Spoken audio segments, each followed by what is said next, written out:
wait for to formally start, I just wanted us to greet one another, get to know who is next to you, in order for us uh, to network and understand who is with us in the room. I will come back in about 10 minutes to tell you what will happen next. But you're most welcome. Thank you for coming.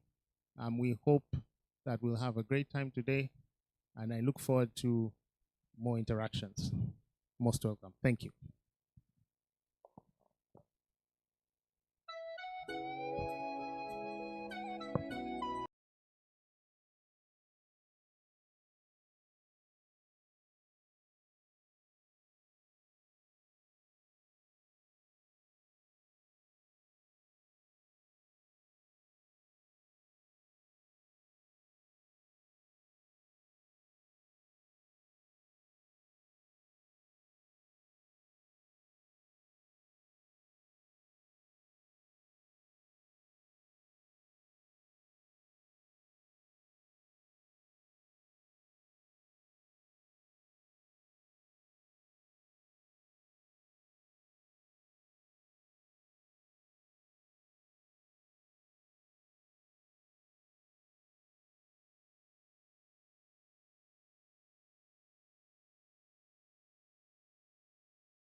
to this event that's being hosted by the African Women in Arbitration Training and Symposium of 2025.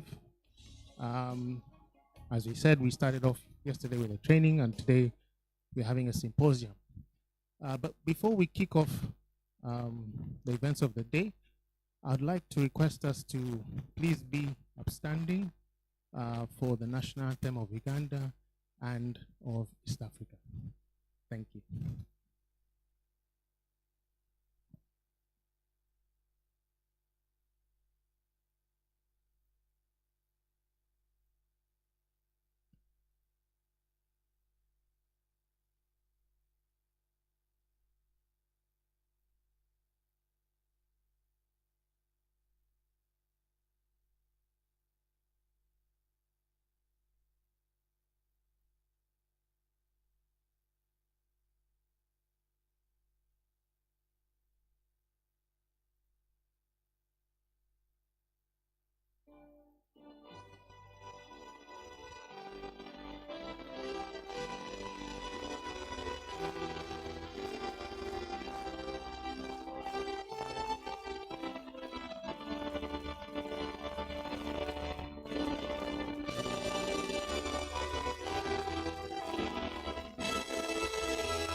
Afrika Mashariki, tuwezeshe kuishi kwa amani, tutimize na malengo yetu. Jumuiya yetu sote tuilinde, tuajibike, tuimarike. Umoja wetu ni nguzo yetu, idumu jumuiya yetu.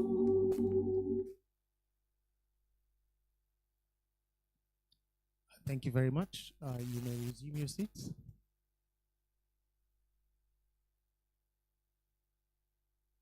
Once again, you're very welcome to today's symposium.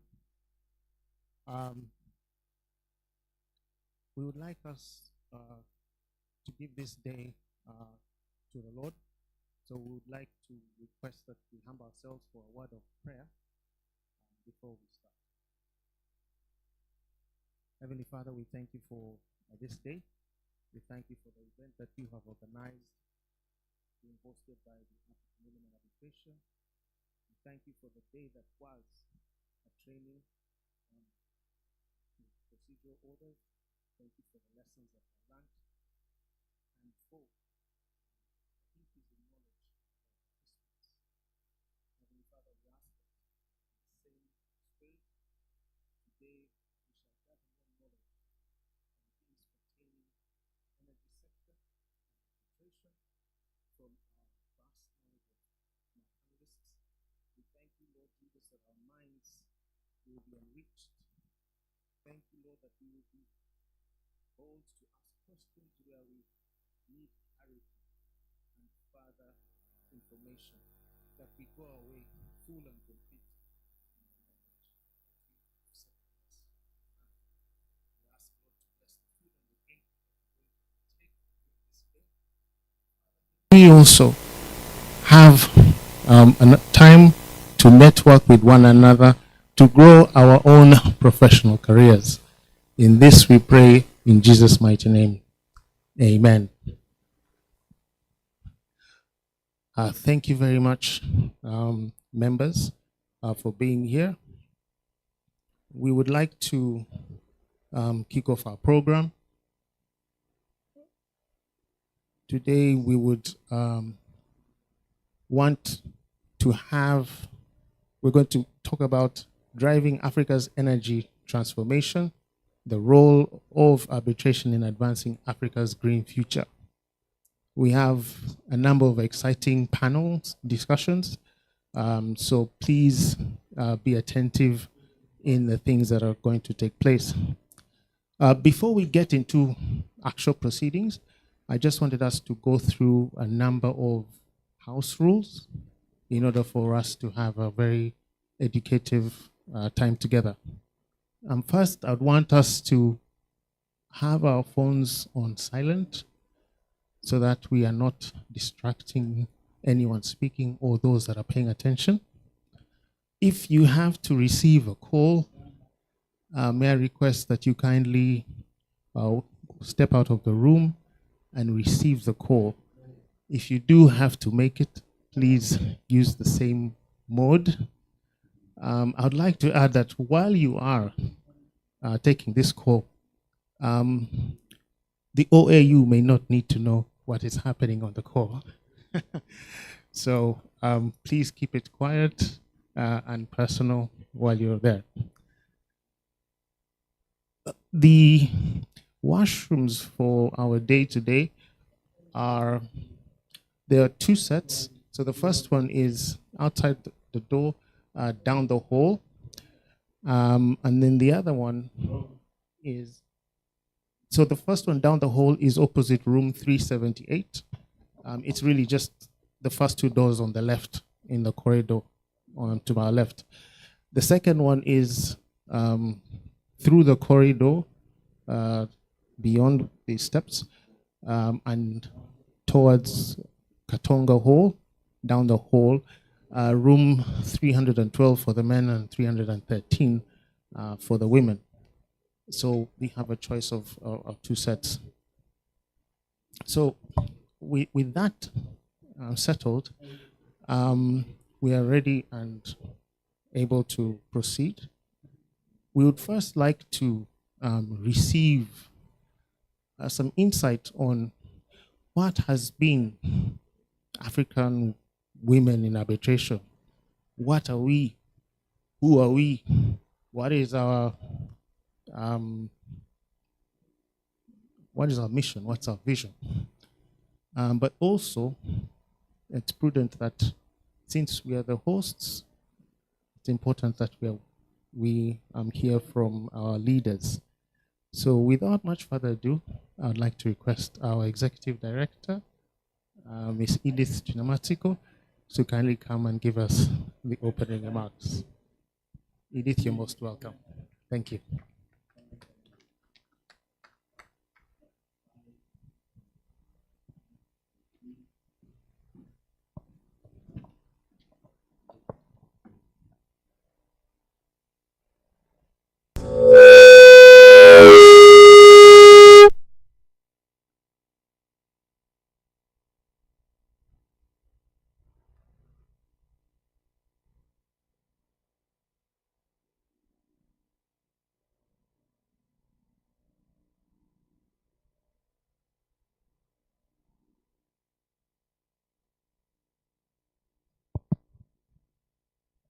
Thank you so much, Philip. Thank you all for coming.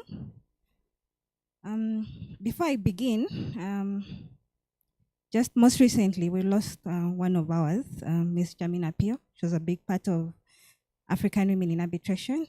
I would like us to stand up and observe a minute of silence in her memory.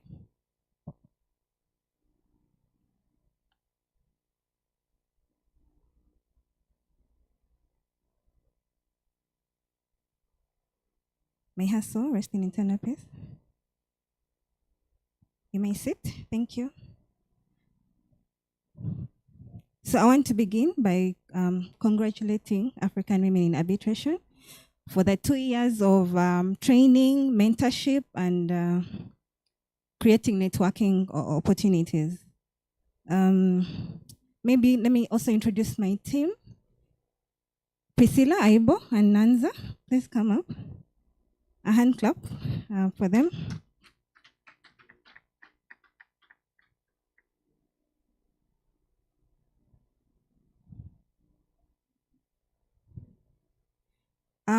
So maybe I'll give a background. I've never said this anywhere. Priscilla joined us as a mentee. I think one of the first, there were 3 mentees, she was one of them. And ever since, I just can't let her go. And most of you I know have dealt with her. She's also head of communications. When you see those posts on LinkedIn, and it's Priscilla, so just help me appreciate her. And then Nanza. Yeah. The other day, I remember when we started, we're just doing, I think, freelance work. The other day, it shocked me that I used to pay you. I didn't remember that. But Nanza and I have traversed the country training advocates and arbitrators, and she's also a big part of us. Help me appreciate. I think you can take your seat. Thank you. So allow me to welcome everyone to the second annual Hour Symposium. Second time in a row. Hour was founded in February 2023, and our vision really was to train, mentor, and create networking opportunities, which we have done time and again. And I just want to appreciate everyone who has supported us. Please clap for yourself. You're also part of the big support. I want to thank our sponsors. I think Jude is not here. Jude has supported us ever since we started, but his team is here. Please stand up. The team from JB Amukama. A hand clap. It's just you? Okay, it's okay. I think the rest are coming. Kalikumu and Company Advocates. Thank you so much. I think Dewa will be joining us. Meritus Advocates, I don't think they're here. ALP, they're also not yet here. Oh, and our MC is our big sponsor today. Thank you, Philip. Those who don't know Philip is a QS. The name of his company is very hard for me to. It's very English. Is it English? Yeah, but thank you so much, Philip, for supporting us. How could I forget? So, thank you to ALN Academy. Aisha, thank you for partnering with us last year and this year. We appreciate you. Thank you for coming to Uganda. She comes every time. She was here for the last symposium. She's here again. Aisha, maybe you can stand up for recognition. That's Misha Aisha Abdallah. She's the partner and head of disputes at ALN Kenya and the big support of African women in arbitration. Thank you. Thank you to IDLO. That's another story of its own. Thank you so much, Barbara. Barbara is our chairperson, our leader. Thank you for supporting us. We truly appreciate. There's Jojoma Advocates and a whole lot. Penina is here. Thank you so much. I should have called her when the team was here, but yeah, that's a whole story. We appreciate you. Thank you for supporting our. So, last year we spoke about securing African seats and promoting diversity. This year we took it a notch higher, and we did a training yesterday in Procedure Order 1 and a symposium today on energy transition. So these topics are novel, but they are also topical. We'll no longer be looking at contractual disputes. There's also now disputes in carbon markets. So I thought it was important to have these discussions today because future disputes will also have green aspects. So without further ado, allow me to welcome our chairperson, Ms. Barbara Kile, to give her opening remarks. Please clap for her, she comes. Thank you.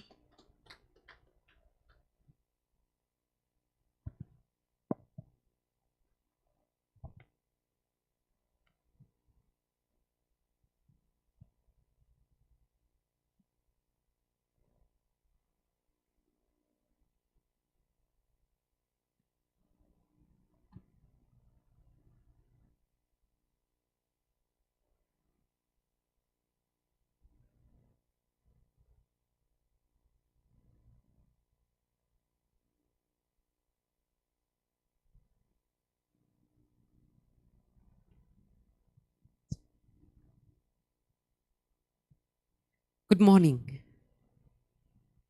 Good morning. There is coffee behind you. There is music across the hall. There is drilling on this other side. Surely it is a blessed morning, right? So good morning once again. I take it personally when greetings are never responded to. I think it's not a weakness, it's a strength. Because in Africa, we cherish greetings. I think we all have very elaborate greetings from Mwasuze Mutia to Ogambachi. Not so. So thank you for joining us today. I am truly honored as the interim chair. I keep telling Edith I'm interim chair because the board is yet to sit and appoint the chair. So for now, I am just helping us come up with a proper corporate structure that will help us in ensuring that we take arbitration women in Africa to the leaps and bounds that it's supposed to.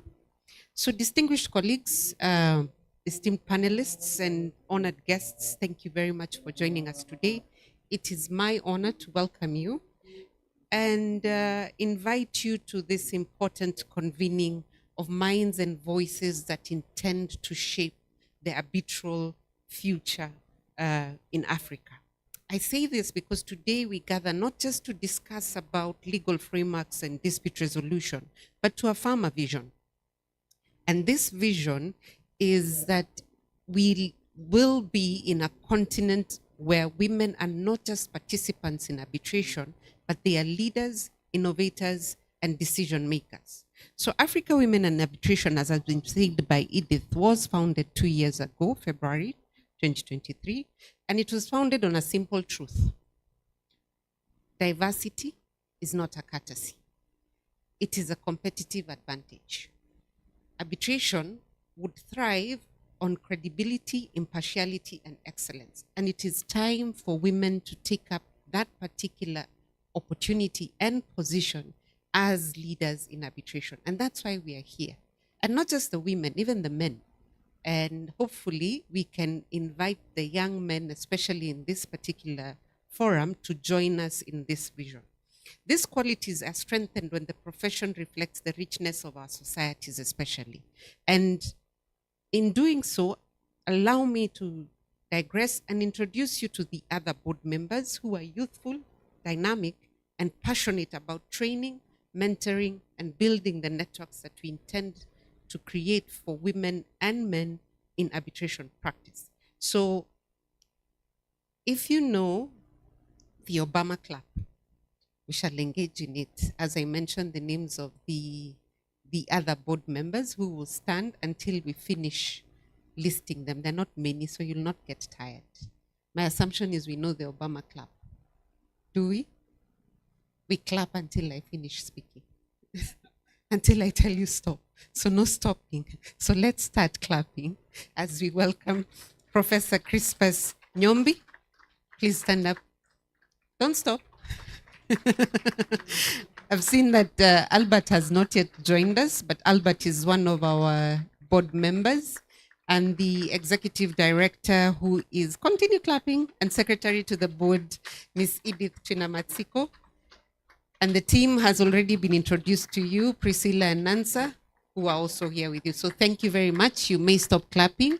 That is our board, very small, but God willing, we will continue to grow and to incorporate. I didn't know that was me there.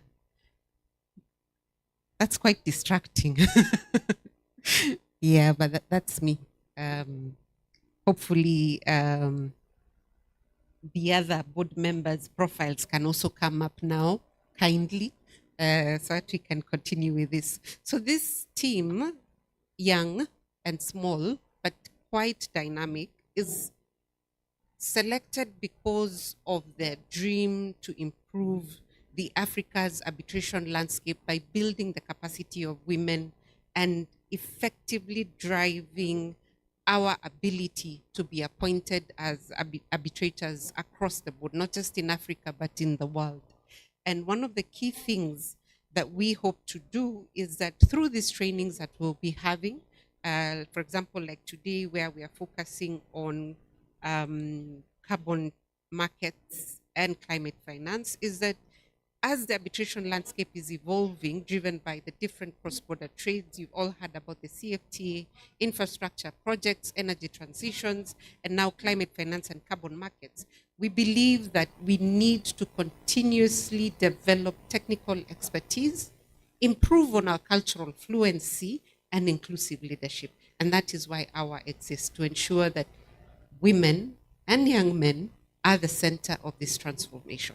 So our strategic roadmap is anchored on 3 strategic pillars. The very first one is on visibility and representation, where we hope to build a comprehensive directory of women leaders, arbitrators, and experts, including men, for institutional and party appointments. We hope that in building the visibility and representation, we can partner with arbitral institutions and law firms to increase female representation on panels and tribunals, hopefully taking advantage of the ERA pledge and showcase African women thought leaders through publications, conferences, and speaking opportunities like the ones that shall be there today. The second pillar is on capacity and competence, where we hope that through this we will continue with our mentorship and sponsorship program for young women, where we pair emerging practitioners with seasoned arbitrators. So please join our where we hope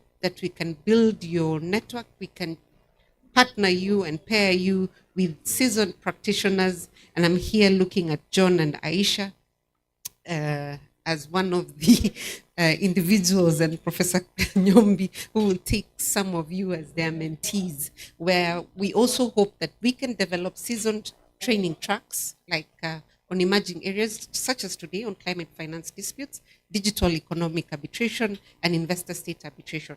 I do not know how many of you are aware, but as we speak today, there is a conversation at Munyonyo on the Asia Africa Legal Consultative Forum. And one of the key things that they're discussing is on investor state dispute resolution. And those are conversations that we need to keep in tune with so that as we grow our capacity, we are able to participate in such forums. The certification programs that shall be offered under capacity and competence would be in collaboration with other institutions and universities, and we hope that in time we will build capacity to launch programs that are accredited by other universities.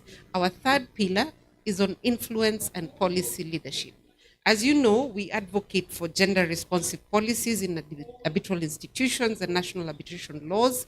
And one of the key interests and policy directives that you've just had is the ADR policy in Uganda.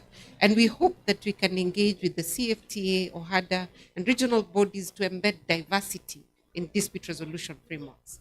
We hope that this year we should be able to publish an annual report which tracks progress, especially on gender equity in arbitration appointments, not just in Uganda, but across Africa. So why is this important now, you may ask?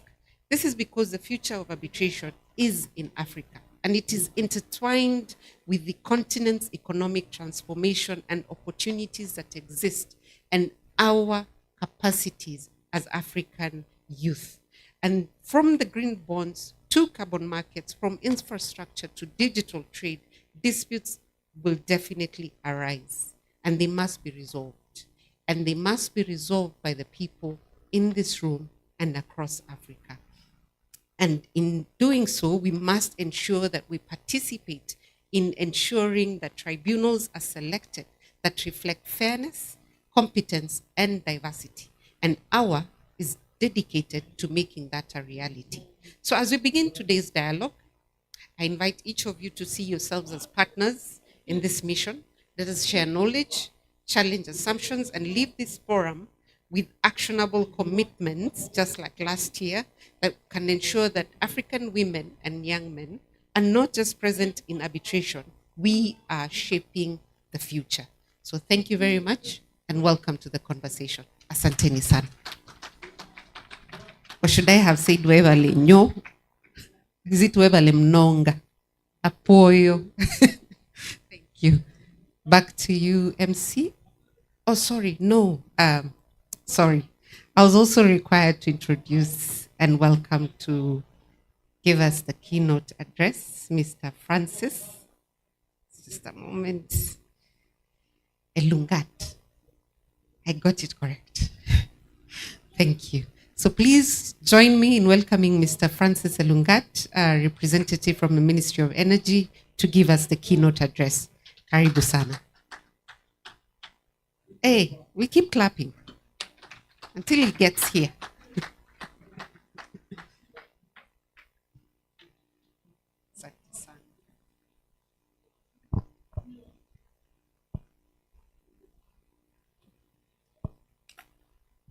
Thank you very much, Madam Barbara, and all colleagues here present today.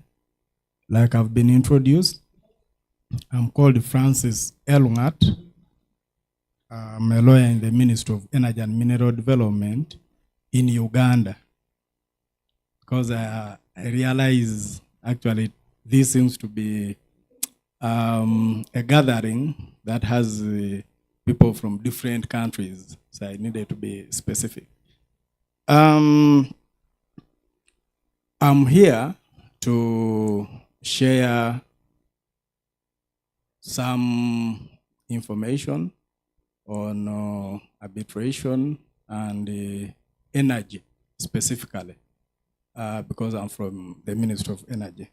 I have short notes that I'll try to go through quickly so that we're able to save on our time.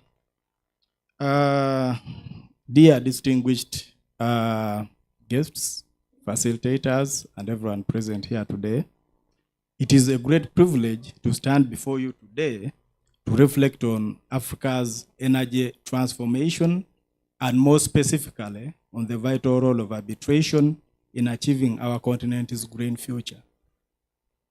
Allow me to extend our sincere thanks to African Women in Arbitration in collaboration with ALN Academy and all the sponsors for convening this important training and symposium.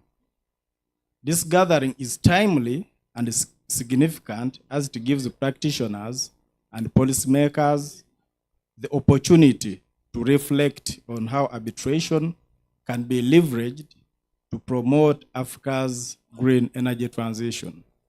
I think Madam Barbara has already told us we are going through a number of transitions, developments in the energy space, and automatically, once you have these mega projects going on, there is a very high possibility of disputes.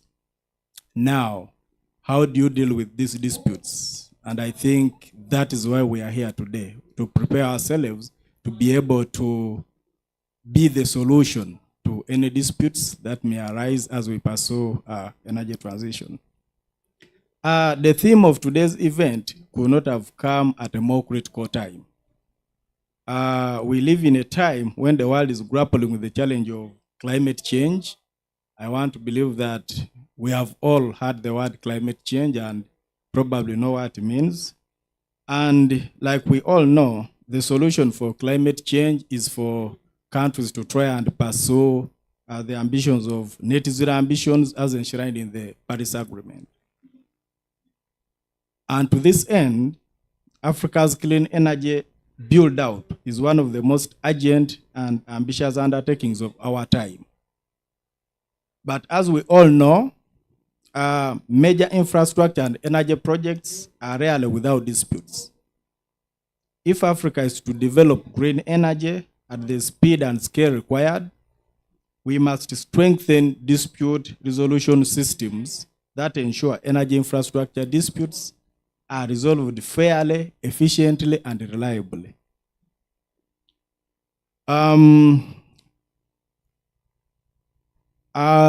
Ladies and gentlemen, since we are trying to understand the intersection between energy and arbitration, allow me to share with you the status of Uganda's energy sector and plans going forward, so that as we prepare to be the arbitrators council of tomorrow, we know what is actually pertaining as of today.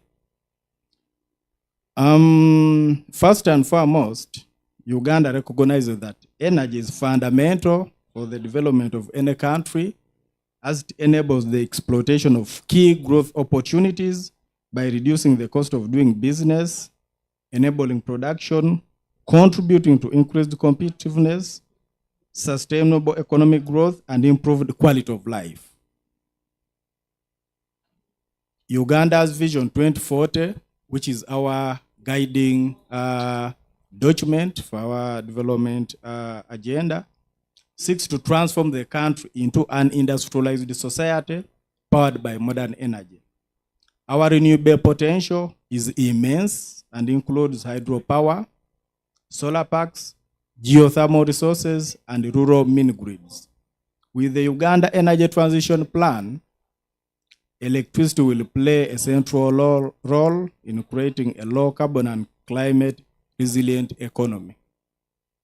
Ladies and gentlemen, the Ministry of Energy and Mineral Development is mandated to establish, promote the development, strategically manage, and safeguard the rational and sustainable exploitation and utilization of energy and mineral resources for social and economic development. This is pursued through the implementation of various projects in the fields of energy, minerals, and petroleum. The ministry works closely with various stakeholders involved in these fields, including professionals and private sector. That is why we are here today. The government has set ambitious plans to ensure the achievement of universal access to electricity.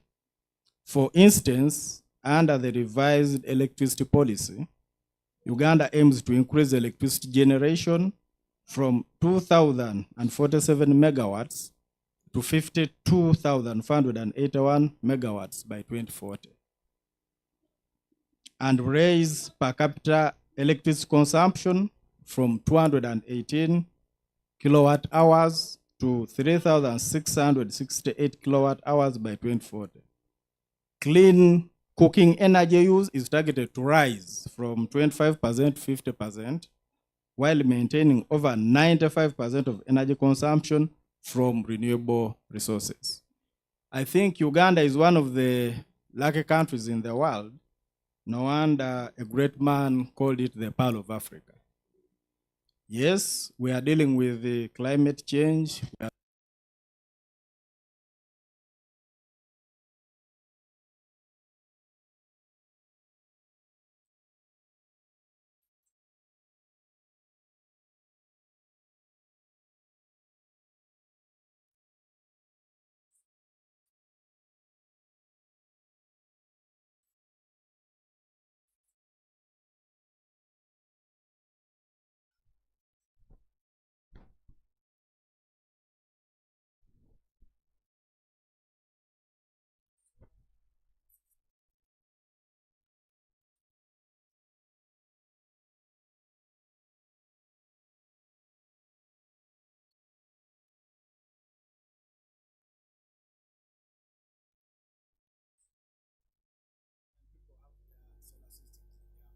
This is all clean energy.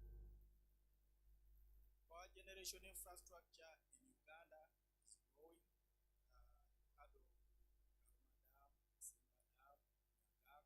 These are all clean energy sources. And in the medium and long term, we plan to develop more large hydropower projects, including Mayako, Orion, Iba. So as lawyers, these are projects for your clients. Investment, and should bring clients, get these projects, negotiate them, and wait in case there's any dispute, we'll help them resolve it. We're also pursuing nuclear energy development. As we speak now, we have activities for 8,500 megawatts of nuclear power plant in the district, where the works ongoing. But in line with what we are doing here today, we are also developing a nuclear training program at Soroti University, because we believe that is important to build the capacity of the people.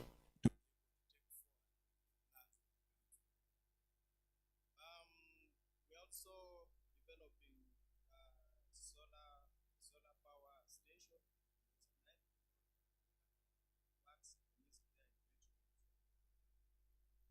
And then for those who know Uganda, there's a district called Kalangala, it's an island district. I'm not sure whether very many people know that Kalangala is now connected to the national grid. Connected through a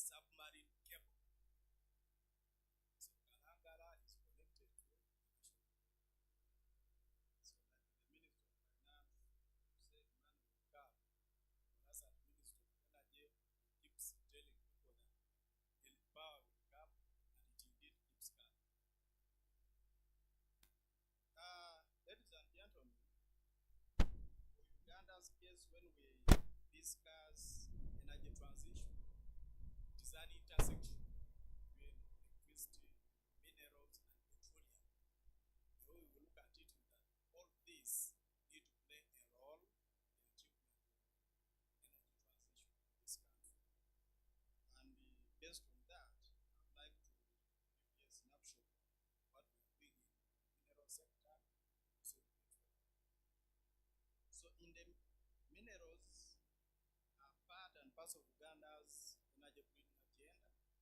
On this front, the Minerals Development Program seeks to increase the exploitation, value addition, selected resources for job creating industry. Uganda is endowed with enormous potential for minerals, with a favorable geological environment for world-class economic mineral deposits. Several minerals have been discovered, such as copper, nickel, gold, bromide, iron ores, and mentioned. The mineral resources in Uganda are key in addressing energy security, economic growth, infrastructure development, and agricultural production, which we are some of the activities that have been earmarked in the mineral subsector is geothermal energy exploration and works at Kibira and Mo confirm the presence of high temperature fragments indicating the potential for electricity generation. Drilling at these sites is planned to assess reservoir characteristics and energy generation capacity. Government is also keen on developing Lembe copper mines, and the mineral production agreement was signed between government and the private industry. The abundant critical minerals in the country are strategic to Uganda's energy transition as they enable renewables, storage, electric mobility, and grid upgrade. Uganda has exploitable minerals which need to be looked at because of the focus of government therefore is to de-risk the minerals value chain through quantification and mineral resources to develop bankable projects from identifiable prospects. As lawyers, these are opportunities. On the side of petroleum,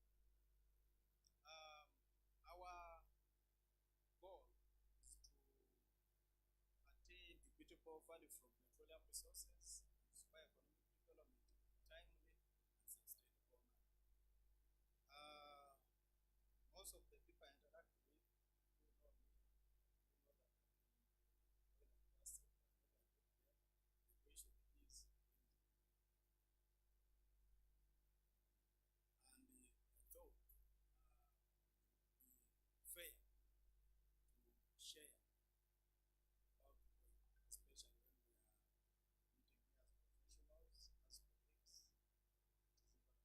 colleagues. So major oil and gas projects are being implemented in the country. Progress has been achieved. And in the oil and gas sector, we have what is called the upstream. That is where the oil is supposed to come from. And in the upstream, we have two projects, Tenga and Malaysia. And what I would like to report is that a drilling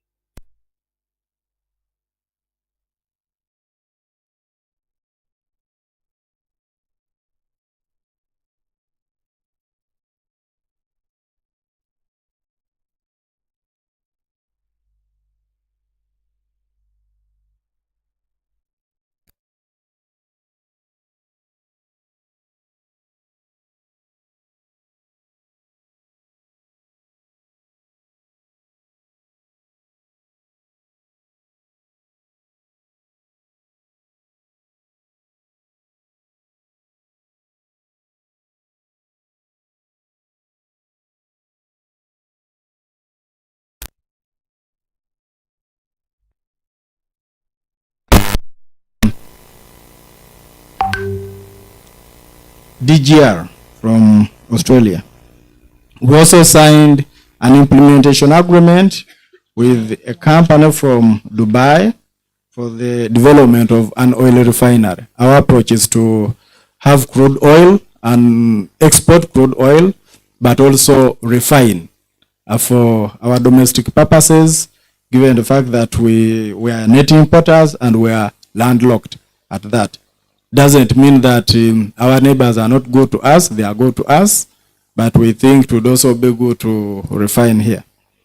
Then on the side of LPG and clean energy initiatives, we signed an agreement with a company called Global Gases to establish LPG storage facilities in the country. Because since we are going to start producing our oil, we think it is important that we have actual what?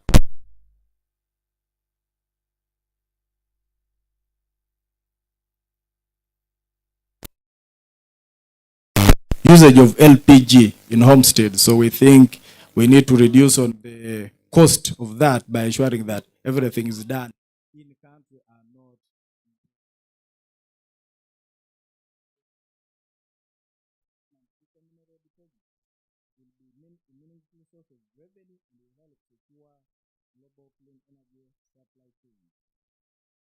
Now, a little bit on the energy transition, as you know.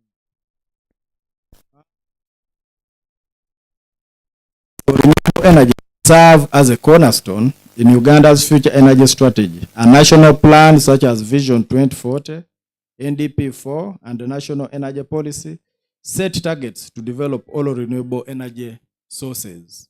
So like I've said, our target is, of course, if you follow global discussions on energy transition, they will tell you abandon oil and gas. Yes, but our response is that, which actually is, I think, happening across Africa, is that you can't abandon oil and gas. Let oil and gas be part of the discussion and developments to enable the energy transition. And in pursuit of green energy, it is important to note that Africa, which is home to more than 19% of the global population, we're about 104 billion people. The global population is about 8.4 billion. Of the world's population, only consumes just 3.4% of the world's energy output. So yes, we are 19%, but our energy consumption is 3.4, very low. The population predominantly uses biomass. We all know biomass, which is not sustainable, and this partly explains our level of underdevelopment. We don't know how much you can achieve by using biomass. It is very difficult to industrialize using that. In addition, more than half of the population has no access to modern energy services and contributes less than 4% of global greenhouse emissions. So yes, around 600 million people in Africa don't have access to clean energy. Very bad. But also when it comes to, yes, we say we are ready to be part of the solution to climate change, but we recognize that our contribution is less than 4%. So as you're pushing us, we should have that, bear that in mind. But we are not saying that we shall not do what we are supposed to do as a continent. So taking Uganda as an example, biomass used is over 43 million metric tons per annum, which is a threat to the country's forest cover. According to Global Forest Watch, Uganda lost about 918,000 hectares of tree cover between 2001 and 2020. In terms of Uganda's carbon emissions, this is dominated by land use change and forestry sectors, which constitute over 59% of the emissions.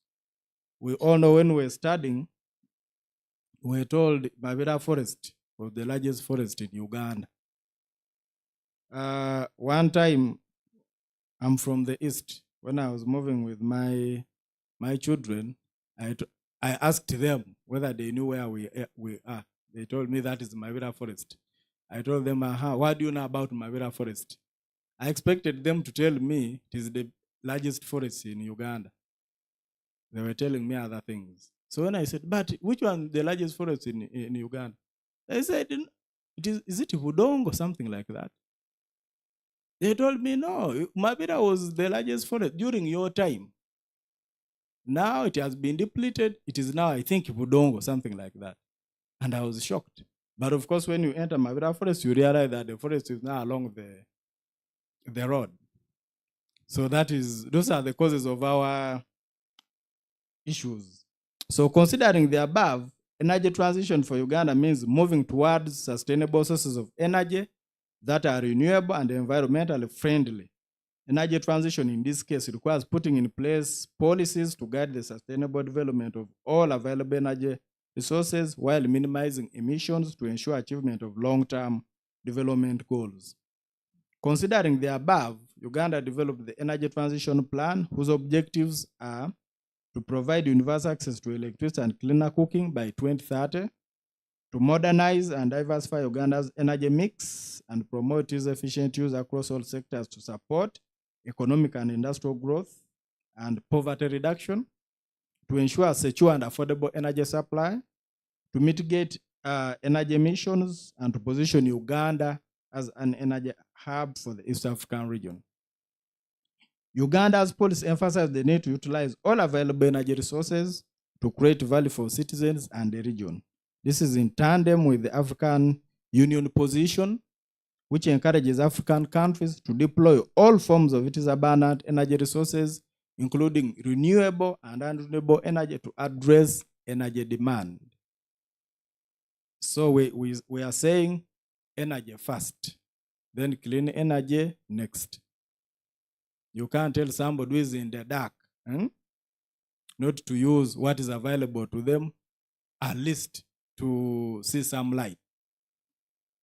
In the energy transition plan, Uganda will need to attract investment for a wide array of energy and related plans, ranging from power generation and electricity access to supporting consumer spending on efficient stoves, appliances, and electric cars, among many other initiatives.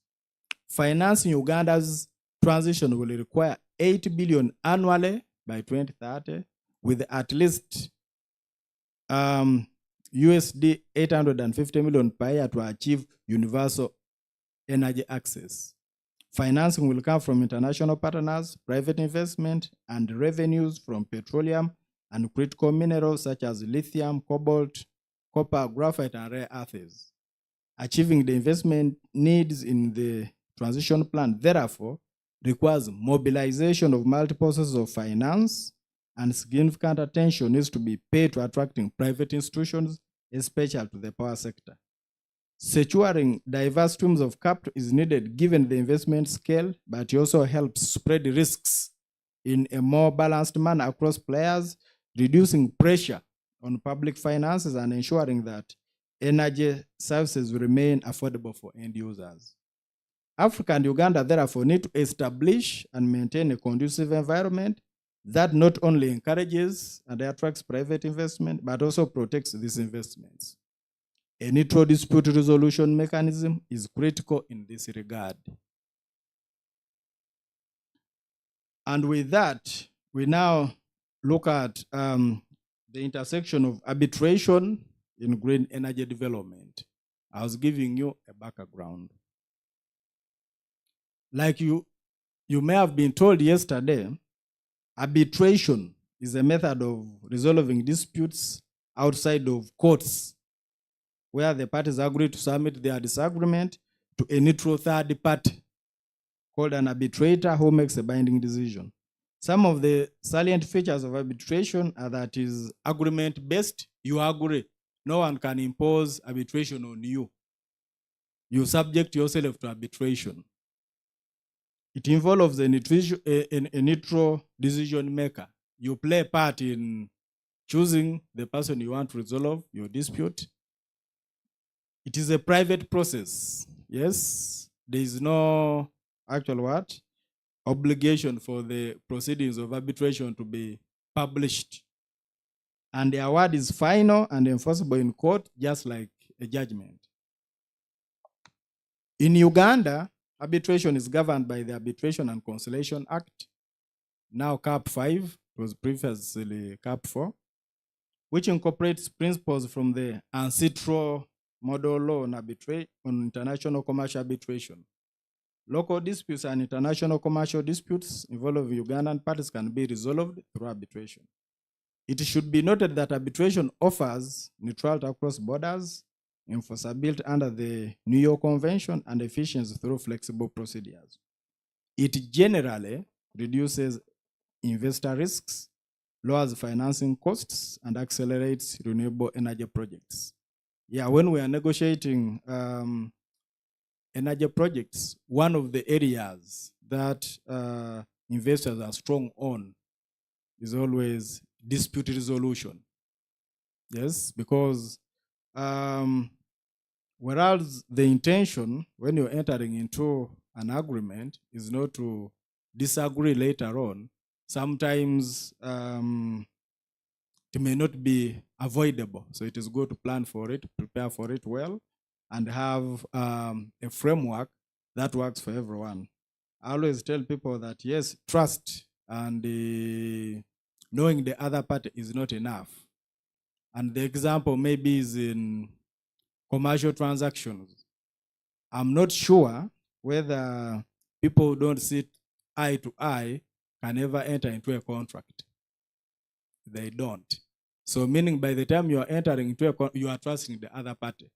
But why is it that we have very many commercial disputes?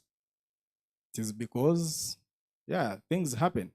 So you need to prepare well in advance. That is why dispute resolution is a very important component of these energy agreements.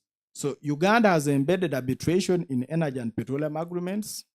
Some examples of the agreements where arbitration has been adopted as a dispute settlement mechanism include in hydropower projects, EPC contracts, and the rest. In our rural electrification, solar mini grids, where we have implementation agreements, lease agreements, subsidy agreements. The dispute resolution mechanism there is arbitration.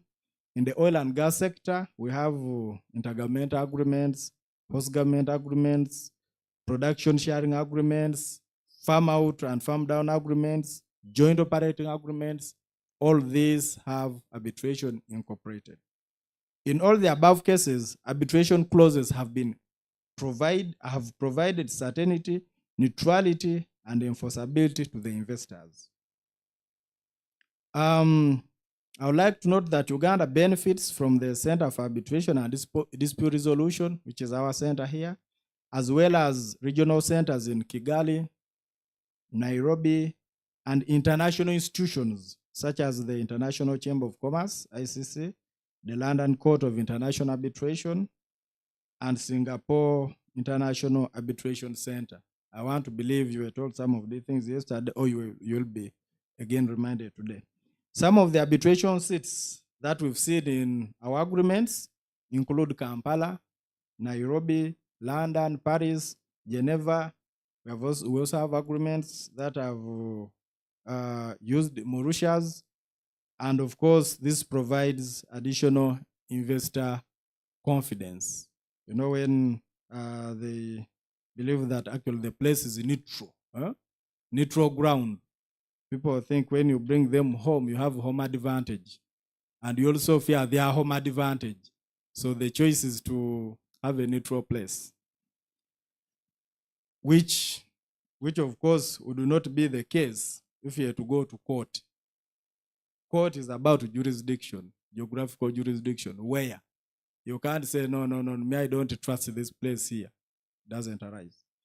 Some of the arbitration rules that have been adopted in our agreements include those of the United Nations Commission on International Trade Law and CITRO, International Chamber of Commerce, ICC, and International Center for Settlement of Investment Disputes, EXID. Due to the complexity and interrelated nature of agreements in the energy sector, there has always been an effort to harmonize arbitration clauses across related agreements.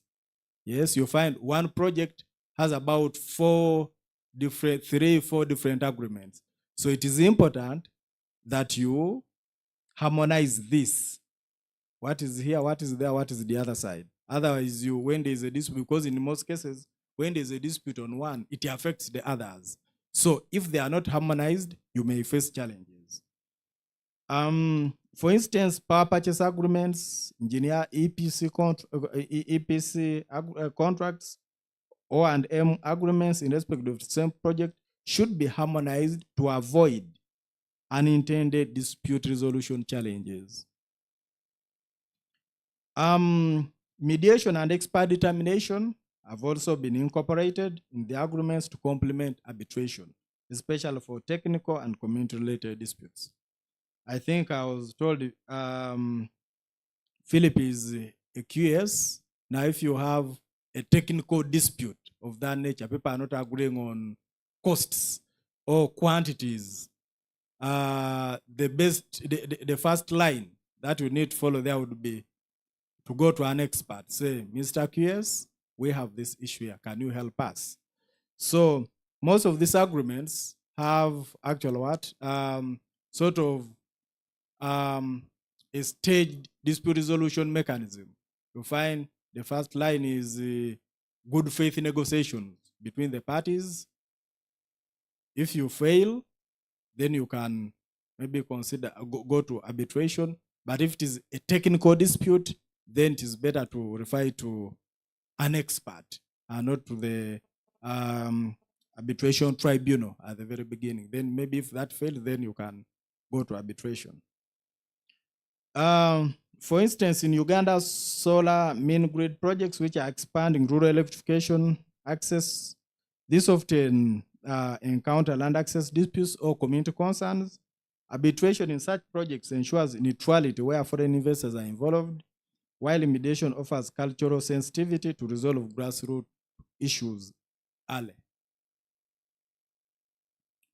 So whereas the energy sector has not been fraught with very many disputes requiring referral to arbitration, the government has been a party to some major arbitrations involving international oil and energy companies. In the arbitrations with international oil companies, government has prevailed. The government, we currently have an ongoing arbitration with one of our companies in London, in the electricity subsector. But oil and gas, I think that time people were around, had about Talo, Heritage, and I think we prepared well, and maybe it is because the way of government also does its work. Government tries as much as possible to respect the agreements and the commitments to investors. That's why by the time there's a dispute, we have a certain level of confidence that we shall prevail. And this happened in the oil and gas sector. Right now we are in London for arbitration with one of our electricity companies, and we hope all goes well. Uganda's and indeed Africa's green future therefore requires reliable dispute resolution systems. Arbitration reduces risk, attracts investment, and keeps tracks on record, ensuring Africa's energy transformation ambitions are realized. In conclusion, the Ministry of Energy and Mineral Development remains steadfast in its commitment to providing sustainable, affordable, reliable energy solutions. We are dedicated to fostering economic growth, creating employment opportunities, and improving the quality of life for all Ugandans. The focus is to reduce the end user tariffs, rehabilitate existing and develop new electricity generation, transmission, and distribution infrastructure, especially to support value addition. The ministry's strategic efforts to attract investment, improve regulatory frameworks, and increase value addition will continue to drive the sector forward.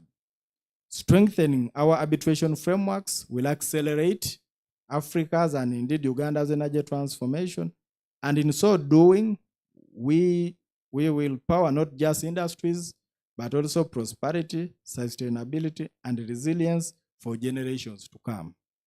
It is now my pleasure, ladies and gentlemen, to wish you fruitful deliberations. I thank you for your kind attention, for God and my country. Thank you very much. Asante sana.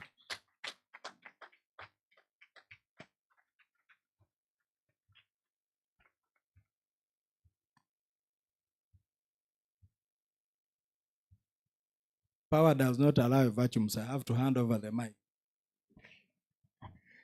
Thank you so much, our keynote speaker, Mr. Francis Lungat, for that elaborate,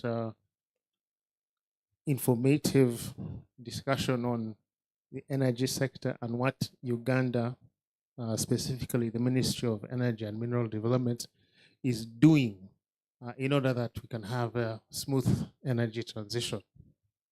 We applaud you as the African Women in Arbitration for the efforts so far taken, and we look forward to further engagements with you as government to promote this green energy transition. We would like to get into our first panel discussion, and before we do that, as we do that, I would like to invite the moderator for that panel discussion, which is on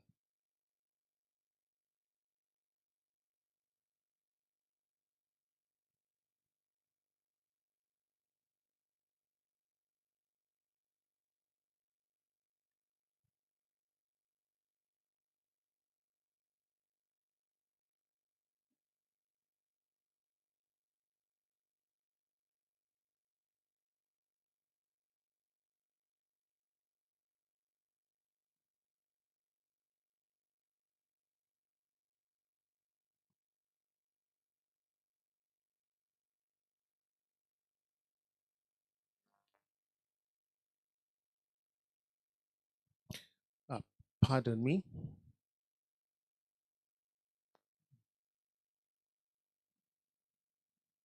Before we get into the panel discussions, our executive director had touched on an unfortunate event that happened to one of our colleagues earlier. We lost one of our partners in arbitration, and we would like to take an opportunity to pay tribute to her. She was a friend of the African Women in Arbitration, very active in arbitration, and was a founder. So without much further ado, I'd like to invite the executive director, Edith Tenamatiko, and Anita Kalema, to please come forward and pay tribute to Jamina Apio. Thank you.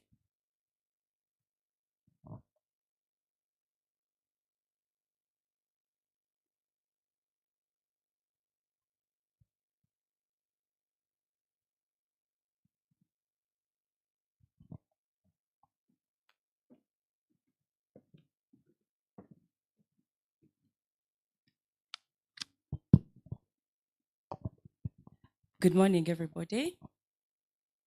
I can't hear you. I know it's not yet breakfast time, but give me energy. Good morning, everybody. That's better. My name is Anita Kalema, also known as Nantale by the documents. And standing here today, we are here on a sad note as we lost one of our very own. Before I delve into the depth of who she was, I'll let Edith say a word, because she was, besides a colleague, besides being a work colleague, she was our friend. So I will take it from there, Edith. Briefly, actually, I was going to leave it to Anita to say. Before you came in, I had observed a minute of silence. But I know everyone has been asking me what happened to Jamina, because she was such a light. Yeah, you didn't know she was battling a sickness for such a long time. Even us would forget. Yeah, we just look at her as our friend. We planned this symposium together. She was looking forward to attending. She attended our May training. So it's very sad. Those of you who saw me yesterday, I was really not myself. But we thought we'd take this opportunity to remember her in the amazing ways she was to us. Jamina was a co-chair of the Female Lawyers Committee of Uganda Law Society with Anita. But together we did activities with African women in arbitration, many of them, including training women entrepreneurs, among others. We also belong to a group, Anita and some other lady top lawyers in the country called COA members, where we do different activities to elevate women lawyers in the country. So I'll just leave Anita to do the bigger part of this tribute. And yeah, thank you. Thank you for this moment awarded to Jamina. If anyone deserved it, she did. Those who did not have the chance to meet her, you missed out on meeting the most incredible human being I can describe. And I'm talking this not out of cliche, but indeed she was such a light bulb. Imagine that this one individual was responsible for meeting of most of the people here. I met Edith, who is now a very dear friend of mine, through Jamina and other lawyers. She's that person who would see you and encourage you to live to your full potential. So she'll be dearly missed. Some of the slides going over there are some of the works we've done together, the few that we could document. On that particular day, we had a training under KCB Bank, and she came with what do you call that, sort of tube in her chest. And we told her, it's even peeping a bit. We told her, Jamina, why don't you rest? She said, I made a commitment with you guys. I cannot let go. One time we prepared Women's Day celebrations under the Female Lawyers Committee, where she was a deputy with me. And she came straight from the hospital bed. And she said, I had to at least show face. I cannot let you guys down. We planned all this together. So she was a fighter. Her strength was unmatched. I've not met a resilient person like her in my life. So that was our Jamina. Going down to the biography, I'll read it because it's quite a booklet. I have it all here, but to be synchronized, I'll read it out to you. And yeah, this was Jamina Apio. She was a distinguished arbitrator, mediator, and legal practitioner whose career was defined by her dedication to ADR. Her areas of specialization included intellectual property, cyber law, and data protection, where she excelled. She was a proud member of the Chartered Institute of Arbitrators and an active voice in Africa Women in Arbitration. Through these platforms, Jamina not only advanced her own practice, but also contributed to shaping the future of arbitration in Africa. From the year 2022 to 2024, she served as the deputy chairperson of the Female Lawyers Committee of the Uganda Law Society, a role in which she diligently represented the members and championed several reforms that were successfully implemented. Several professional accreditations, including certification as a mediator by the California State Bar, in partnership with the Intellectual Property Rights Initiative, recognized her for her diligent work and expertise. She was also she held accreditations in negotiations, drafting, and management of contracts. And the law and practice of intellectual property, science, and technology. Okay, moving on to the global recognition. Globally, her excellence was recognized when the World Trademark Review ranked her among Uganda's top trademark professionals over the years. Jamina was also an internationally accredited mediator with the Mediation and Conciliation Network, an arm of the Federation of Integrated Conflict Management in India. Beyond her dispute resolution practice, she contributed her expertise as a director and company secretary on several boards. Outside of her professional life, Jamina radiated joy and adventure. She had a tradition of setting new goals each year, whether it was picking up photography, dreaming of owning a scooter to beat Kampala's traffic. Particularly, she wanted a mint green scooter. And indulging her love for shopping and exploration. She was known for her hearty laugh, infectious smile, and boundless enthusiasm for life. Jamina's legacy is one of excellence, mentorship, and compassion. Through her works, with African women in arbitration and her own distinguished career. She demonstrated that arbitration is more than a profession. It's a calling to resolve disputes with fairness, dignity, and humanity. She leaves behind an enduring mark on the arbitration community in Africa and the world, and an inspiration to all who are privileged to know her. Rest in peace, Jamina, till we meet again.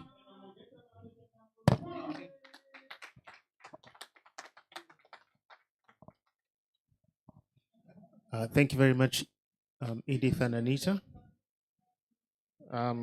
With that, I would like us to take a short break. Have us a coffee, a tea, and a snack. We'll do this for 10, 15 minutes, and then we will come back to have our first panel discussion. So I would like us to please step to the back of the room, pick a tea, pick a coffee, stretch your legs, maybe answer some messages, make 1 or 2 calls, and then return back in about 10, 15 minutes. Thank you so much. Thank you.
Good morning once again, participants and delegates. Welcome back from our short tea break. We would like to now move on to our first panel discussion, which will be on the topic of balancing sovereignty and sustainability. To take us through this session, I would like to invite our moderator, Ms. Anita Nantale, who is a commercial and corporate lawyer and advocate with vast experience. She's a founding partner with the company Alba. She cross-borders her practice on commercial dispute resolution, where she has successfully employed ADR mechanisms, including arbitration, mediation, reconciliation, to resolve many commercial disputes across diverse sectors. Yes, she is the founding partner and head of commercial practice at Alba Advocates, where she provides strategic, legal, and transitional advice to both local and international clients. Anita previously served with key government of Uganda institutions, including the Uganda National Roads Authority and the Attorney General's Chambers, where she gained invaluable public sector and regulatory experience. Beyond her legal practice, Anita is a passionate advocate for women in the legal profession. She has served as deputy chairperson of the Female Lawyers Committee of the Uganda Law Society, through which she has collaborated with International Association of Women Judges, Uganda chapter, and continues to mentor and support initiatives aimed at empowering female lawyers. She holds a Bachelor of Law from Uganda Christian University and a postgraduate diploma in legal practice from the Law Development Center, and is currently pursuing a Master's of Law. She's a member of the Uganda Law Society and East African Law Society. This will be our moderator for the first panel discussion. Please welcome Anita Nantale.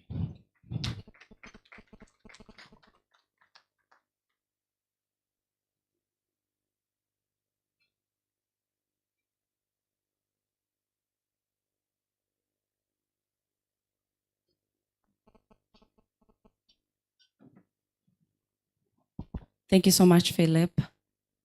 Okay, I'll invite my panel from here, then we shall take our seats in that order. Clearly, I have marked my seat. First come, first serve. Yes, my bio and profile has been read out widely, so I will not dwell onto that any further. Allow me invite my distinguished panelists. They've been carefully selected, and we are lucky to have them in our midst because these are people of valuable experience, more than we could ever imagine coming across if it weren't for African women in arbitration. I'll start with, they say ladies first. I believe in that. I'll start with a lady.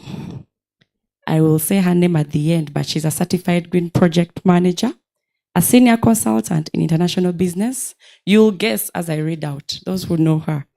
International Energy and Natural Resources at SK and Partners Advocates. She's also the Energy, Natural Resources Governance and Sustainability Specialist at Regenerate Africa in Uganda. She's a lecturer at Nkumba University in Uganda and an alumna of the University of Cape Town's Leaders in Extractives and African Development Program.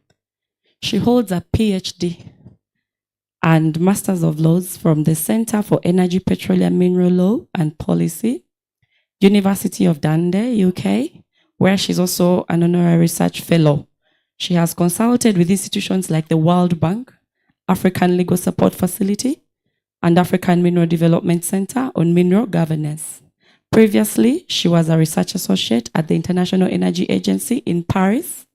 She's an established researcher, and with her latest book titled Critical Minerals, Sustainability, and the Energy Transition in the Global South, a Justice Perspective. Ladies and gentlemen, if you've not yet guessed, it's none other than Dr. Susan Nakanwaje. And Doctor will tell us if her book is at Aristoc or Amazon. There are only two platforms known to us Ugandans. If it's not at Aristoc by hard copy, it's Amazon. Beyond that, you will advise us. Welcome, Dr. Susan. Yes. So the next one, I have two gentlemen. I'll start with a professor, Professor Crispus Nyombi. This, as you've heard, Professor, you're in the midst of highly qualified, well-read people. So Professor Crispus Nyombi is an international commercial law, is a professor of international commercial law at the University of Derby in UK. He's a member of the World Bank's ICSID, panels of arbitrators, and the Permanent Court of Arbitration in The Hague. The Hague, everybody.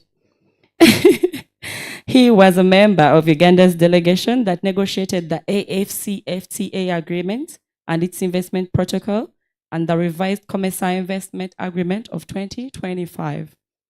He was also a member of an international experts committee that drafted the award-winning African Arbitration Academy Model Bilateral Investment Treaty for African states. That was in the year 2022.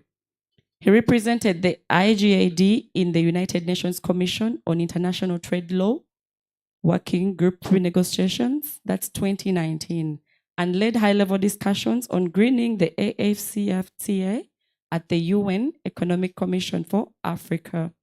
He is a generalist international commercial law academic with specialist interest in the subfield of international investment law. He has over 60 publications, including books and journal papers in leading journals. He has led 15 projects funded by diverse organizations, including UKRI, Research Councils, and British Academy, to a total value of around 4 million euros. He has taught at several universities, including University of Bedfordshire, with visiting professorships at Makerere University, Uganda, and the University of Juba. He is the founder and director of the Center for Justice, Law and Society at the University of Derby, and he has supervised 18 PhD students to successful completion, in addition to examining PhDs in 8 countries around the world. His research and impact were rated 4-star, the highest quality and impact ranking under the UK Research Excellence Framework of 2021. He has been invited to address distinguished audiences, such as this one, and deliver keynote addresses in over 40 countries around the world concerning all aspects of international investment law. These audiences include this prestigious Paris Arbitration Week, the UNCI, I think in UNCITRAL, it's Australian, and that was in 2019. The IGAD, that's Djibouti, the UNECA, that's Ethiopia, and the World Arbitration Update, Washington, DC. He is the editor-in-chief of Journal of Law and Social Studies and member of the editorial board.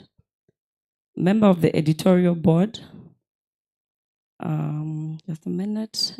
He's the editor-in-chief of Journal of Law and Social Studies and member of the editorial board of the Journal of African Law, that's Cambridge University Press.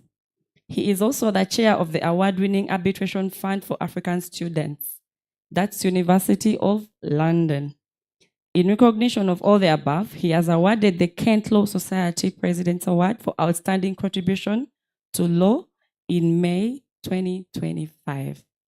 Ladies and gentlemen, I'm sure we've picked a thing or two about this incredible person in our midst. We are proud to have you, Professor Crispus Nyombi, and the fact that he hails from Uganda with all these international accreditations, we are proud.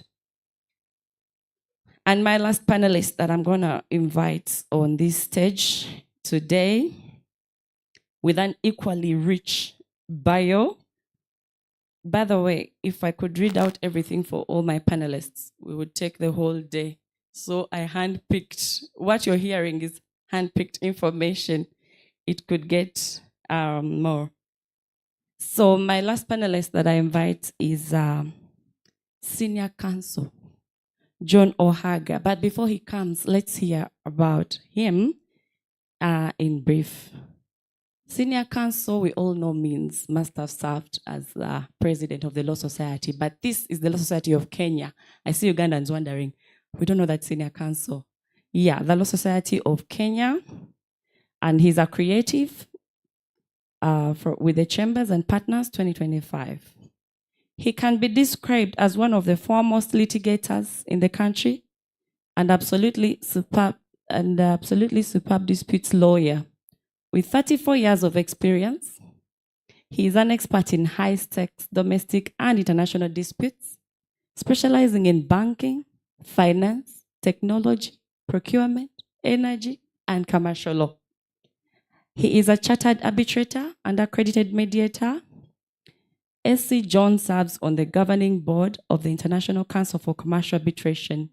He is ranked in Band 1 Dispute Resolution and Band 1 Arbitrator by Chambers and Partners, and has been recognized among the top 50 arbitrators in Africa by Legal 500. Kenya has nominated him to the ICSID panel for arbitrators and the ICC Commission on Arbitration. John has advised multinational corporations, NSE-listed companies, and Kenya's largest state corporations. He has also provided expert opinions in courts in England, Wales, and the US. He served on the inaugural board of the Nairobi Center for International Arbitration and chaired the Kenya Sports Disputes Tribunal. Senior Counsel John was recently appointed as chairperson in the Law Society of Kenya's Efficiency and Ethics Task Force and the Task Force on National Sports Policy and Legislation Review. Beyond practice, S.C. John sits on several boards, including as a trustee of the M-Pesa Foundation, and helps direct the M-Pesa Foundation Academy, supporting gifted but disadvantaged students in Kenya. He is also a mentor in the International Commercial Council Arbitration Mentorship Program and mentors several young arbitrators among the globe. Ladies and gentlemen, a round of applause as we welcome S.C. John Ohaga, all the way from Kenya. We have such a rich panel that I will, beyond this, say so little so that we get so much from them. Welcome my panel. I'll take my seat.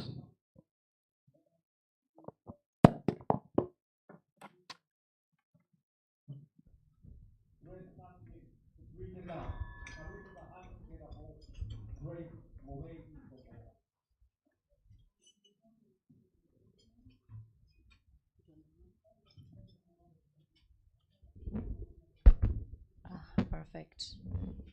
So as I prepare to get started on our panel discussion, I'm going to let each one of my panelists say a word to basically greet. I left it because it's height problems. Okay, I think this works. Yes. We shall start from my extreme left. Just a word and greet our people today.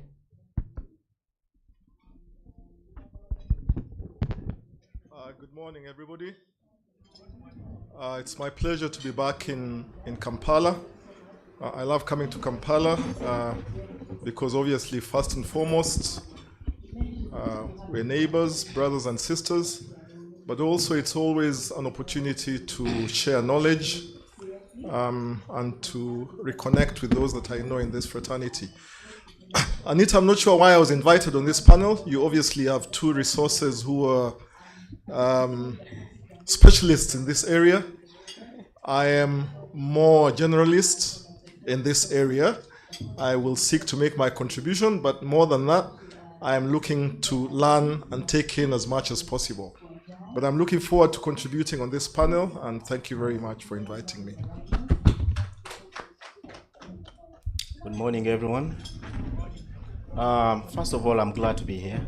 And for me, I am an educator. So whenever I'm given an opportunity to educate, I take it with both hands. Generally, Uganda is my home.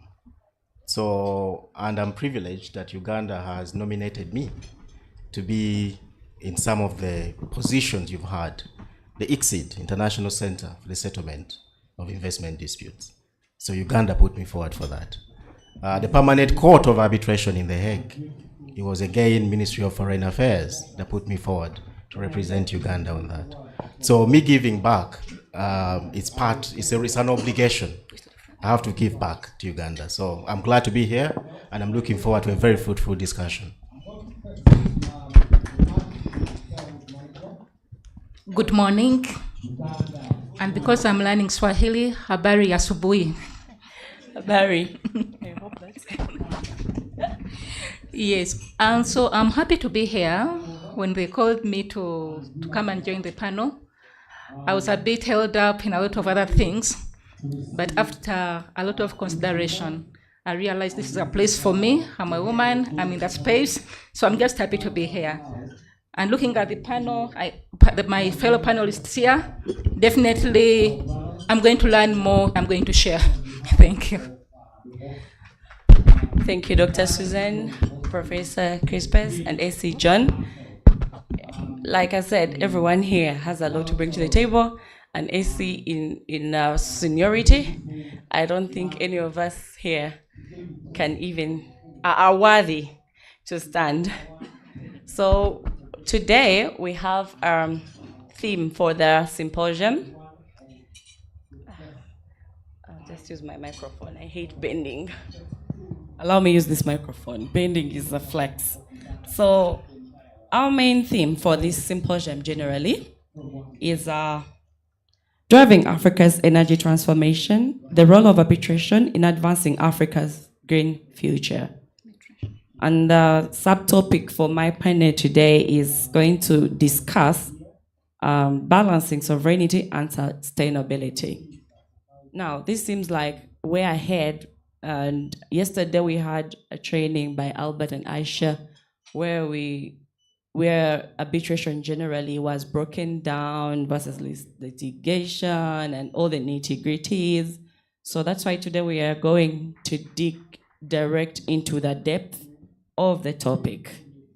And I'm excited to invite each and every one of my panelists to, first of all, in their own words, tell us in an opening statement how Africa stands at a critical moment, pursuing energy transformation while safeguarding sovereignty and sustainability. So I'd like to have each of my panelists tell us, to share their perspective on what balancing sovereignty and sustainability means in arbitration context, particularly for Africa's energy transformation. Still, I'll come from my extreme left and cut across. You starting with me? Yes. Yes, thank you very much, Anita. So what comes to mind with respect to where we are as Africa, first and foremost, of course, we have to recognize Africa's place globally. And Africa's place globally is generally that we are, from an FDI perspective, we are net importers. And that transfers itself, so far as I see, into the energy space. But beyond that is the balance between sovereignty and sustainability. And when we speak about sovereignty, we have to appreciate exactly what we mean by sovereignty. And I'm sure that Prof. and Doc will educate us further. But there is the question of regulatory sovereignty, which is really the question of our right to govern in the public interest as Africans. What constitutes our public interest from an energy perspective? Generally speaking, we have to appreciate that we have an inherent right to legislate and to regulate in our own interests. And without going too much into that, because I'm sure that we will delve into this a little further, there are also issues around economic sovereignty relating to our ability to control our own development pathways, sovereignty over natural resources, which entail our ownership and access and benefit of our natural resources, with which Africa is very, very well endowed, as you know.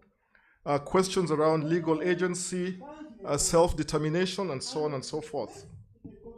And when we drill down to arbitration as a forum for dispute resolution, you know that central to arbitration is the whole issue of party autonomy. And so the question is whether by entering into agreements to resolve disputes by arbitration in the energy space, whether in fact we have waiving our sovereign powers, because generally speaking, you give away something when you agree to arbitration. And that entails our ability to appoint tribunals that have the ability to focus on the global south rather than the global north, and we have to be sensitive to that. Our right to regulate and our right to protect in the public interest.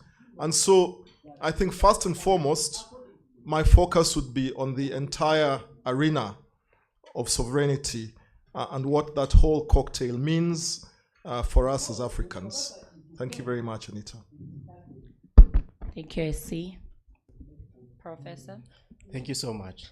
Thank you, John, for that introduction. Now, sovereignty, what does it mean? It means the authority to make decisions over our natural resources, and most importantly, decisions that align with our national interests. Let me repeat that again.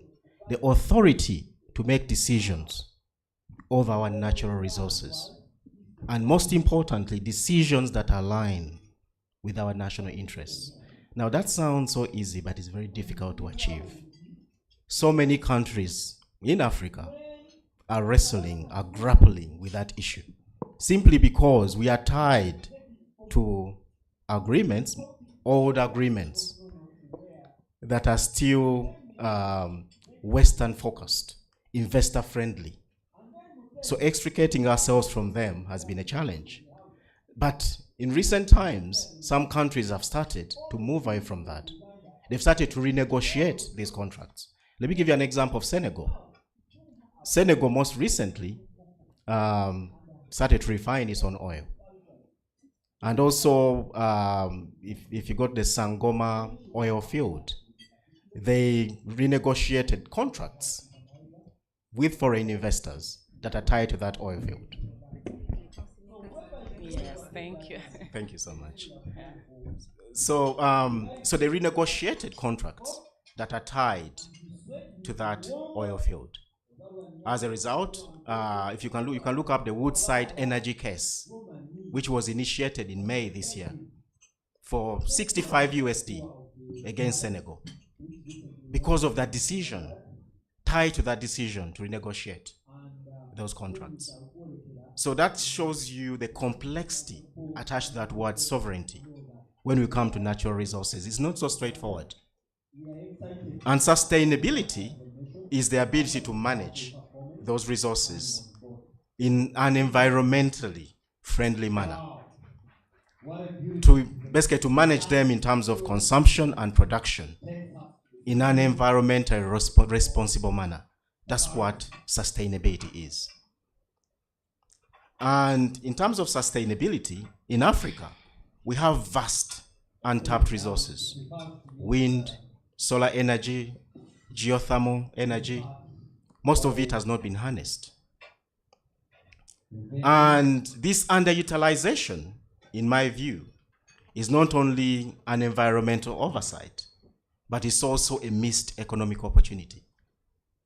I'll stop there. Thank you, Doctor.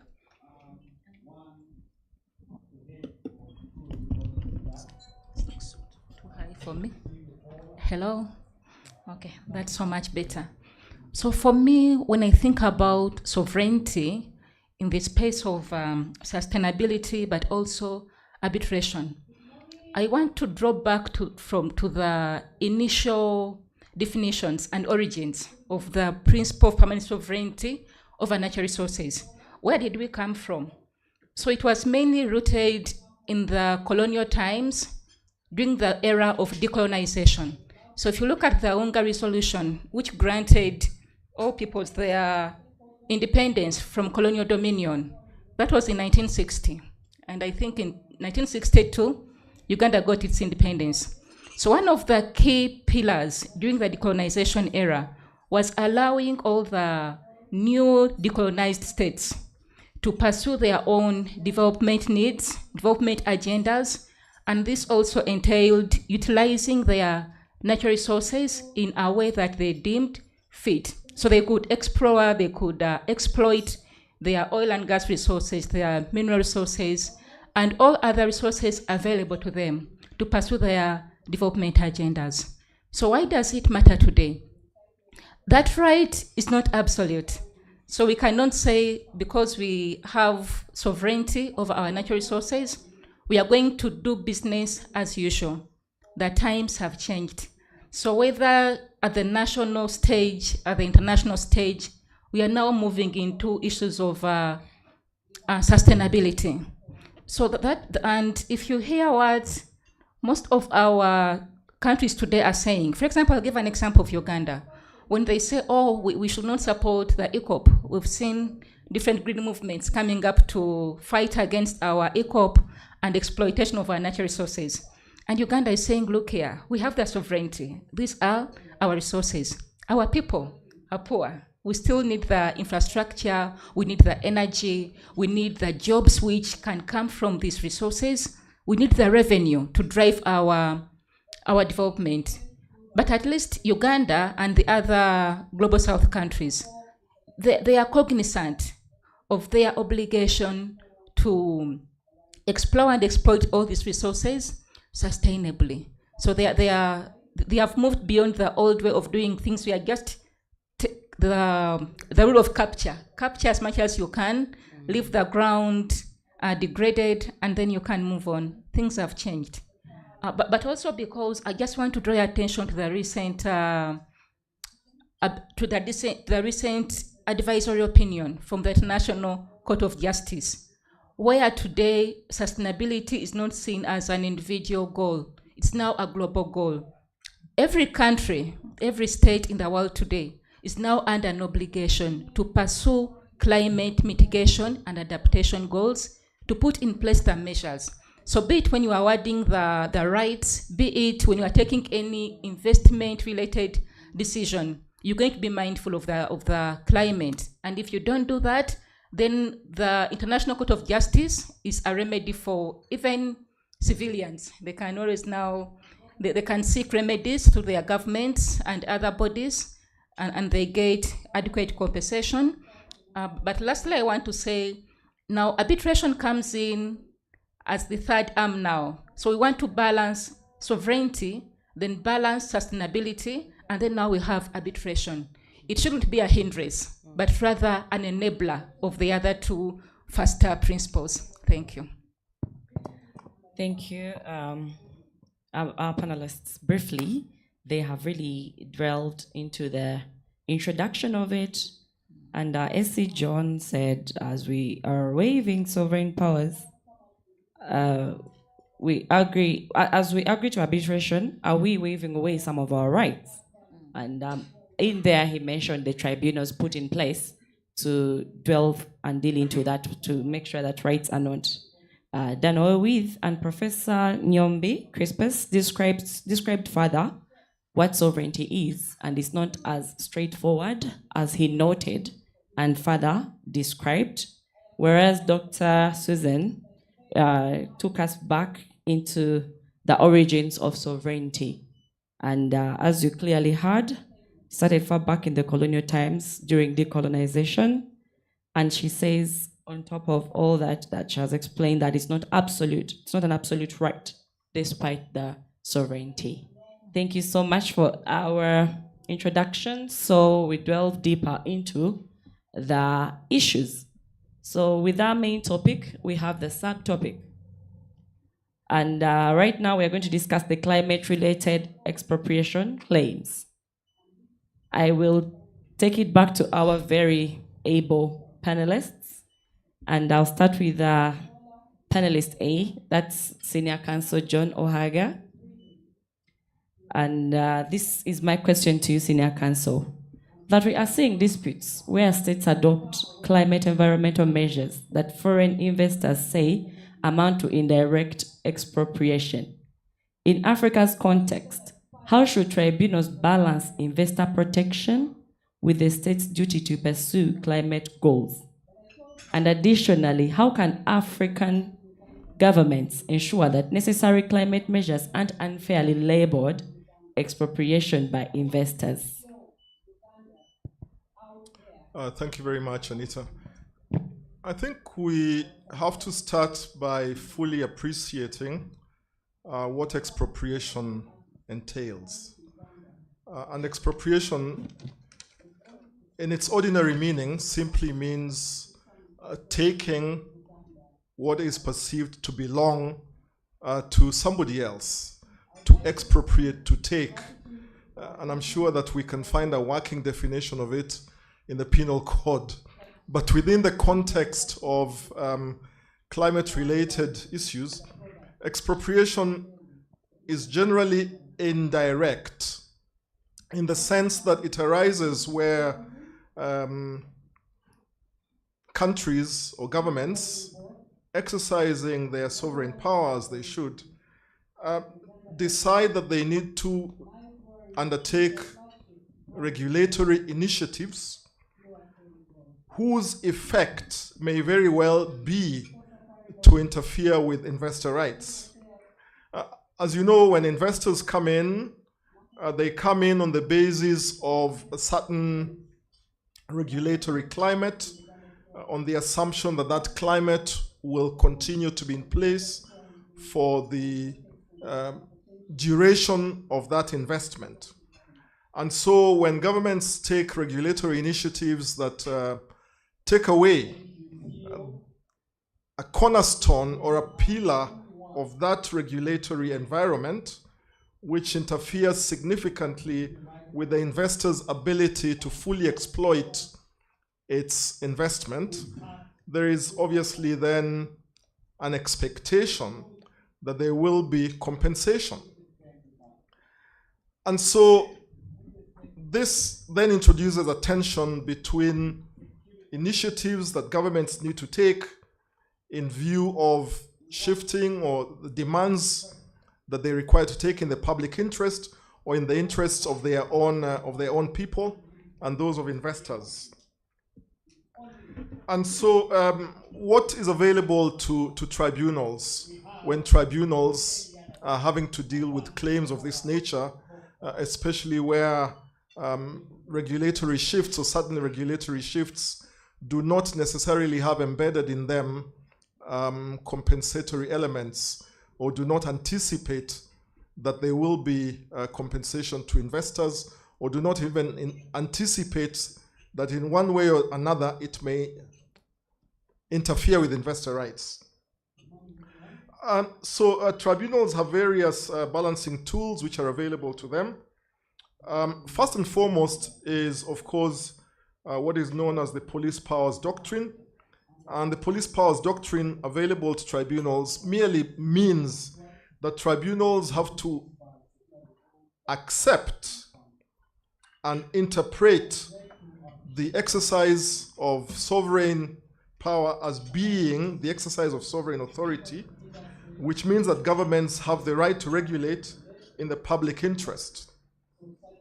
Tribunals must then also undertake a proportionality test, in the sense that tribunals must weigh between the exercise of sovereign authority and the legitimate expectations of investors, to assess whether the measures that were taken were necessary, whether they're reasonable, and whether they're balanced. And this is a balancing act, which, in my view, very much depends on the constitution of the tribunal, its philosophy, and its appreciation of where we are as African people.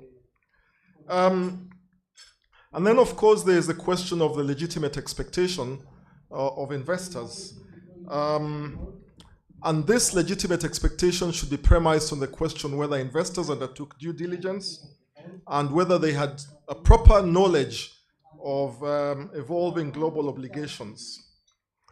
And so from the perspective of states undertaking regulatory reforms in the area of climate initiatives, in the area of legislating around fossil concessions, energy subsidies, and so on, there are various initiatives that can be taken.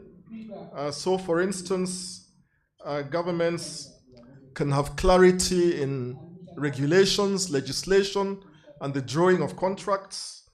Policy making, of course, should be clear, should be undertaken by experts in the field who have a full view of shifting obligations and what is global best practice. And also, of course, strategic treaty drafting to ensure that treaty language aligns with global agreements entered into by various states. So I will stop there, Anita, and perhaps allow my fellow panelists to weigh in. Thank you. Thank you, Senior Counsel. That was a good take on that. I believe it's been exhausted. And in case of any questions, kindly note down. We shall take them at the end of the session. So I'll go to my second panelist, that is Dr. Susan. And I would like to know, from the arbitral tribunal side, what tools or principles exist to balance climate obligations with investment protections? That is in light with the subtopic climate-related expropriation claims. Okay, I would want to begin by saying that the beautiful part about this is that these tools already exist and they are available to the different arbitrators, to the different tribunals. So there are many relating to the legitimate expectations. They are relating to acknowledging the discretionary powers of the individual states in legislating and providing avenues for example, in the energy transition, climate obligations, but also enforcing and driving their economic development agendas. Another tool available would be about the proportionality of expectations from both the state and the investors, and I'm going to dig deeper into some of these. And then another tool which I would want to talk about is the issue of integration of environmental and sustainability concerns in the way treaties are being interpreted. So the same way we interpret the Constitution and say the Constitution is a living thing, so the same applies to the interpretation of these different instruments. So can we breathe life into the different investment treaties? If 20 years ago, they were not providing for stringent environmental concerns, but today with the growing sustainability consciousness, the UN today, I think about 3 years ago, it recognized the right to a clean and healthy environment as being a fundamental human right. Kudos to Uganda, it's already part of our constitution. And then in the July decision and advisory opinion of the ICJ, they still upheld the right to a clean and healthy environment. So if you're going to interpret different treaty obligations as an arbitrator in the tribunal, can you take note of some of those provisions today? Do not act in a vacuum. Do not put the investor interests above the interests of the public, especially where it's going to affect their right to a clean and healthy environment, access to energy, but also largely their environmental and development goals. And then we can also look at the issue of the discretion. So countries have got that discretion. They know they are people based, especially when it comes to Africa here. The countries will know which area needs more energy, which area is looking more into education or just plain investments into different sectors of the world. They have that discretion. It's a granted right to them by virtue of the principle of permanent sovereignty over natural resources. So can we not override that? But also in doing all this, remember, we are in the global south. We still need investments. Now, the issue of balancing that perfect balance, I don't think it can ever happen. These are capitalists. They're here to, they sink in costs, they expect a return on investment. But on the other hand, we are saying, you know what? We are looking at our future generations. So when we talk of sustainable development, the present generations have got a right. The coming generations have equally got the same interests in the resources we have today. So how would we balance that? And the international community has got all these measures already in place, precautionary principle, proportionality, preventive principle. So how can states be allowed to draw onto all those available opportunities to them and platforms to safeguard the interests of their people, but also not override the interests of the investors, because we need each other. Okay. Thank you. Thank you, Dr. Suzanne. And now over to you, Professor Crispus. Do you think Africa should rethink how it drafts its treaties to better safeguard regulatory space for sustainability? Thank you so much for that question. Now, to answer that question, I have to go back to 2 years ago when I was consulted by the United Nations Economic Commission for Africa. So they approached me regarding the African Continental Free Trade Area Agreement.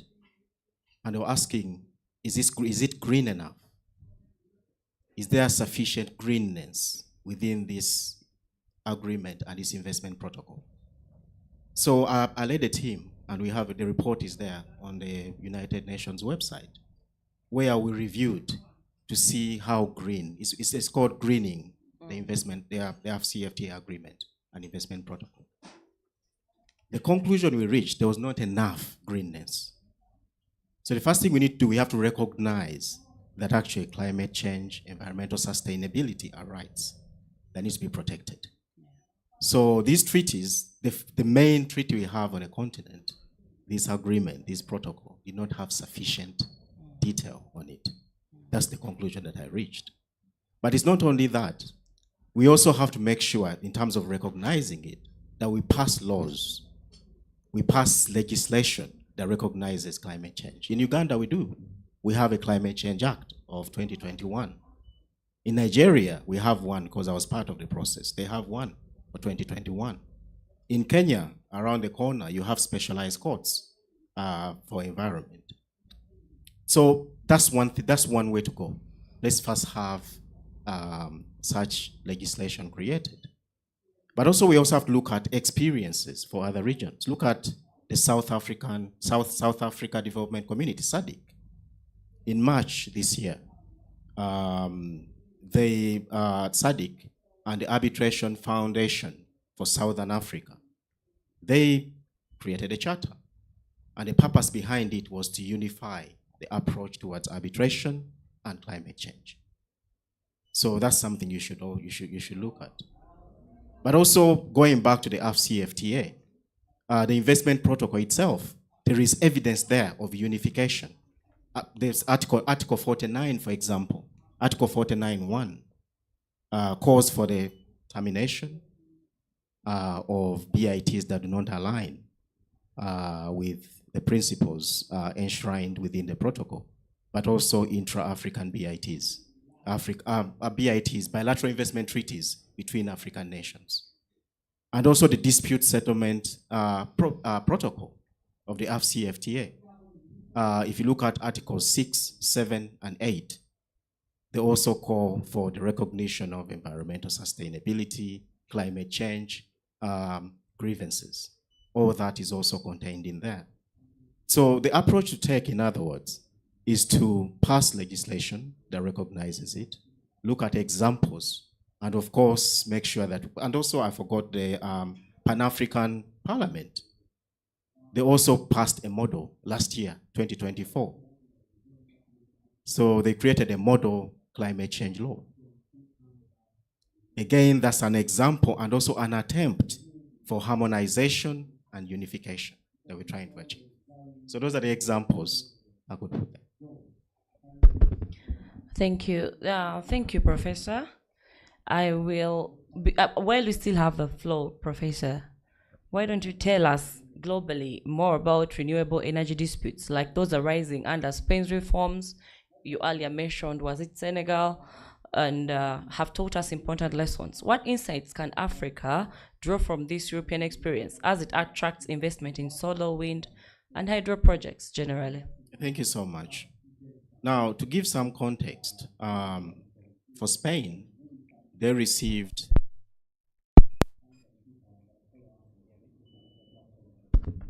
it's back on.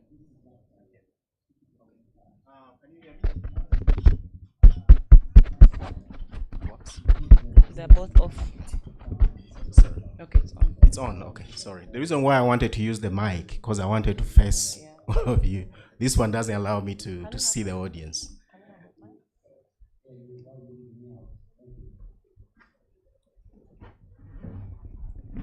Give it to him. Let me have the other mic. Okay. Thank you.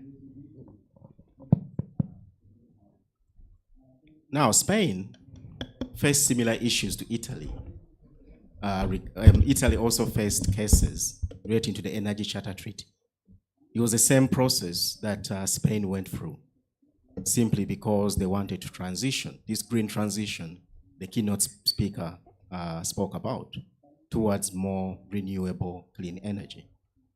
So there are certain lessons that could be learned from there. One, where did the disputes come from? There were investment treaties, bilateral investment treaties involved. Which particular substantive protection standards were being triggered? It was fair and equitable treatment. FET, as we call it. So this old approach of having what we call unqualified FET provisions within treaties needs to be, that's something that needs to go. Now, a couple of years ago, I wrote a book. What's the name of the book? I wrote a book, and it covered some of Uganda's bilateral investment treaties.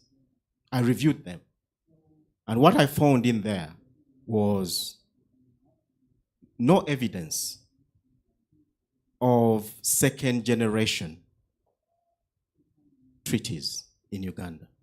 Uganda is still tied to what we call first-generation investment treaties. It's the same problem across Africa. Currently, I have 20 PhD students under me. And one of them is actually the former Attorney General of Zambia. He joined me last year as a student of mine. And he's looking at coal mining in Zambia. And some of the issues they faced, and from the learning he has got from his PhD and of course from the practice, goes back to how those bilateral investment treaties were negotiated. I also have a senior advocate of Nigeria. I'm supervising, is about to complete his PhD with me. And the challenge that he also has, the PhD that he's looking at, is also showing the same issue. They're trying to find ways of rebalancing these investment treaties to realign with the interests of the states, because they are one-sided. So going back to the Spanish challenges or disputes or saga, what they call it, one lesson that could be learned from there: renegotiate your bilateral investment treaties to reflect your national interests, because that contributed a major part to the problem. Number two, energy resilience. I think it was earlier this year, they had a blackout in Spain. Partly because, for Spain, they've taken a very unprecedented approach where 60% of their energy comes from renewable energy, which is quite unique. It's a lesson African countries could learn from. But the challenge with it, you must make sure you have the technological capacity to do it. So you may end up having blackouts as they did in Spain. And the other thing is dispute settlement mechanism. Make it clear. I think the keynote speaker also spoke about that earlier. You need to make sure that arbitration, or whatever you choose, clearly arbitration is the best way to go nowadays. Make sure that that dispute resolution mechanism is clearly articulated within those agreements. That is a must, and it's a lesson we've learned from Spain. So I'll take those 3 lessons and I'll stop there. Thank you, Professor. Well spoken, and giving us the European perspective helps clarify and clear the picture. But at the end of the day, the solutions we are looking for are African, but it's a global village, and most of our policies and everything is adapted from all over the world. So without wasting more time, I will go back to Senior Counsel John. So given the above discussions, do you see risks of regulatory chill in Africa's energy transition, where a fear of arbitration discourages governments from enacting bold climate policies? And how should governments respond while still attracting investment? Thank you very much, Anita, and thank you very much, Prof, for that exposition on the experience of Spain and Italy and the challenges that they have faced. Obviously, they're in a unique situation because, as you alluded to, the technological capacity to bring into place the initiatives that you seek to promote for your countries is very important. As Africa, we are in a unique position, and this unique position is obviously economic.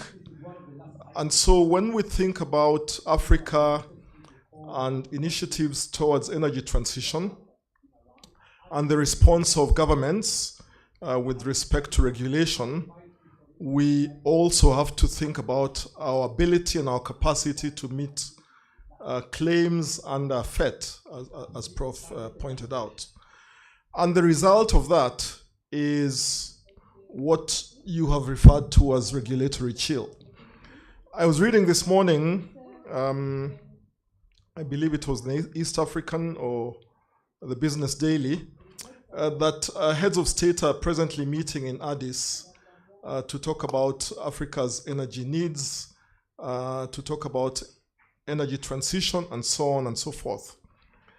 And when African heads of state and policymakers and so on meet in forums such as those, there are often very bold statements made by our heads of state as to where Africa needs to be, or where African countries need to be with respect to the energy transition. The problem is in translating those bold policy statements and initiatives into country-specific initiatives, policies and regulations which drive Africa forward. And one of the key bottlenecks to that is regulatory chill, because each state must take into account the potential consequences of bringing into place regulations and policies that have the potential to upset the legitimate expectations of investors. And so what regulatory chill does is to either delay or dilute or even lead states to abandon measures which they would otherwise have taken, absent the costly effects of those initiatives. And as Prof has pointed out, one of the big problems that Africa faces is being stuck with first generation BITs, which means that there is an imbalance between African states and investors with respect to the standards put in place for compensation, where African states exercising their sovereign power regulate in the public interest. And so we have seen this, for instance, with single-use plastics. We've seen Kenya has attempted to put in place regulations relating to single-use plastics. So, for instance, now you cannot come into Kenya with your duty-free bags wrapped in your normal plastic sheets. But I've not seen this fully enforced through customs even as you come in. And that's just a very small portion of it. About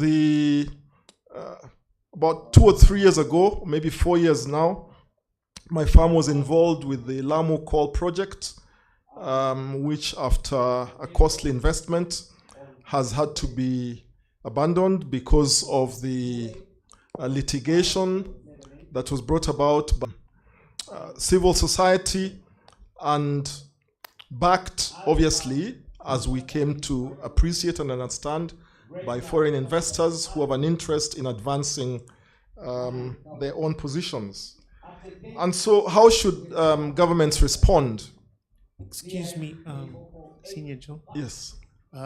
We would like to take a short break. There's going to be a performance next door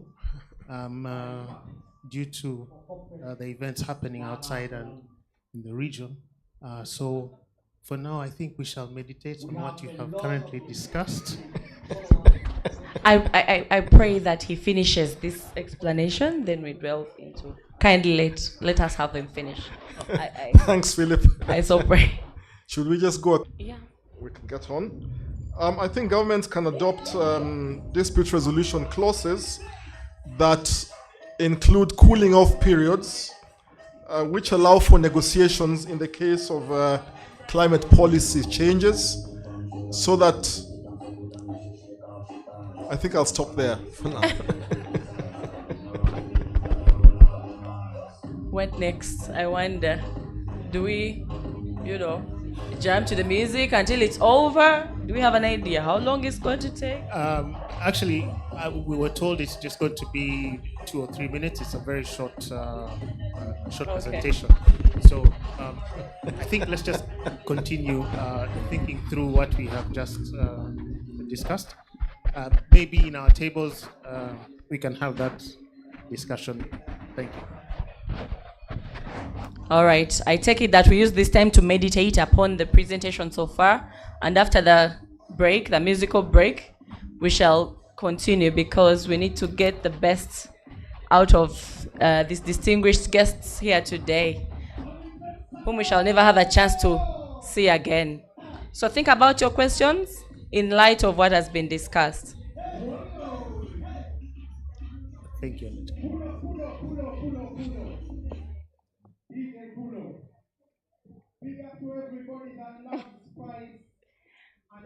Do we have our own DJ? Can we kind of put our own music to distract us from following? No? Competing noise? You okay with the other one? All right.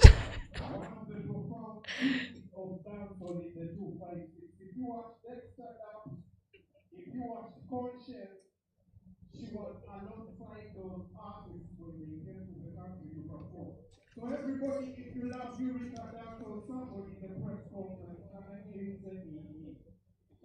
that's what's going. So, Rita, I'm going to present that I'm going to start with, right?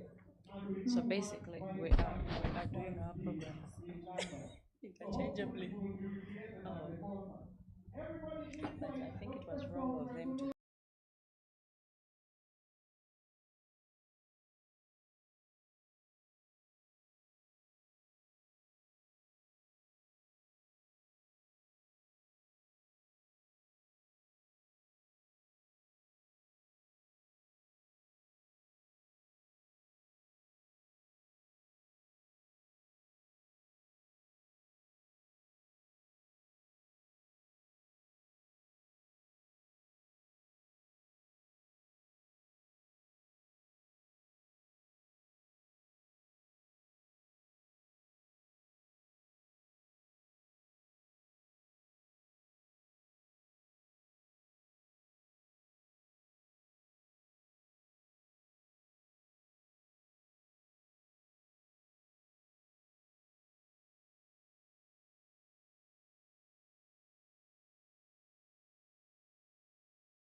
to climate policy, to the energy transition, and to the regulations that governments seek to adopt in order to move that energy transition forward.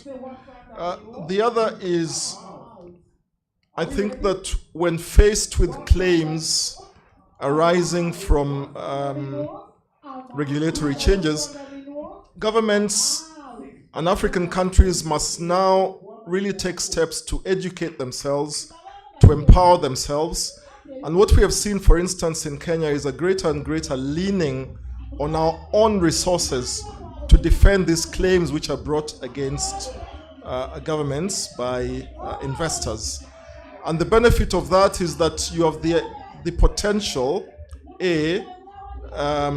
to be more deliberate about the choice of tribunals when you select arbitrators who will sit on tribunals, arbitrators with a philosophy or an ability to understand the place and the position of African countries, the public interest of the African people and their aspirations, and also through your filings to be able to better educate tribunals so that decisions begin to emerge which has a philosophy and a jurisprudence that embeds in them an understanding of Africa's place. And this, I believe, would then be a way to take us forward. Thank you very much. Thank you. A round of applause for that beautiful presentation. Yeah, and I've been told we're running out of time, so I will not waste any further of that time, and I'll go straight to my next question. And I'm directing that question to the lady. Dr. Susan, governments must regulate for public interest, right? Especially climate and energy policy. But investors often evoke FETs, that's fair and equitable treatment protections, to challenge such regulations. How should arbitrators draw the line between legitimate regulation and a breach of FETs in climate energy disputes? Thank you, Anita. So I would want to begin off by saying that this is one of the most contentious areas in arbitration. How do we balance the FET provisions, but also the public demands and public aspirations of different states? So investors always invoke FET provisions. It's like their magic bullet for everything. Each time you want to change the policy, they're going to come up in arms and fight vehemently against that. So how do we draw the line? How do we balance? And again, we go back to the issue of balancing the legitimate expectations of the investors and balancing those with the public demands and public aspirations. So much as investors should expect stability when they invest, that should not come at the expense of the public concerns. It shouldn't come at the expense of the countries meeting their commitments. Let's say in the international agreements like the UNFCCC. I will pull out one example from our National Climate Change Act. If you look at our preamble, it's very clear.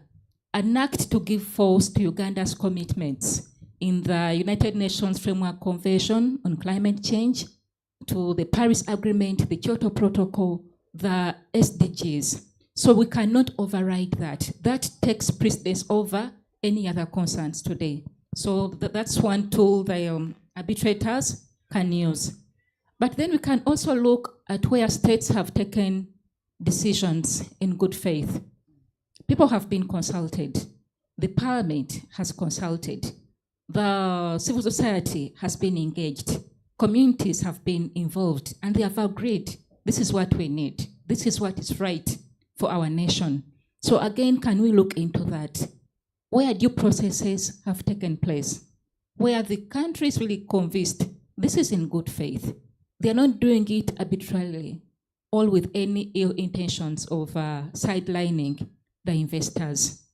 But we can also pick from the different conventions and the regional bodies. If you look at the African Union, for example, in its energy transition agenda, if you look at the African Mining Vision of 2009, they are looking at empowering more Africans, creating jobs, developing all this sustainably, industrialization. But of course, with industrialization comes excess demand for energy. So we cannot run away from that as well. So whatever they are doing, we need to draw into the different arenas, bodies, and institutions, but also the public participation. In most cases, when we talk of sustainability, we limit that to only the environmental concerns, but that is wrong. Sustainability is broad. So it has emerged from the times of the IUCN definition, where we're only looking at the development and then environment. If you look at the other, like the Johannesburg Summit, the Rio Declaration, now today people are at the center of all kind of development. So community participation and participation of all the marginalized groups and the most affected is going to be very key. So once we have that in place, then the FATE provisions are going to be interpreted to give more, to breathe life into such commitments. And then lastly, the issue of proportionality, where decisions are being made proportionate to public interest. Again, there, the arbitrators should be very lenient and liberal in how they interpret the FATE provisions. The challenge is lacking a very well pronounced and defined definition of what amounts to FATE. So that discretion is always left with the arbitrators. So can they not abuse that?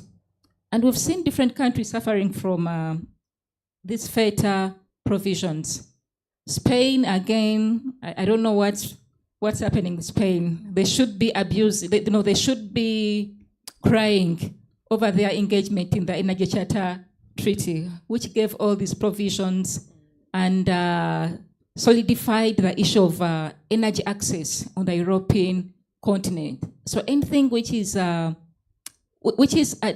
going away from securing energy in EU, there are all these provisions. The investors have always been convinced about the stability of different regulations in place.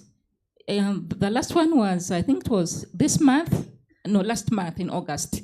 There was a Japanese energy company in Spain, and what happened was that they had signed up different provisions, and they had invested in Spain on the assurances of the government that they are going to have all these subsidies for the all wind energy related investments.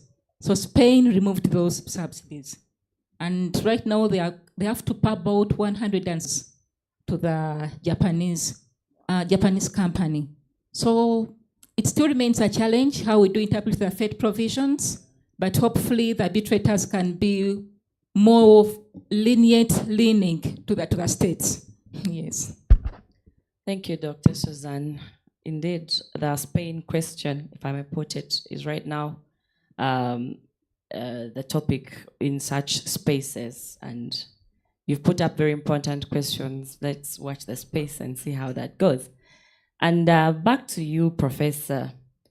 I would like to know, do you see emerging treaty or doctrinal innovations that Africa could adopt to reduce climate-related expropriation disputes? And could the African Continental Free Trade Area, that's AACTA, or regional arbitration frameworks help address this tension differently?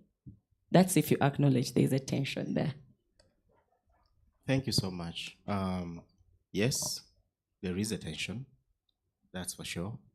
Now, before I give different examples, I would like to go back into history to understand where are we in terms of these energy agreements or bilateral investment treaties.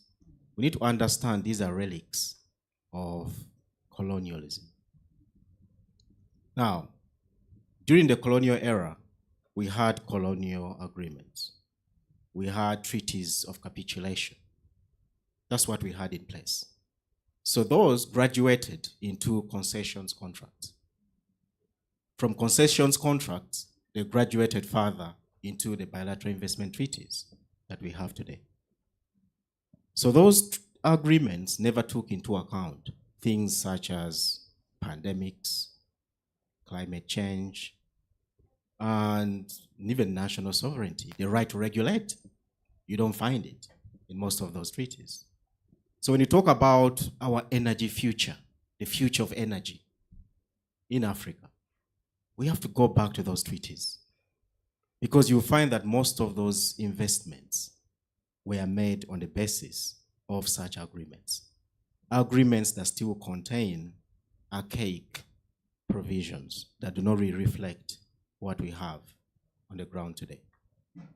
So an historical lesson is important to understand why we're in that position.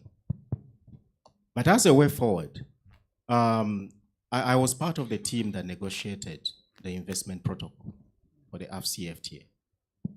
And before that, I was actually part of a team. Actually, we met in Nairobi, Ministry of Finance, Trade, Investment, to negotiate the ESC investment policy and strategy. I think it was for 2021 to 2024. And I remember when we were discussing what should go in there, I said, we need to put obligations on foreign investors to protect the environment. I was part of the Ugandan team, so I told the Ugandan team, that's one of the things we need to go for. We need to have obligations on these investors. Enough with them just exploiting resources, in some cases enjoying tax breaks and literally ripping us off.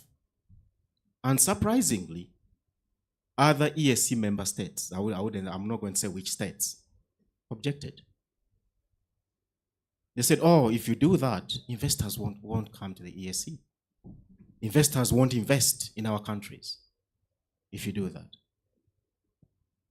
And these are countries that are struggling, they're on the margins, that have been sued left, right, and center by foreign investors.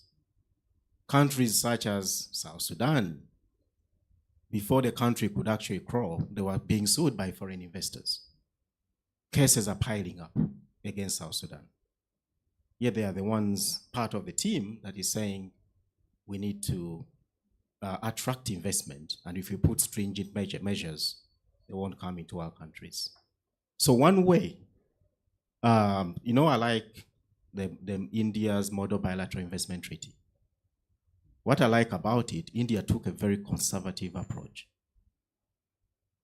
Provisions such as FET, you can limit it. You can say that it can only apply to certain sectors.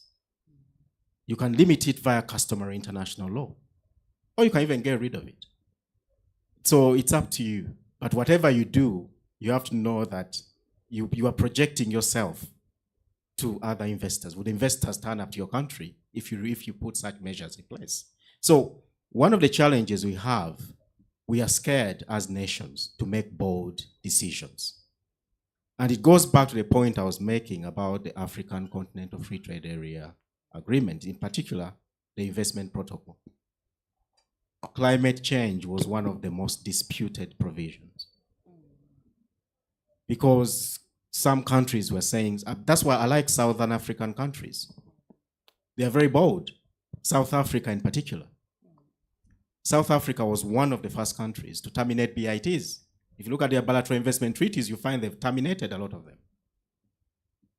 At some point, I was a big fan of Tanzania when Magufuli was still there, because they were all also making bold steps, bold decisions to get rid of those old archaic treaties. But nowadays we have, for example, we have very good examples. Look at the 2020 Turkey, United Kingdom Free Trade Agreement. Look at the 2021 Australia, United Kingdom Free Trade Agreement. And even our own AfCFTA investment protocol. There is evidence there that we are starting to recognize climate change and energy sustainability as part of that. So I'll stop there. Thank you, Professor Aisha. The question can't wait? All right. Well, if it has come up, please go ahead. Someone get her the mic. It's in line with Professor's discussion, right? So you can.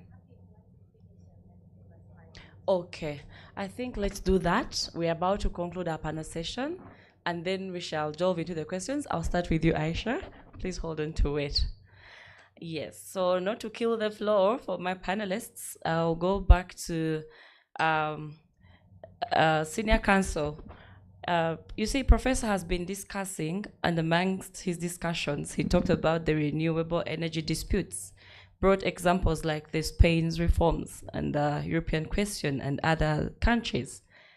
And he gave insights of how Africa can draw from this European experience as it attracts investments in solar and other hydro projects. So to you, Senior Counsel, relying on his discussion and the general discussion above, how can African states simply, develop their own model? How can African states incorporate those lessons into policy design and treaty negotiations for renewable projects? Thank you very much, Anita. Listening to Prof, the first thing that comes to mind is, of course, the fact that African states need to be in the same place, need to acknowledge that they are on the same platform so far as their negotiating position is concerned.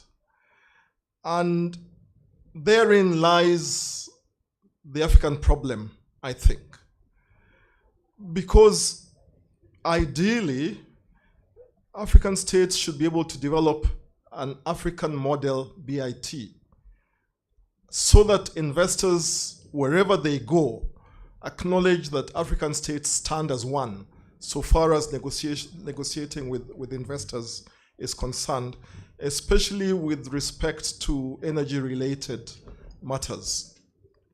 Until we're able to do that, and I think Prof's exposition of the disagreement between African states points to our weak or our soft underbelly, with which I think investors are very well acquainted.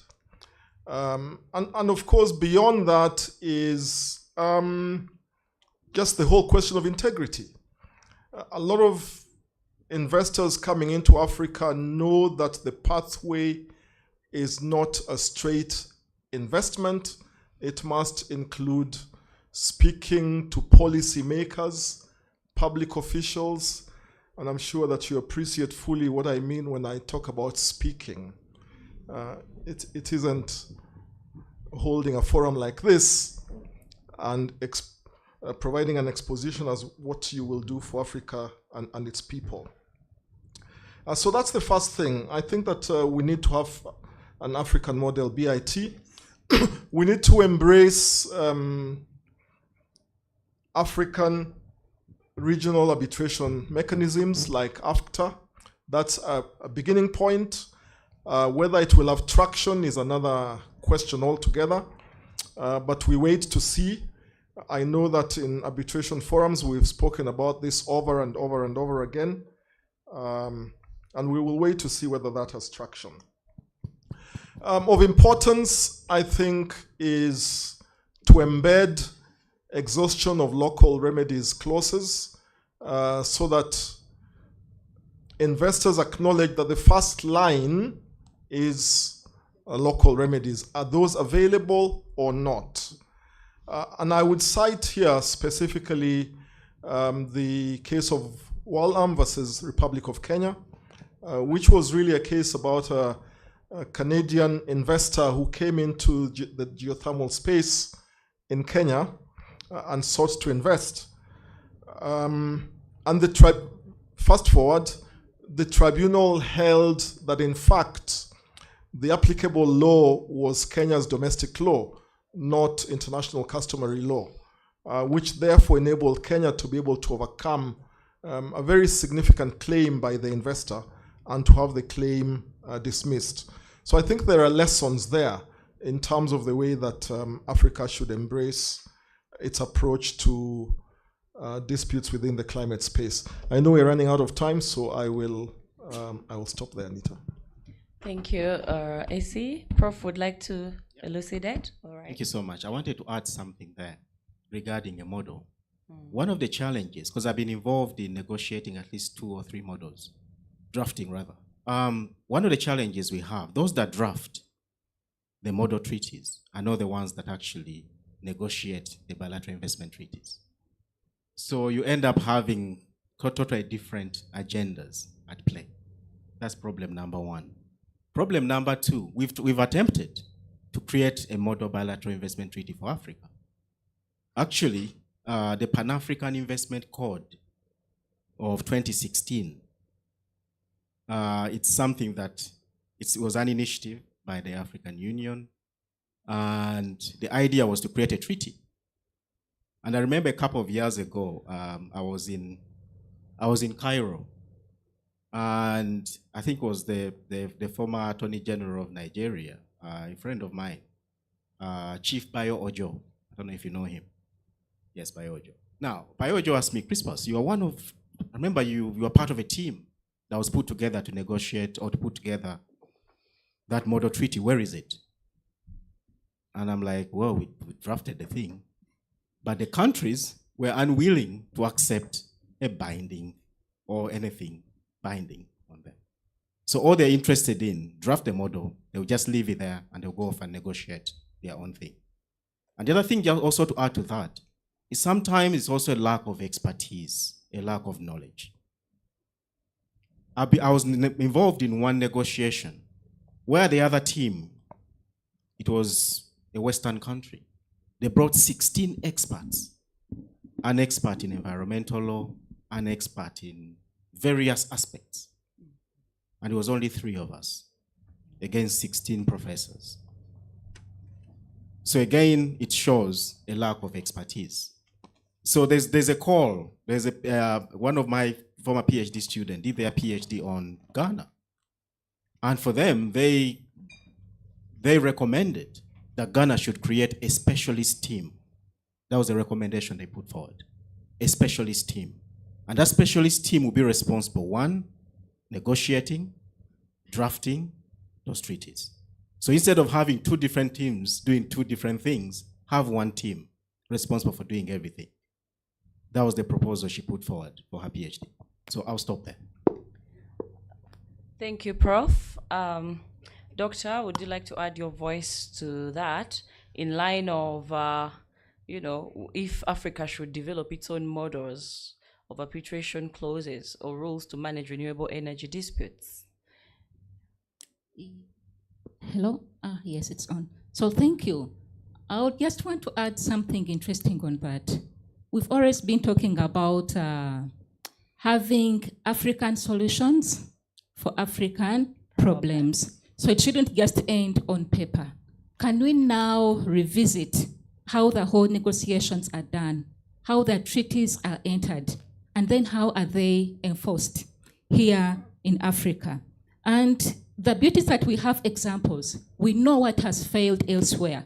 Spain has failed because it never put parameters on the scope of the benefits granted to the investors. Today, it's suffering from that. So can we pick a lesson from that? Can we Africanize our arbitration sector, our energy sector, to serve the interests of the Africans? I'll pick an example from the African Mining Vision again, and the African Mineral Governance Framework. Today, you cannot talk about energy transition without talking about critical minerals. So I would want to dig a little bit into that. So when you look at the African Mining Vision and the AMGF, they have been very clear. We are looking at industrializing Africa using our mineral resources. We want to use our revenue to construct better roads, to provide better employment opportunities, more infrastructure, good education, research and development, you name it. That's what we are aiming for. Now, there is one controversial one where they said, we don't want our minerals to go out of Africa unprocessed. Remember in the EU and the US and China, they are coming for all these unprocessed minerals. That's what they were doing before. Because to them, energy security and security of access to these minerals is very key. That is not our challenge as Africans. So when we are determining what is critical to Africa, we are not looking at security. We are looking at the value retained back home. So if you look at the recent presidential directives and the Mining Act, there is now a ban on the export of unprocessed critical minerals and minerals at large. Out of Uganda, different countries have picked it up, South Africa, Ghana. So all African countries are coming on board. It's not sitting well with the investors because to them they get more value when they take away the unprocessed minerals. So that's why we are saying we need African solutions for African challenges. So basically, what are we going to do? Embed climate and sustainability obligations within the treaties, within the investment decisions we are taking. Let us prioritize African dispute resolution mechanisms, and for us, we need to promote even other alternatives like mediation, which can be a bit easier than arbitration. And then lastly, can we clarify on the FET provisions? Let us not leave it as a blanket check, which can call for different types and multitudes of interpretations. Let us clarify on that. Thank you. Thank you so much, Dr. Susan. You have really put that together and concluded well. That's why I will give now a chance to my gentleman to, in light of what has been discussed and what she has put across clearly, that African solutions for African problems. So in that line, as we conclude, Prof, you go first. Give us a procedure or substantive reform you would recommend to make arbitration a more effective tool in advancing Africa's green future. Thank you so much. We have to ask ourselves, what's the most invoked provision? It's FET. So the only viable solution, the only viable answer, I would say, is FET again. We need to go back to what the doctor said here. We need to make sure that we Africanize it to reflect our interests. That's the answer. Senior counsel, as we conclude, let's add your voice to this.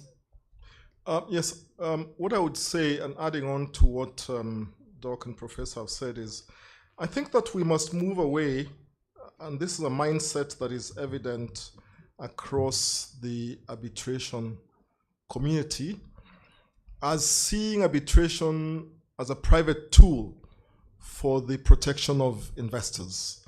We must begin to see arbitration not as a private dispute resolution mechanism, but as one that is available, especially in relation to matters of public interest, such as Africa's exercise of sovereignty in the energy transition area, where it is a public instrument for the promotion of Africa's sustainable growth. We must open up arbitration. We must, in my view, stop exporting our disputes to Western capitals. We must bring those disputes home, and we must make them open and more accessible to the public. We must have greater public participation in the resolution of African disputes. Thank you very much. Thank you, Senior Counsel, and thanks to my panel in general. That marks the conclusion of our panel discussion. We now welcome the Q&A session. If anyone has a question from the crowd to any of the panelists, do put up your hand. And I'll start with Aisha. Thank you, Albert.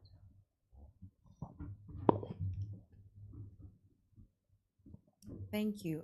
Picking up on what the panel said about the need for harmonizing our model investment treaties, the East Africa community has had a model investment treaty since 2016, and we're all members of the East Africa community. So I wonder why we as members don't use our own documents and instruments. And I think, Professor, you touched on some of the challenges. The question I have for each of you is, which one comes first?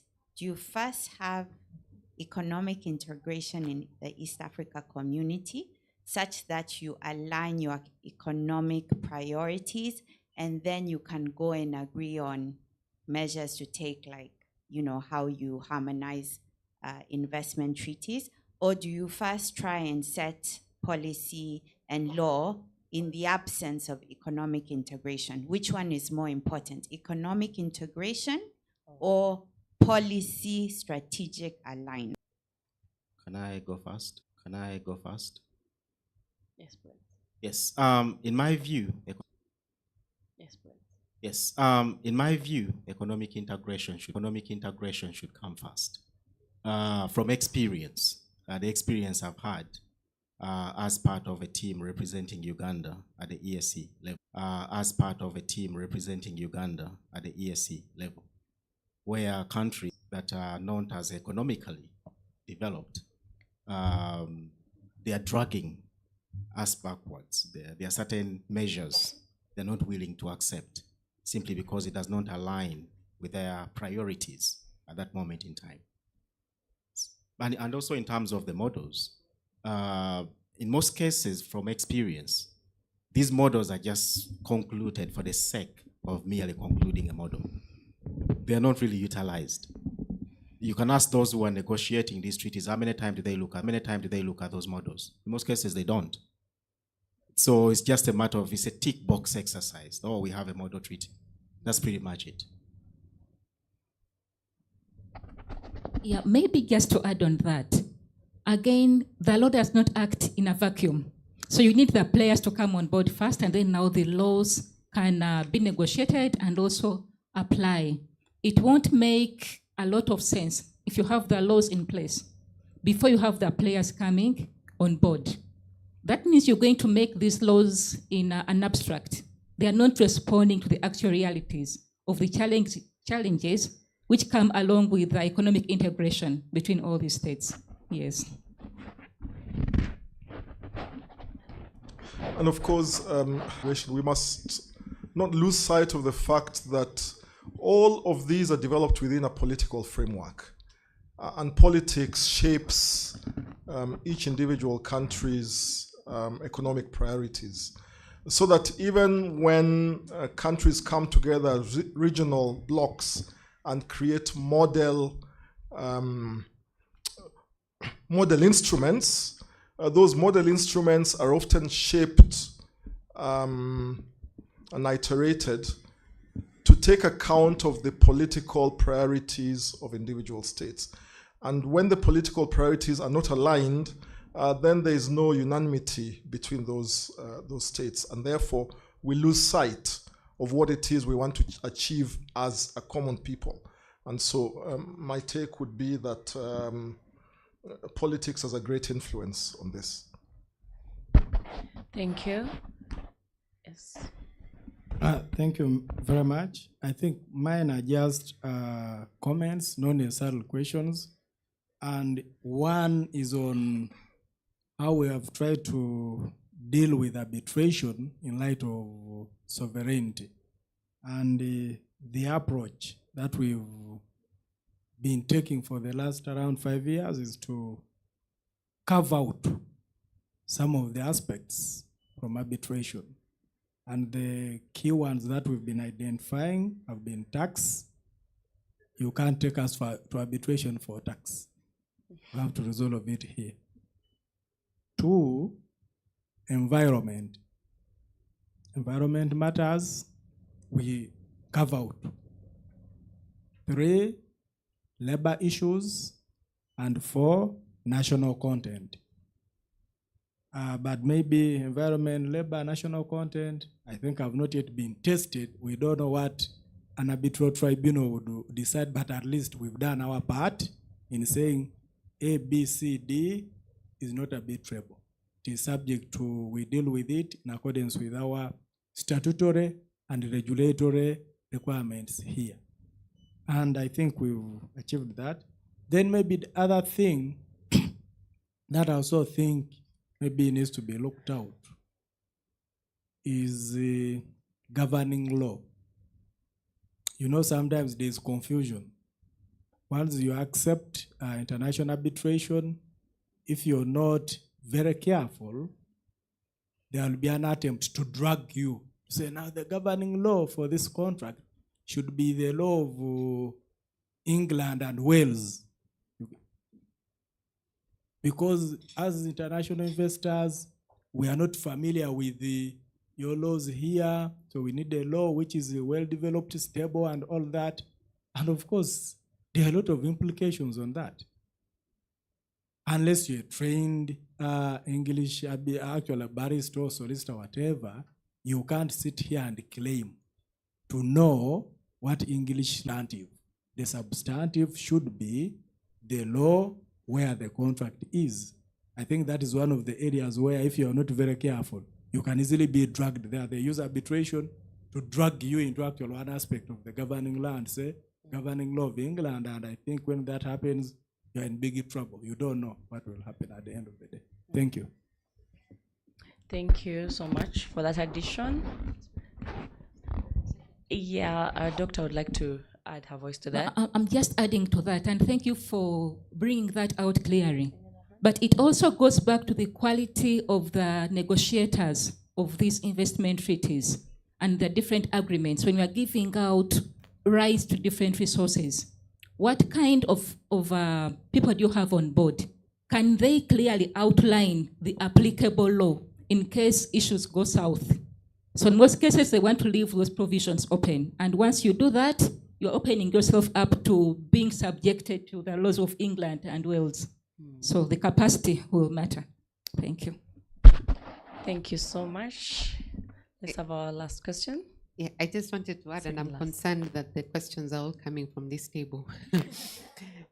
Right. Maybe the solution, Professor, would actually be, and to now respond to Mr. Elungat, is in Professor's solution of a team of the negotiators and the drafters. I think, especially from my experience as State Counsel, would be include the people who actually represent government on these kinds of disputes and the implementers of the contract in the negotiation process and the drafting, because they know the practice, they can inform the kind of clauses to include, and I'm hopeful, Mr. Francis, that you include the right to health also as as a question of what Uganda restricts on issues on right to regulate. I believe in doing so, then you have an expertise that can actually guide in a practical treaty development that can be easily implemented and enforced. Because most of the times we know our governments, when they go to negotiate and sign contracts, they do not involve, and I recall our former Attorney General used to call the lawyers as morticians, because you get a dead contract that has already been signed and you're being asked to now give advice on, and you're limited to then being unable to secure the government's right to regulate. You're unable to secure the government's right to the choices in dispute resolution. Because then if, for example, Tanzania has just proposed a multilateral investment treaty, model investment treaty to ALCO right now, and it begs the question, how many more model treaties will we get as an African continent and even East Africa region?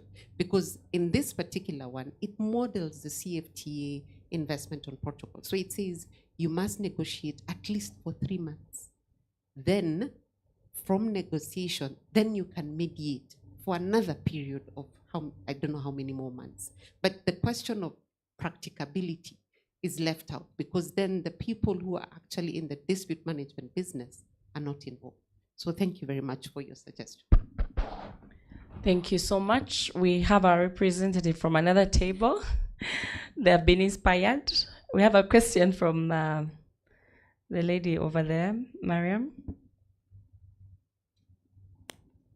Thank you very much. I think Barbara preempted, so I'll just add on to what she said. My question before she spoke was going to be to senior counsel, with your vast experience, and you kept hinting on things like negotiation, school of period. and my very scientific mind applied itself to the other side of the spectrum of ADR in general, where arbitration is at the tail end. And my question at the time was going to be along the lines of dispute avoidance. Now that we have a chance to bake from scratch, so to speak, can we be intentional about dispute avoidance in this very delicate dance as opposed to dispute resolution? Thank you. Thank you, Mariam. Was that directed to anyone in particular? Before Senior Barbara counsel. answered, it was for I senior think it was a comment adding to Barbara's, with which I fully agree. I think that dispute avoidance needs to be embedded into a structure. But you know, dispute avoidance starts from the instrument. It is the foundation that you use in order to avoid the dispute. And then there's the management of the relationship. And then there's the management of policy. You cannot introduce dispute avoidance when the dispute has arisen. So dispute avoidance is, cuts across the entire framework of the negotiations, the instrument that you enter into, and the way that you manage your policy, your transition, and even the obstacles that arise in the course of that transition. Thank you so much. If there are no further questions, oh, there's a lady over there.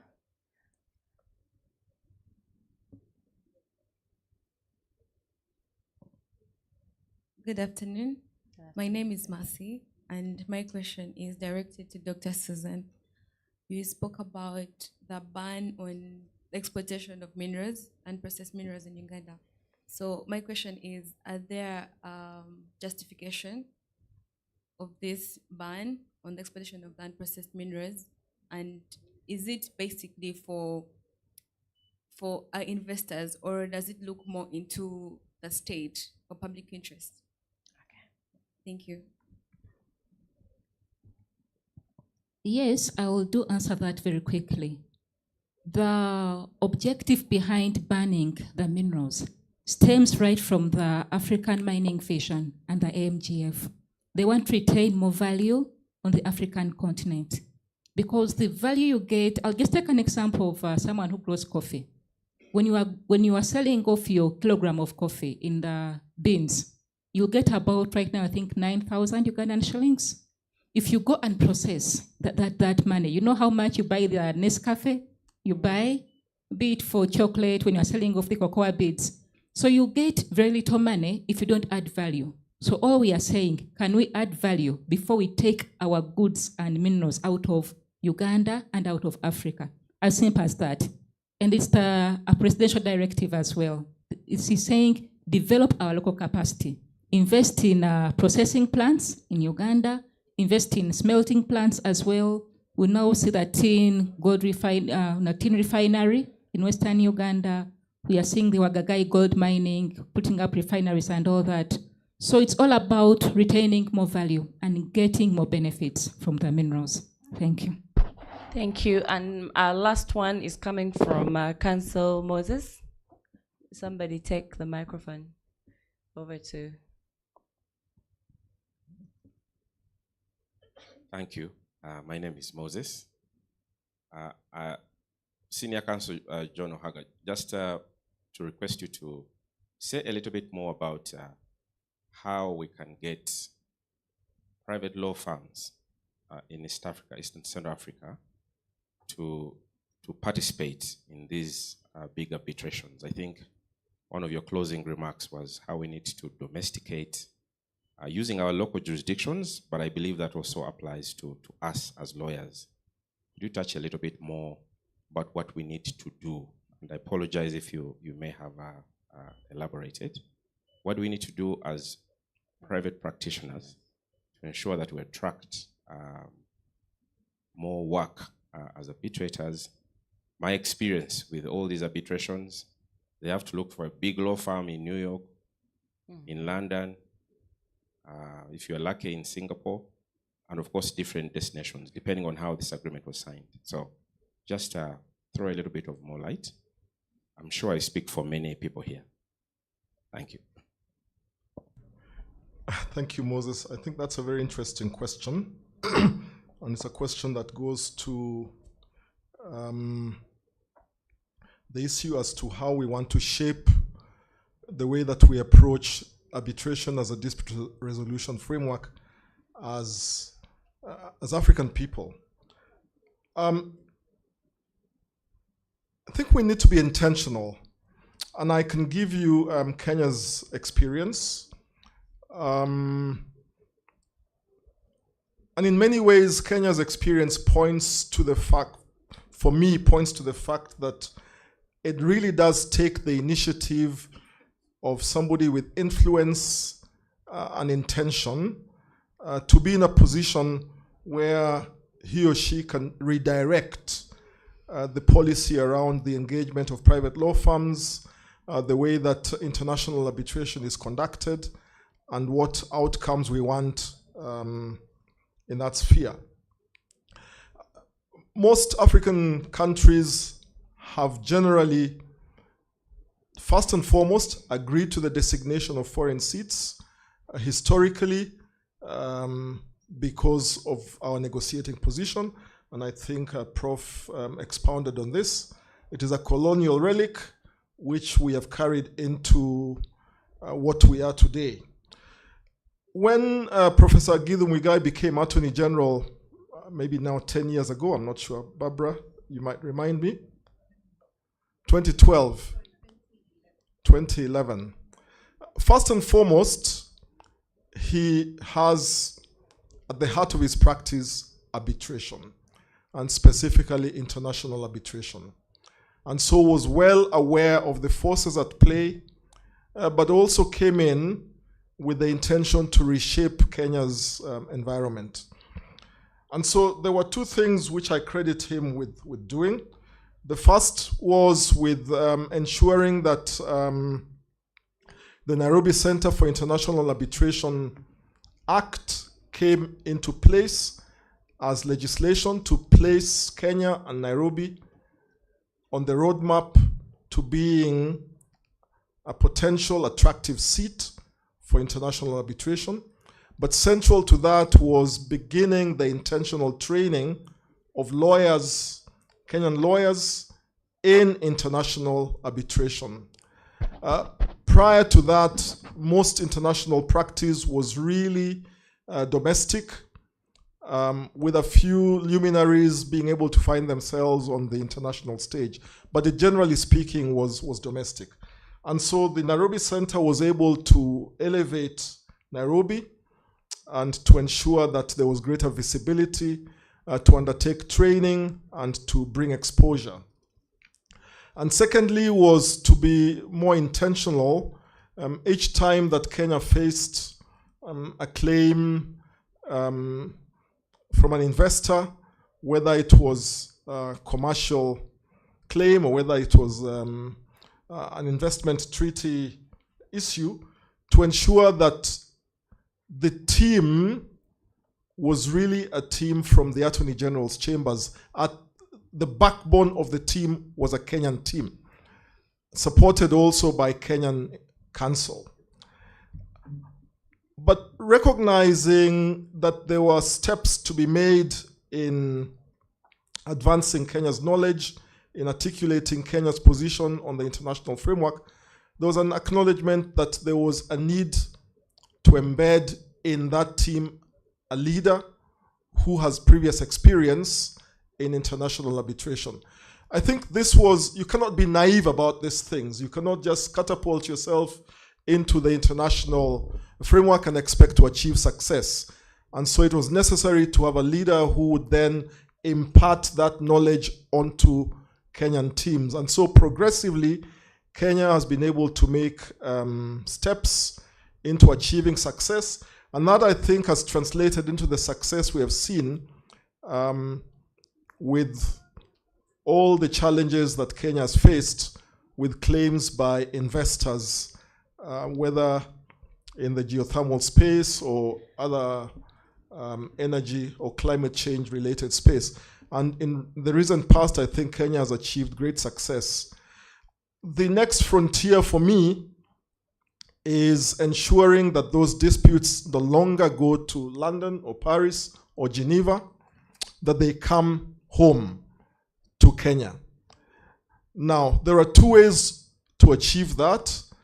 And again, we cannot be naive about this. When I was on the board of the Nairobi Center for International Arbitration, we spoke about not aiming immediately to have Kenya as an attractive seat, but at the very first stage, to have Kenya as a venue for the resolution of these disputes.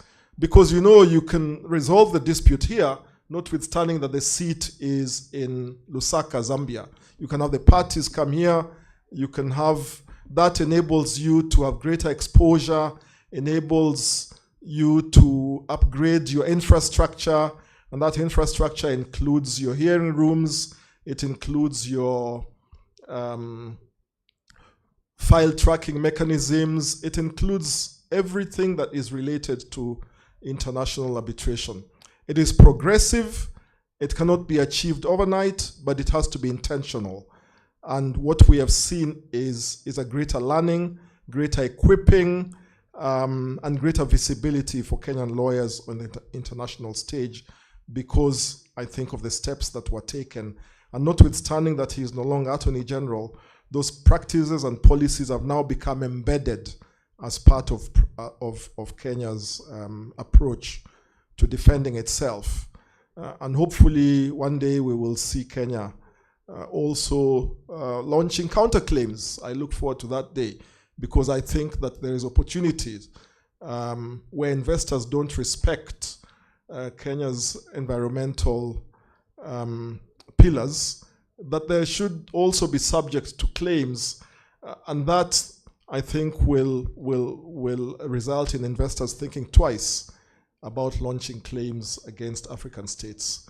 Thank you very much, Moses. Thank you. I think that wraps up our session. I believe it's really been insightful. We've really learned and got the best from the experts here. I thank you all for listening attentively, for the patience, and for attending. I am happy to see that everyone that was with us yesterday is back today. Thank you for that. And with that, I want to thank my panel as well for accepting our invitation. These are very busy people, but you took out time in your busy schedules to be with us and educate us. We are truly, truly honored.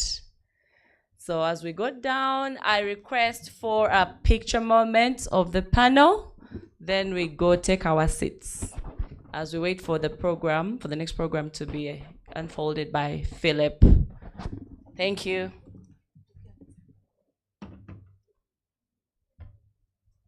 Thank you so much, Anita, for moderating that session very well. We'd also like to thank Professor Crispus Nyombi, Dr. Susan Nakanoji, and Senior Counsel John Ohaga for being part of this panel to discuss the topic of balancing sovereignty and sustainability. Sticking with the topic at hand, it's important that we retain resource energy personally and sustain ourselves for what's coming ahead. So we'll take a moment to break for lunch. We will have our meal at the main hotel at Lakes Restaurant. So we will exit, pick a coupon from the registration table, go to the hotel, Lakes Restaurant, and we would like us to be back by 2 p.m. Our afternoon session starts at 2 p.m. So please let us go to the hotel, have lunch, and return back in time for the rest of the program. Thank you so much. Thank you so much. Now, your belongings will be safe. They can be left behind. We will have security look after them. So you don't need to carry any of your laptops or bags. You can leave them where you're seated. We shall take care of them until you return. So thank you so much for being such an attentive group. We look forward to seeing you in the afternoon. Bon appetit.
Katrina Katabo. Alwa. Alex. Agenza kufuna byakulya.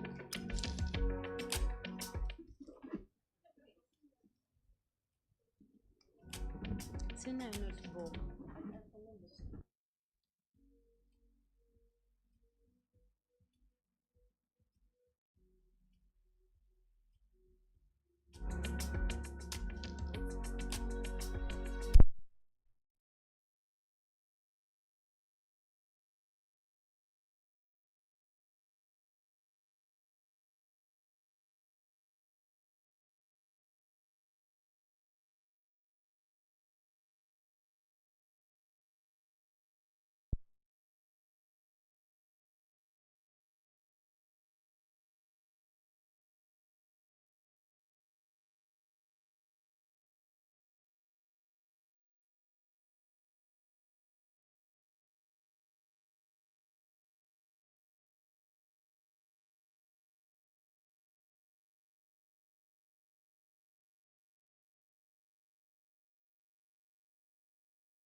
Thank you.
Good afternoon, participants. Good afternoon.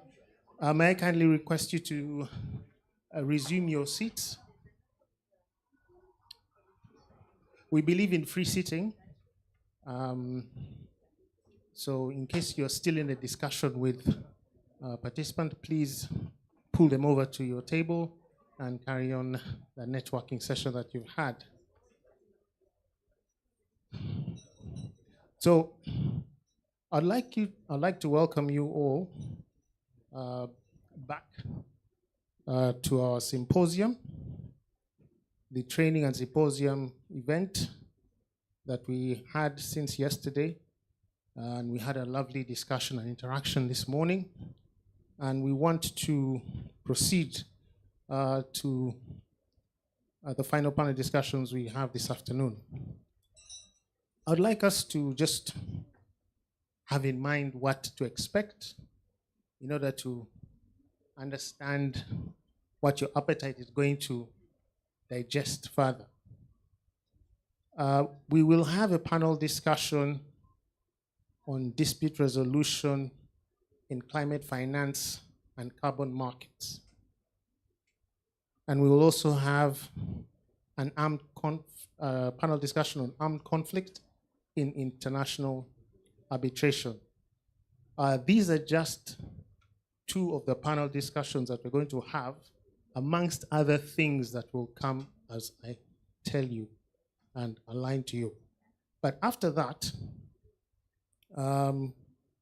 we have, let me just go back to our program. If you can give me a minute.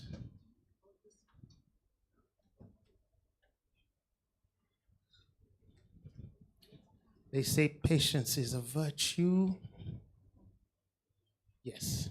So we have two panel discussions, which I've already mentioned. But before we leave, we know that we've all been in this room interacting with those in our table, possibly with those that we've managed to have lunch with, maybe grabbed a cup of tea, had a biscuit or two. But there are some we may not have reached by virtue of the vast numbers that we are. We are going to give ourselves an opportunity to catch up with those people at a networking drinks cocktail at the end of our event. So would like all of us to remain behind and take full advantage of that opportunity that we have provided us. So before we get into our panel discussion, I'd like to invite a friend of the association to say a word or two. This is Ms. Penina Tukamwesiga. She's an advocate who has over 15 years experience in practice. She's a partner at Jojoma Advocates, a director of Serena Hotels, our host, director, Uganda Clays Limited, CEO, General Secretary of National Union of Lawyers, Judicial Officers, and Allied Workers. She's very passionate about arbitration, and we're glad to partner and glad to associate with her as well. She's also passionate about labor and emolument law. She has a PhD fellow at the University of South Africa, and we're glad that she believes in training and mentorship progress. With that brief introduction, I'd like to welcome Penina to give us a few words. Thank you.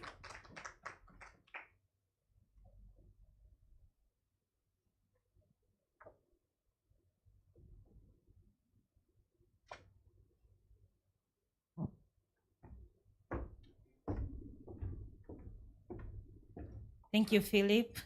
Good afternoon, ladies and gentlemen. Yes, I think he has introduced me very well. I'm Penina Tukamwesiga, a lawyer, and a very close partner with our African Women in Arbitration. We do a lot of programs together in terms of mentorship and training. I have only 3 minutes to speak, and I wanted to speak about there's a labor union for lawyers. Most of the lawyers in the house do not know about the union. I felt I should talk about it briefly before we go in our panel discussion. So it's called National Union of Lawyers, Judicial Officers, and Allied Workers. There are flyers on all your tables, more information on them. And also you can check out our website. I just want to talk about the labor union. First of all, it's under the Constitution of the Republic of Uganda. We have a right to associate. So we derive that as a constitutional right to associate and join any labor union of our choice. And we have the Labor Unions Act 2006, Laws of Uganda, where it establishes labor unions and gives procedure how labor unions operate, who can join. So today, I just wanted to interest you about the Lawyers Union. You can get more information from the website because I cannot speak much, but it's a union that advocates for workers' rights, that we do training and mentorship. We partner with different organizations.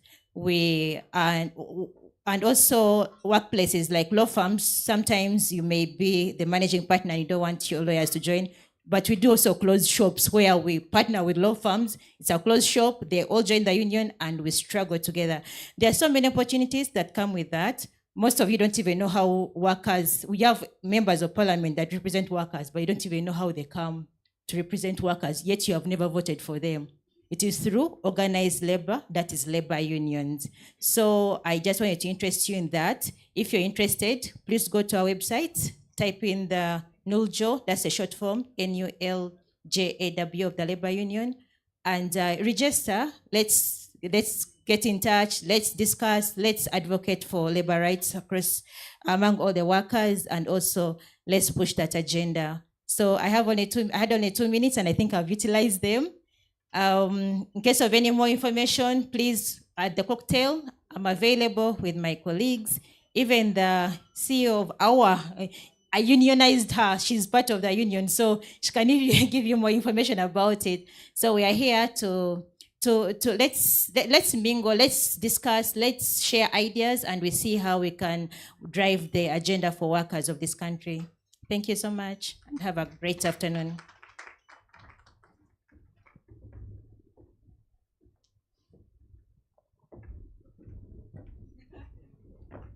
Thank you so much, Penina, for that brief talk. So we're going to go straight into our panel discussions. And we're going to move into the discussion on armed conflict in energy projects.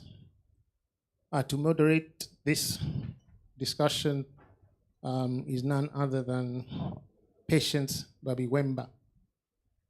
Patience is an advocate at J. Byamukama and Co-Advocates. She brings with her 5 years of robust legal expertise to the courts of judicature with a focus on dispute resolution. She has adeptly navigated complex litigation, including cases involving intricate arbitration clauses. Her extensive experience inter alia spans civil litigation, and commercial disputes, igniting a passion for advocating for expertise in information in international arbitration. Patience's sharp legal acumen, coupled with her commitment to excellence, positions her as an invaluable asset to the law firms, international organizations, or corporate legal teams operating across diverse jurisdictions. Her drive to deepen her knowledge through further education and training like these underscores her dedication to shaping the future of dispute resolution on the global stage. Please put your hands together as we welcome Patience to take us through this panel discussion.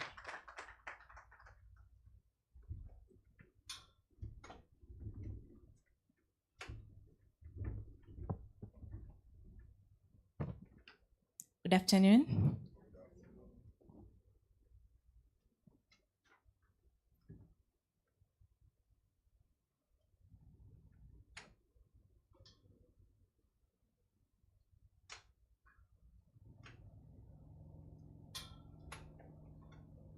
Okay, so I'm going to go right into calling on the members of my panel.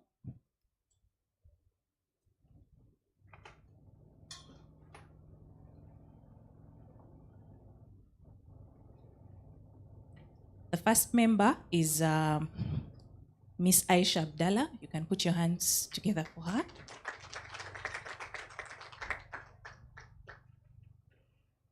Miss Aisha is a partner at ALN Kenya,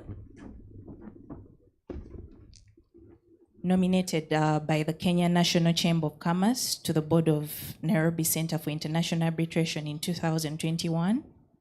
In December 2022, she was appointed head of the governing council of the Hong Kong International Arbitration Center and is a member of its proceeding committee. She's also on the AFSA panel of arbitrators and is a member of the Africa Users Group for the Singapore International Arbitration Center, the African Arbitration Association, and Delos Board of Advisors, amongst other bodies. She was also the lead author of the Kenya chapter of the 6th, 7th, 8th, 9th, 10th editions of the International Arbitration Review. She was appointed as an arbitrator of the Court of Arbitration for Sport in January 2025. Thank you so much for being here with us. Very grateful. The second member of my panel is Mr. Robert Chirunda. I hope he's around. Yes, there he is. He's a founding partner of Chirunda and Company Advocates with an LLM in Law, Science, Technology from Stanford Law School, and another LLM in Trade and Investment from the University of Western Cape. And he's also a member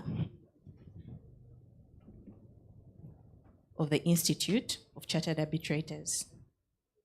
Then the third member of my panel is Mr. Moses Mwase. You're welcome, sir. He's a senior partner and CEO, LLP Professional Services.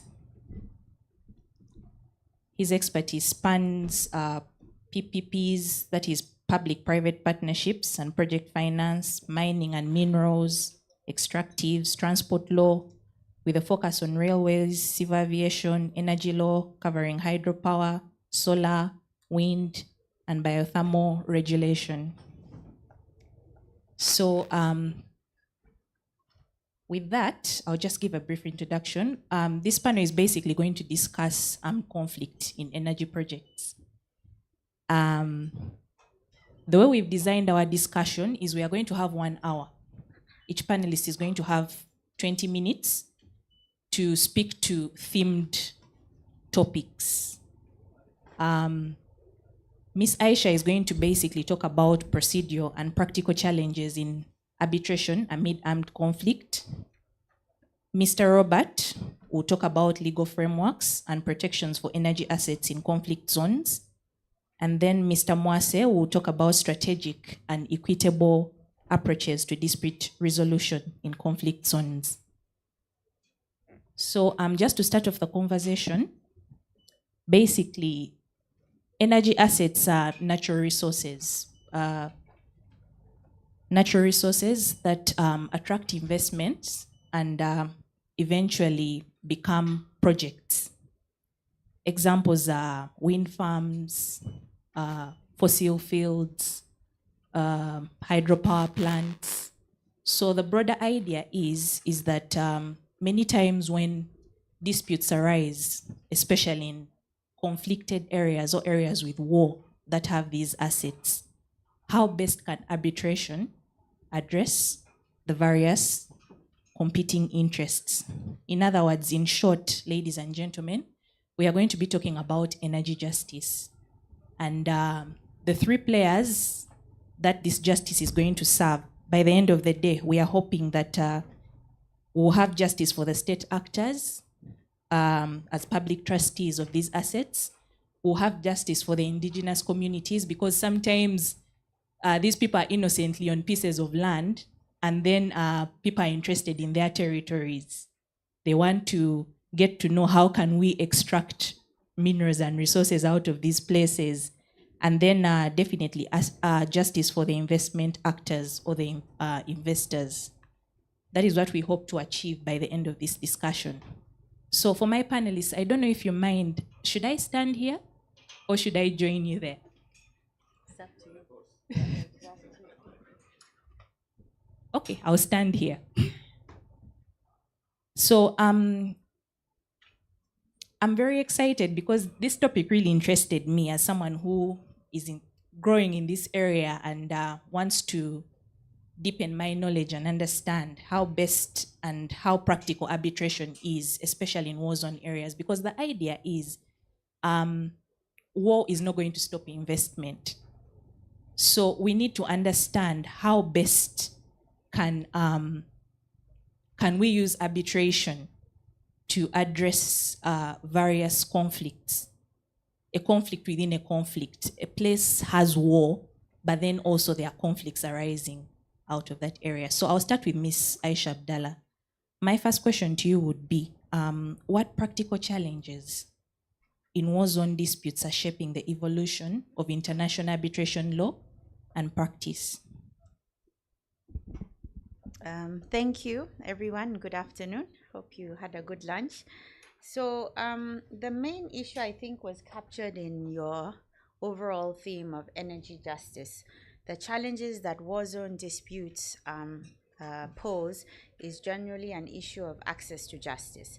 How do we access justice in a climate which essentially inherently is unjust and creates further conflicts? And this is very difficult for international arbitration to address in the same way that courts are finding challenges with these issues. So I don't want to pretend that international arbitration has, for example, a better solution. In many cases, you will have to interact with the court system in some way. But I think there is a flexibility in international arbitration which allows it to adapt more quickly to these type of challenges.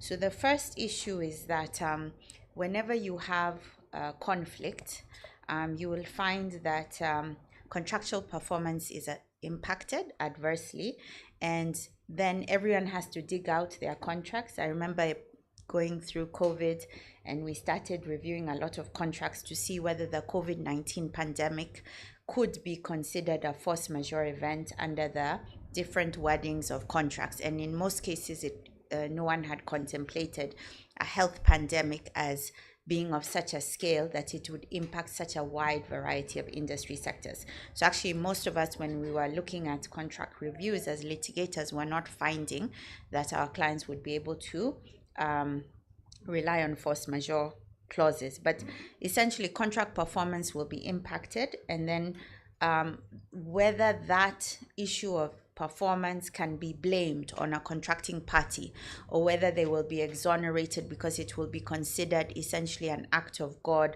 or something outside of their control, will very much depend on the drafting of the contract and how it's likely to be interpreted. So these are issues concerning the governing law of that contract. So I think many tribunals in such situations will be asked to look at contracts, look at force majeure clauses, see whether contractual obligations have been suspended because of the conflict, whether they've been suspended or whether they've been terminated. Sometimes contracts are terminated unilaterally because there are actors, state actors, that then pass a law that says you cannot have a relationship with an enemy of our state. And then you find that that type of national legislation will override contractual interpretation. So this makes it quite difficult because tribunals still have to interpret in a political climate. A very good example of this is the Ukraine war, that as a result of the Ukraine conflict, you've seen a number of international arbitrations arising where people are saying that there's been expropriation or forceful seizure of assets or resources, and they're trying to access justice through international arbitration, and it's been very difficult. And one of the reasons it's been difficult is the second challenge is that you will have in these conflict situations, you will have sanctions. So in East Africa, for example, in Kenya, we only recognize UN sanctions. And the UN imposes sanctions in very limited cases. But you will find that there are certain regions like the EU or the US that impose unilateral sanctions, which the rest of the world mainly does not recognize.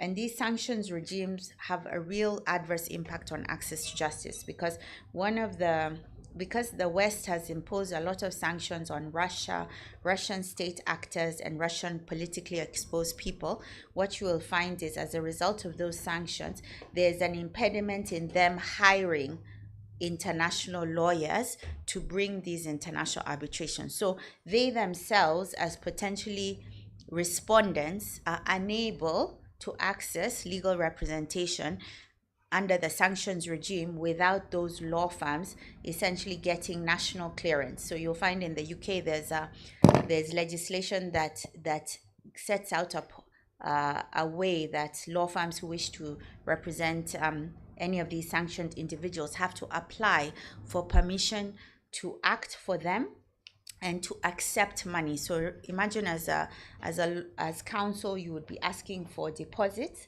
and actually because of the sanctions regime, you are not allowed to receive a deposit from a sanctioned individual. And if you hold monies for that sanctioned individuals, you're not allowed to send it back. So it has a huge impact, financial impact, and no one is going to act in these cases for free.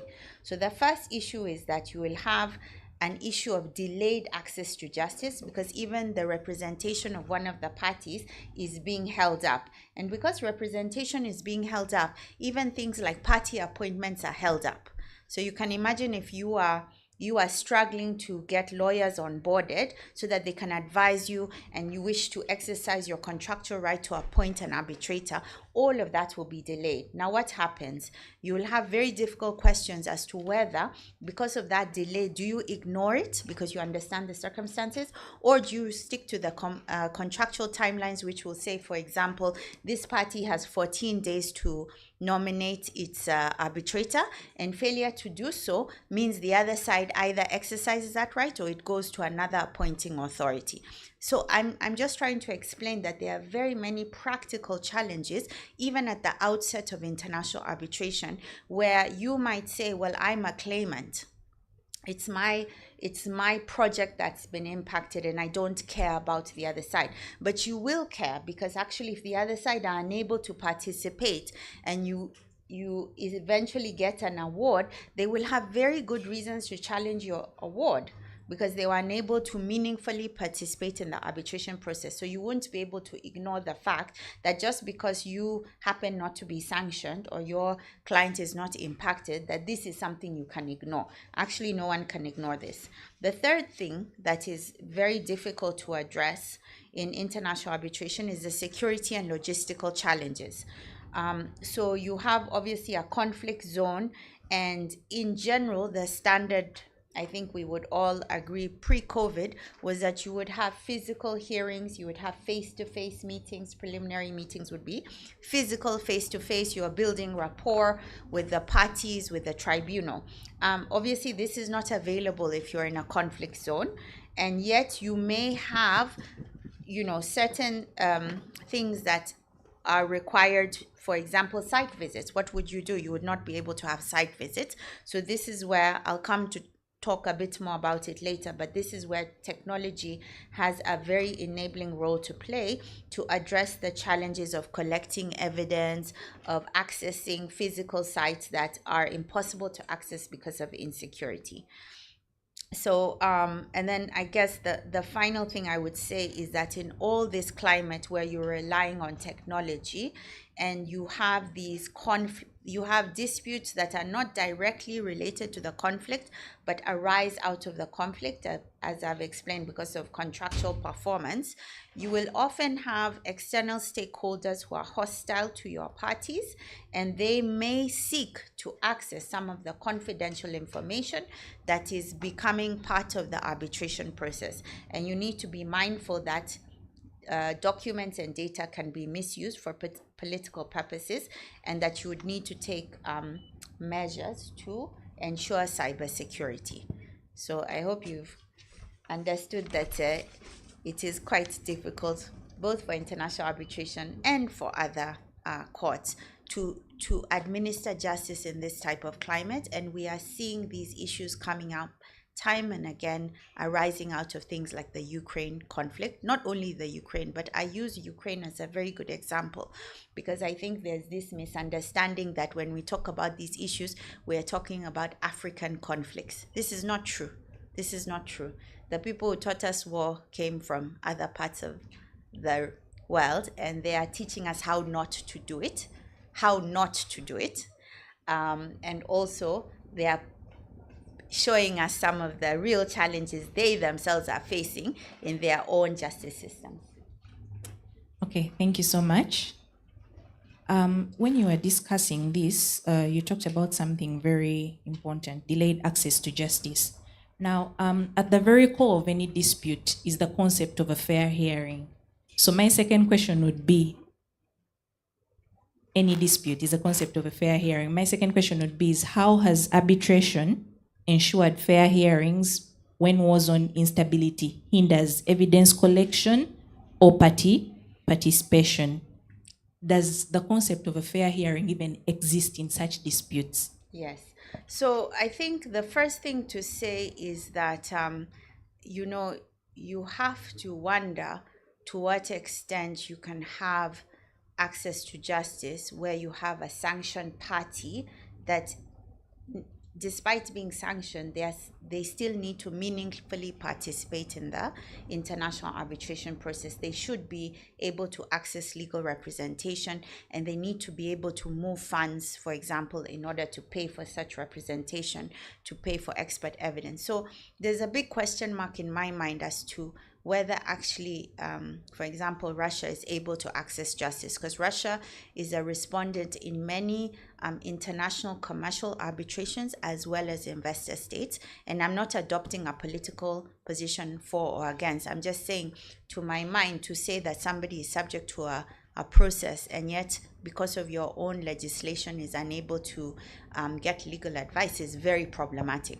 So here I think we have to ignore those strange issues of sanctions and go to the next challenge, which is the evidentiary one. How do we collect and secure and preserve evidence in what is a very, very hostile environment? Now, in the IBA have rules on taking of evidence, which are widely applied, but they're only guidelines. So they don't amount to mandatory laws. Some courts do refer to them as a sort of an international standard, but I know there's even UK case law that says, you know, these are mere guidelines. And at the end of the day, when you are looking at issues as recognition and enforcement of awards, there will be a lot of discretion on a judge as to whether whatever flexible process was used for taking evidence was appropriate. So the flexibility allows the increased use of technology. And one thing I just wanted to mention, which I thought was very interesting, was the IBA have come up with an award-winning app. It's called Eyewitness to Atrocities. It's an app that you can download for free on an Android phone, and it allows for the verification of images, because it's the way the app captures the image that is sent to it is it stores a lot of background data about the image, about the GPS location, the date and time, and it stores it in a secure LexisNexis server. Now, what that allows is that people who are in conflict zones, like in the Ukraine, who see something and they wish to document it, are able to upload images to this app and use that later to bring cases. So you can see that although it's designed particularly to allow collection of evidence of atrocities, of course such an app can be widely used in all types of conflict, whether or not there's genocide or atrocities, to allow the secure collection of evidence that is then stored by a neutral third party. So the third party is not a player in the dispute, and to that extent can provide verification that these images are not fake. So I'm giving you that as an example of how technology can enable us to overcome some of these very significant challenges. The other thing that the international arbitration process and many centers' rules now allow, after COVID, they've adapted their rules to allow for remote hearings, for virtual evidence to be given, and they've created a lot of protocols about how you are going to essentially secure the process so that the integrity of the process of the and the evidence giving is safeguarded. So for example, there's something called the SOL protocol on video conferencing, which is at the moment considered the international standard, and it gives very detailed guidelines on even the positioning of the camera. The tribunal, if say John is the witness, we are on the tribunal, the camera has to be positioned in such a way that we can see the entire room behind John, to make sure there's no one coaching the witness or interfering with the integrity of that process. So these protocols, they are they've arisen because they are actually real live examples of mischief which now have to be countered. How do you ensure, when you're not in the same room as somebody, that that person is really John? So there would be measures taken to identify that this person is indeed the same person who was supposed to be identified as a witness. Because remember, in court, that person will take the stand, they'll be sworn in, and the initial questioning will result in them verifying who they are. Now you have to do it in a remote context. There are also a number of challenges like time differences. You will have maybe unreliable Wi-Fi and all sorts of technological challenges. But the point about international arbitration is it's fairly flexible. So as long as the parties can agree certain measures and the tribunal can approve that this is still going to preserve the rights to fair hearing, there's a lot of leeway in how to collect and maintain and store evidence. I did mention something which is about cybersecurity. So the problem with the increasing use of technology in the international arbitration process is technology is neutral. It can be used by a good actor and a bad actor. which means that you have to be extremely careful that if you're sending a high volume of information and data through a technology system that you don't control, that it cannot be misused. And I remember during COVID when we were having a lot of Zoom and Teams calls, and actually we moved away as a law firm from Zoom because we had 1 or 2 instances where third parties joined our calls and none of us knew who those people were. I've even been in a court session where the judge has asked, who is that person? Because somebody joined a link and did not turn the video on. And all the rest of us counsel, we sort of had already identified each other as part of quorum. And then the judge actually kicked out that person from the Teams link.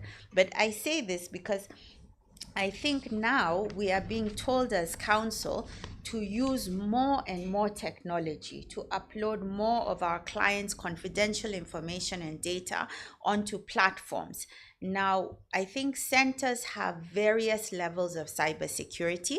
Some are not very advanced, to be honest, and some are very secure.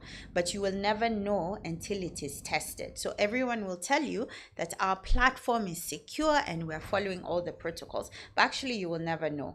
And there are instances of hacking quite worldwide across. So I think the only thing I would say is as much as technology can facilitate us to overcome challenges, it can also create unique challenges of its own, which is this issue of hacking and accessing particularly sensitive commercial information. So a lot of the information that, for example, we use as counsel, it's not that it's not a national security issue. It's just commercially sensitive data, which we don't want out there because that is what we use to negotiate. That is what we use to protect our profit margins. We don't actually want hostile people or rival companies to access that data. We certainly don't want it sold on the black net. So maybe I can stop there. Yes, that's fair enough. Then my third and final question to you would be, in light of some of those challenges you've been mentioning, the sanctions, limited access to the subject matter, issues of sovereignty, what practical challenges arise in enforcing arbitration awards in such zone areas?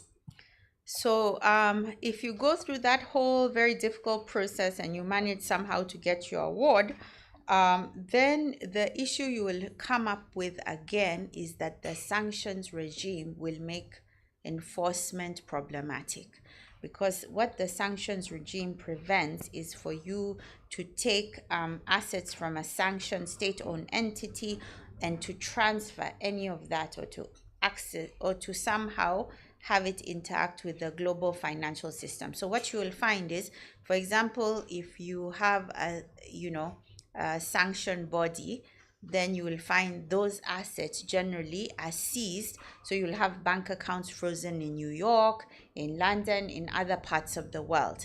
And yet these are exactly the assets that if you are the non-sanctioned claimant who is successful, these are the assets you want to go against in order to enforce your award. And so actually the sanctions regime, which is meant to protect you as an innocent victim, often you will find is against you when it comes to enforcement, because there's a very laborious process and you may or may not be able to unfreeze those funds. I say funds in bank accounts as the first object because they are much easier to access. It doesn't require you to go to the ground. You're not trying to sell land or anything like that. So of course you would prefer a fungible asset like money. Why do you want to be told that your asset is that oil well in Sudan? I mean, what are your chances of ever seeing that oil and recovering money from its proceeds? They are very low. So the fact that sanctions regimes are freezing mobile assets is very, very problematic. Then, in addition to sanctions, you'll just find that the whole process of using the court system to enforce awards arising out of conflict automatically exposes you to further political players. So irrespective of the official position that governments take to conflict, there is still an official resistance to using their national courts to enforce awards against neighboring countries. So this is just a practical thing where, you will find that there's actually, without you being able to point to a particular law or provision that it prevents enforcement, you will find that interacting with national courts is problematic, because informally they are not very keen to assist you or to be seen to assisting. Perhaps it's an issue that they are negotiating with that state entity or something. So it's very difficult because there are political issues and they are not addressed by the law. And then the way they are framed normally is people misuse a public policy ground to seek to set aside awards, not because it's a public policy issue, but because they are not able to articulate the real reason, which is that we just don't want to help you. Can you take your award to another state, please? And so once you've discovered that there's an asset, you're very lucky. Most of the time, you will find that during conflicts, most politically exposed people and entities make a deliberate effort to dissipate and hide assets in friendly countries. So your job will be to try and identify and locate those assets and trace them back to the original owner, which is the respondent or the person against whom you are enforcing the award. The issue is this, that those assets primarily are going to be located in friendly countries. So if you take the Ukraine conflict, if you're a Russian PEP and you have put money in Dubai or India or China, you're not going to be able to access those assets as a claimant enforcing, because the public policy of those states are friendly. They have good relationships with Russia, and many of them have said they are non-aligned to the conflict, which essentially means they are not taking a side. Not taking a side in the Ukraine conflict, in essence, is the opposite to the Western position, which clearly has taken a side. But the point is, no one is going to hide an asset in a hostile country. So if I'm Kenyan and I'm looking to hide my asset outside Kenya, I'm certainly not going to choose a country that is hostile to Kenya or my interest. I'm going to choose a friendly country. By the nature of them being friendly, the point is they're going to keep my assets there until such time as we have regime change and I'm able to come back in another guise and take my assets back. That is the way it works, guys. And this is not easily addressed in institutional rules. This is just the reality on the ground. So yes, there are some measures that can be taken, and clearly there are international arbitrations proceeding irrespective of these issues. But you will find that there's a big gap between the award and the enforcement, always. That gap is over 10 years. Why? Because you have to allow for the conflict to end, and then for there normally to be regime change, political change, and then a gap, and then now perhaps you are going to have the goodwill and support required by national courts to actually enforce your assets. Thank you. Thank you so much.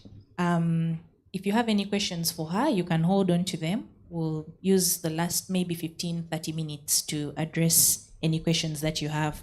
But she was basically talking about procedure and practical challenges in arbitration amid conflict.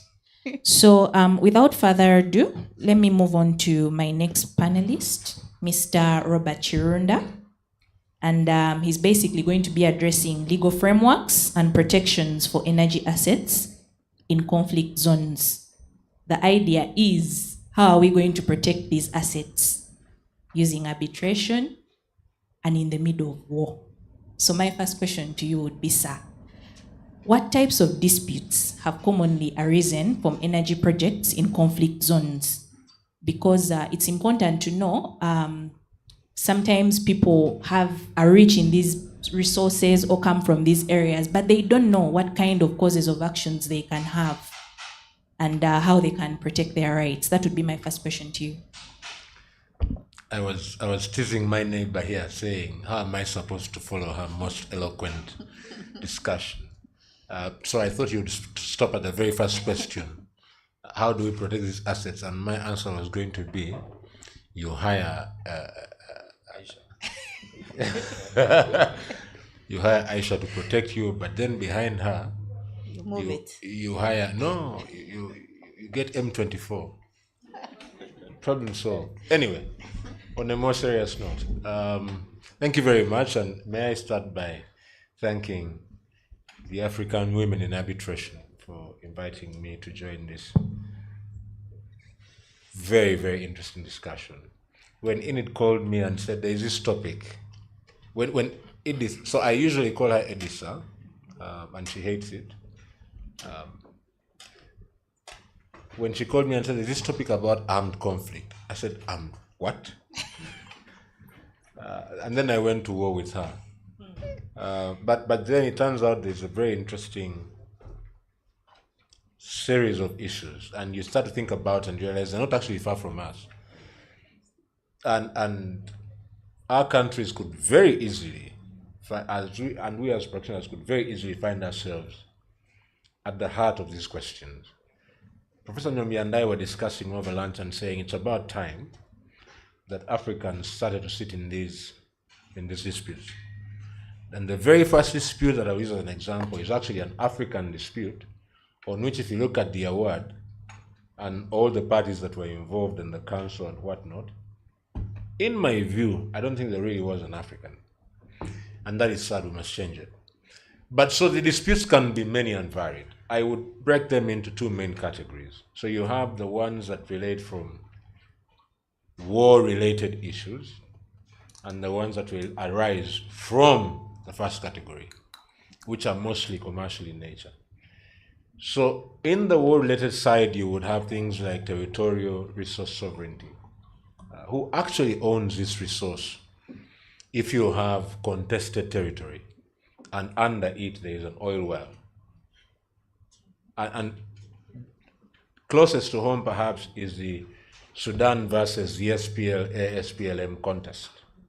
After the war, now there's a peace and you're redefining a boundary. You must decide, does the entire oil well fall in South Sudan? Does it fall in Sudan as we knew it? By the way, the war has ended because of a comprehensive peace agreement, but is there really a government? Because the SPLA was not initially really a government, meaning that now you have to contend with non-state actors. And there's a whole world of legal issues around how do you deal with them? Can they even be a party to an arbitration? Now, in there you're going to have questions such as, what is the scope and the nature of the powers of the tribunal? Because you must decide, as we all know, you can only exercise that much power as you have over the defined nature of the dispute. Anything you say beyond that is out of scope. And then you have our friends in Iraq. And in Iraq, you have the federal government, and then you have the Kurdi region, the Kurdi regional government. And so you have the KRG contest around. The KRG goes and signs these PSAs, over 50 of them. And then a court in another country says, oh, by the way, sweepingly, only the federal government can sign PSAs. Now, every PSA has an arbitration clause. And the issue is, can these people in the KRG pump oil to Turkey? Iraq is now stable. A judgment comes because of what came out of war. And there you go. Same thing with Libya.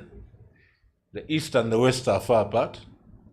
The dispute arises over who has control over this oil in an unstable region. So you have your territorial and resource sovereignty issues, and then you have resource control and distribution disputes. And all of those typically. The second category is easier than the first. Because in the first category, you have all sorts of complex international humanitarian law issues. And think about, when I was thinking about this carefully, I thought to myself, gee, this can easily become home. If the oil region became unstable, God forbid, if ADF attacked Western Uganda, because ADF is a continuous threat, if ADF attacked Western Uganda, and you have a refinery funded by the Emiratis, and you have wells that are run by a joint operating committee, now unstable. Do the oil companies go after the Ugandan government? Because in IHL, does Ugandan government have an obligation to protect against war and to guarantee security? What happens if the pipeline gets blown up? Does Tanzania, with which we have a treaty, now suddenly have interest in what happened on the Ugandan side? So the issues can be many, they can be interesting. And then you have the environmental side. So you have the war-related issues, you have, and those are the two categories I just mentioned. You have the territorial sovereignty contests, you have the economic control over supply, and then you have IHL generally and how it intersects with that. But then you have the environmental and social conflicts, and Nigeria, the Niger Delta, I think, is the best example here. The region is unstable, but you have operators in the region who have contractual relations with different people, and whether it's Boko Haram or the Ogoni resistance movement, whoever triggers the issue can end up being immaterial because they go blow up a pipeline, you have a spill, you have environmental issues coming up, some of which would then, the companies would rather not go to war with the government, so they'll happily say, you know what, bring that community, let's go to arbitration, so that we can arrive at a number and compensate fairly. So you have a different dynamic there, all of which is stemming out of instability. And then you have the contract and investment disputes. You have a national oil company in Libya going to war with the Emiratis over what really were contractual rights until Libya became unstable. And then you have infrastructure security and access. And those, again, are in a way related to the first category I mentioned. Think about a pipeline. Think about, what's it called? The city we're going to build in Hoima, a refinery. This is infrastructure. And for me, as a person who comes in to run a pipeline, I'm really not in control of a well, because those of us familiar with oil and gas would recall that you have the oil companies controlling upstream, but midstream, when they negotiate, the host government will just basically, like the way ECOP is structured, you now have a different player who is saying, look, give me a transit tariff agreement, and I will just manage the pipeline as a business. So the person managing that pipeline doesn't own control the wellhead, doesn't control the downstream, doesn't even control the product, just runs the operation. Now they are stuck because the Joint Operating Committee is having issues, they can't reach the well. But they need feedstock to enter the pipeline. So there's issues there. And then obviously you have the cross-border and maritime conflicts that can arise. You know, it's interesting when I was looking into Uganda's oil to discover that I'd never thought about Uganda going to war with the DRC until I thought about the fact that a lot of the oil resource that we control on the western side actually Border. Or it goes underneath. It goes underneath. And so when you're defining a well, and my brother Dennis here is far more competent on these issues, so I think he'll educate all of us eventually. But the issues that could arise there, because think about the western flank. You've had ADF camped in DRC coming over, but you have the M23 problem that many of us think cannot affect us. But if that were to escalate into the oil and gas issues and the mining issues on the Ugandan side, I think that would be very, very interesting. So in short, you have really a number of disputes and categories that could arise. And the questions that I would think about as an arbitrator, actually as a practitioner, would be across the three sides. How do you frame an arbitration clause that says there's a very long shot, there's a 1 in 100 chance this could become an issue, and when it does, or if it ever does, we must have scope. Because in the end, that clause is the law, right? If the clause doesn't say any and every foreseeable dispute or if it takes you away from what the issues would be, or if you pick an arbitrator who's completely unfamiliar with IHL, or if you're the arbitrator and then your scope is so limited, but then you have to think about, well, the evidence, she talked about evidence just now. Think about how you preserve evidence at war. What if the evidence were dissipated? We are a community saying that the instability that you all failed to control affected us. The only way we can prove it, do you as an arbitrator shift the burden to the state, which would be unfair because state is a respondent, and the primary burden does not shift. I was in an arbitration recently, my colleague Olga and I were in this arbitration where the arbitrator shifted the primary burden. My goodness. I have not, as you can see, I am using this as a therapy session, I have not recovered. But what happens? Do you leave the question unanswered? Because that's misconduct.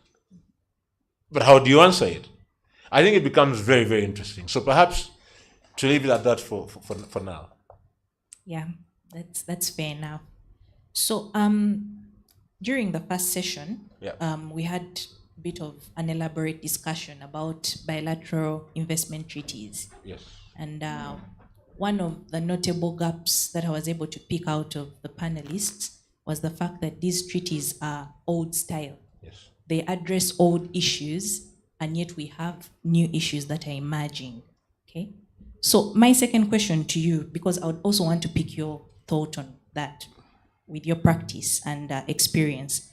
What role have bilateral investment treaties played in protecting energy assets in conflict zones? It's twofold.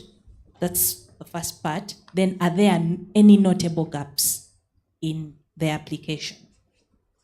So I think I am shy to answer this question on profit here, but I would look at that question in two ways. The first is you have the standard role of investment treaties. They depoliticize disputes, which is a good thing, in theory at least, right? They grant investment protection, generally speaking, in the sense that they do impose the direct obligation in most cases on the state if one were able to meet a threshold. I think Uganda has done that, even say that all you have to do is scream dispute, the state will pay, and then deal with the cause of the dispute later. That is overly investor leaning, but it gives the investor comfort to say, let's take on millions of dollars there. Now, you also have protection against expropriation. Now, if you look at Uganda's constitution, during COVID, an argument ensued. I teach at the law school at Makerere, full disclosure. One of the hottest debates we've ever had on our WhatsApp group was whether the president should have declared a state of emergency during COVID. I took the view that he shouldn't, and I am glad he did not. Because the state of emergency has far more further-reaching repercussions than we realize. But at the same time, during war, you would struggle to make the case that a country shouldn't go so far.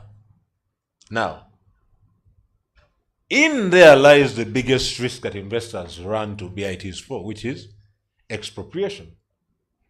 Wars end.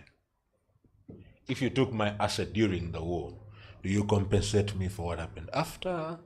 Do you give it back? That's one of the gaps that I found in treaties.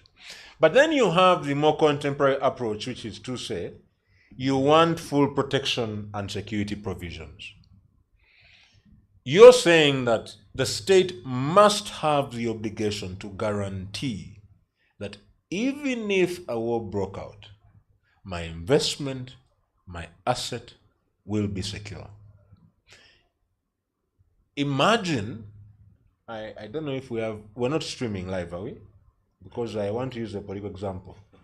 But the thing about the internet is you can never control where these things go.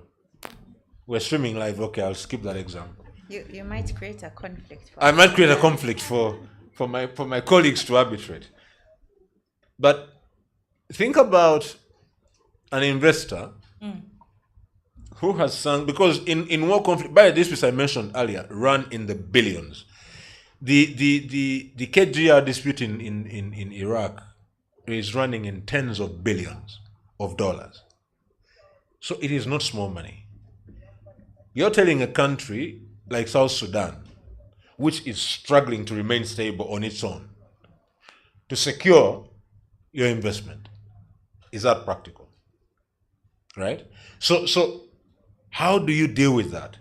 At the end of the day, and then you have the extended war clauses that stem from Article 12 of the Energy Charter to say, look, you must provide for losses to foreign investors in the energy sector as a result of war.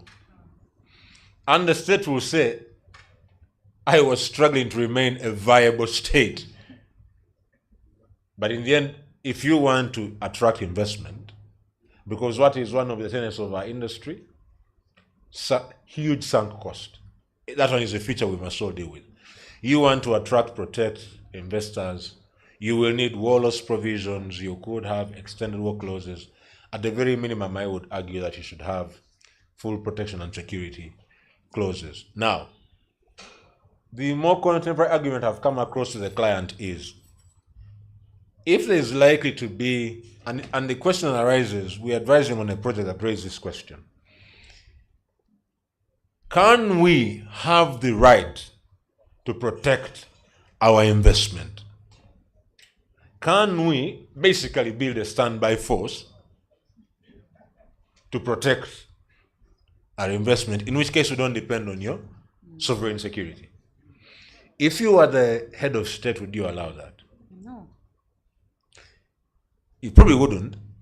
But then the inverse is to say, now guarantee me that A, you will never take over my investment, which is in the billions of dollars. B, you will keep me safe, such that when I am done building whatever I'm building, people who look and say, how did foreigners do that and why don't we have access to that?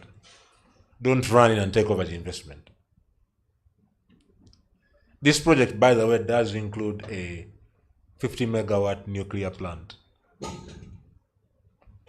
And the person is saying, I don't even want to hear about your grid. I have done my math. I need 50 megawatts to run my project, and I will generate my power. Stay out of it. But now, you're saying, no, you can't bring your security, and I'm saying to you, then you must give me security to protect that asset and guarantee that in the event of war, I will be safe. Right? So those are some of the issues. Now, what are the other issues I would think about? Do you want to talk about the territorial scope limitations? Do you want to limit the scope to which you can apply your BITs? Because these things can get really murky. Do you want to talk about attributing state responsibility to non-state actors? If you think about what's happening in the Middle East, even Libya, actually, those conflicts are not entirely between only states. That you have Israel dealing with a non-state actor who has enough muscle to sustain a war. Why should the Iranian state, or even the Israeli state, if they targeted my investment, do I go to Israel as the host country and say, you should have protected me? You knew there would be the risk of a war over there, secure me, or make me whole. It gets really messy when you think about Hezbollah, when you think about all these non-state actors who have real power. Right? If you think about what's happening in South Sudan, even Northern Sudan now, actually, who is in charge? And who do you blame? Is it fair to impute that on the state? And then the last one is, how do you define security and necessity defenses? As a state, how far can you stretch these defenses to say, it was necessary for me to step in to take over this asset? At least if I hadn't stepped in, you would have nothing to take back. the war would have destroyed your thing entirely. And I'm saying, no, you expropriated. If you were counsel, which argument would you take? So those are some of the areas that I see that I think make for very interesting conversation on these issues. Interesting.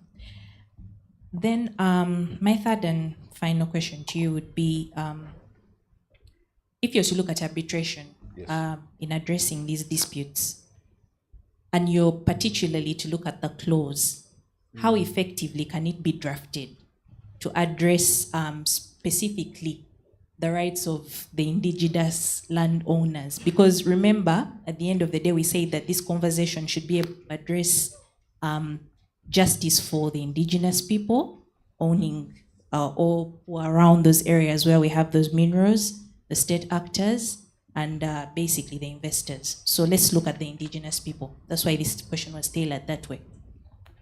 So the starting point is, I would argue, is if you are dealing in an energy or mining project and you're going to engage with indigenous people in any way, the first thing I would do is I would avoid the boilerplate clauses. I wouldn't pick the ICC clause and just translate it, because that clause is written for mezzanine finance. It's not, or commercial disputes of that nature. With indigenous people, there are certain elements that I would write into the clause, and that's where I think I would start from. I would make the clause tiered in the sense that I would create an escalation ultimately towards arbitration. Involve the indigenous people's participation early, before you get to the point where you're saying, now we are defining the powers of the arbitrator, right? Because what is the biggest problem with indigenous people? Free, prior, informed consent. Is it free? Is it informed? Is it prior? And is it really consent, in fact? The biggest mistake anyone could make is to assume they will think for the community.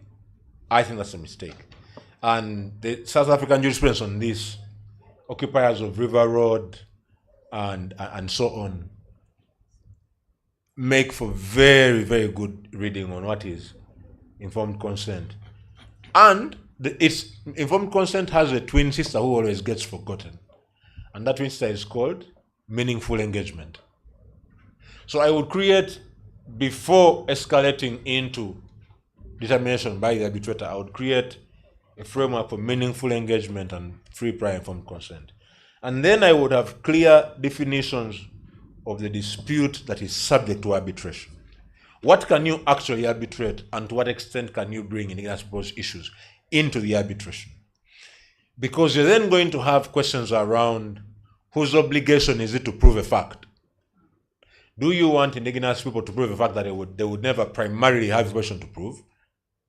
Which takes us to the question around specific governing laws and arbitration rules with regard to indigenous people. The tired debate in arbitration between the lex arbitri and the law of the seeds and the law of the forum. And when we were doing our Chartered Institute exam, this was one of the most confusing things ever. I think people got better at explaining it. But how you pick which law governs which aspect of the dispute would be very interesting. And then there is the question of how do you address unequal bargaining power? Is it possible to even the bargaining power when it comes to indigenous people? That's tricky, because if you give them too much power, then you tilt the balance against the other parties in the arbitration. If you don't address the power imbalance, they'll come and say, of course it was rigged from the beginning. So I am not yet sure. That's the one element in the drafting that I am not yet sure how to word, but I think it's worth paying attention to. The last one, obviously, is when you're wording this clause and you're thinking about the most vital thing about arbitration, which in my view is confidentiality. How do you deal with that? How do you guarantee that 5,000 villagers will not say a word of what happened? Right? So, put differently, you're probably looking at a tailor-made clause, but if you ask me what are the key elements I will be thinking about when I am writing it, Those are the points I'll be thinking about.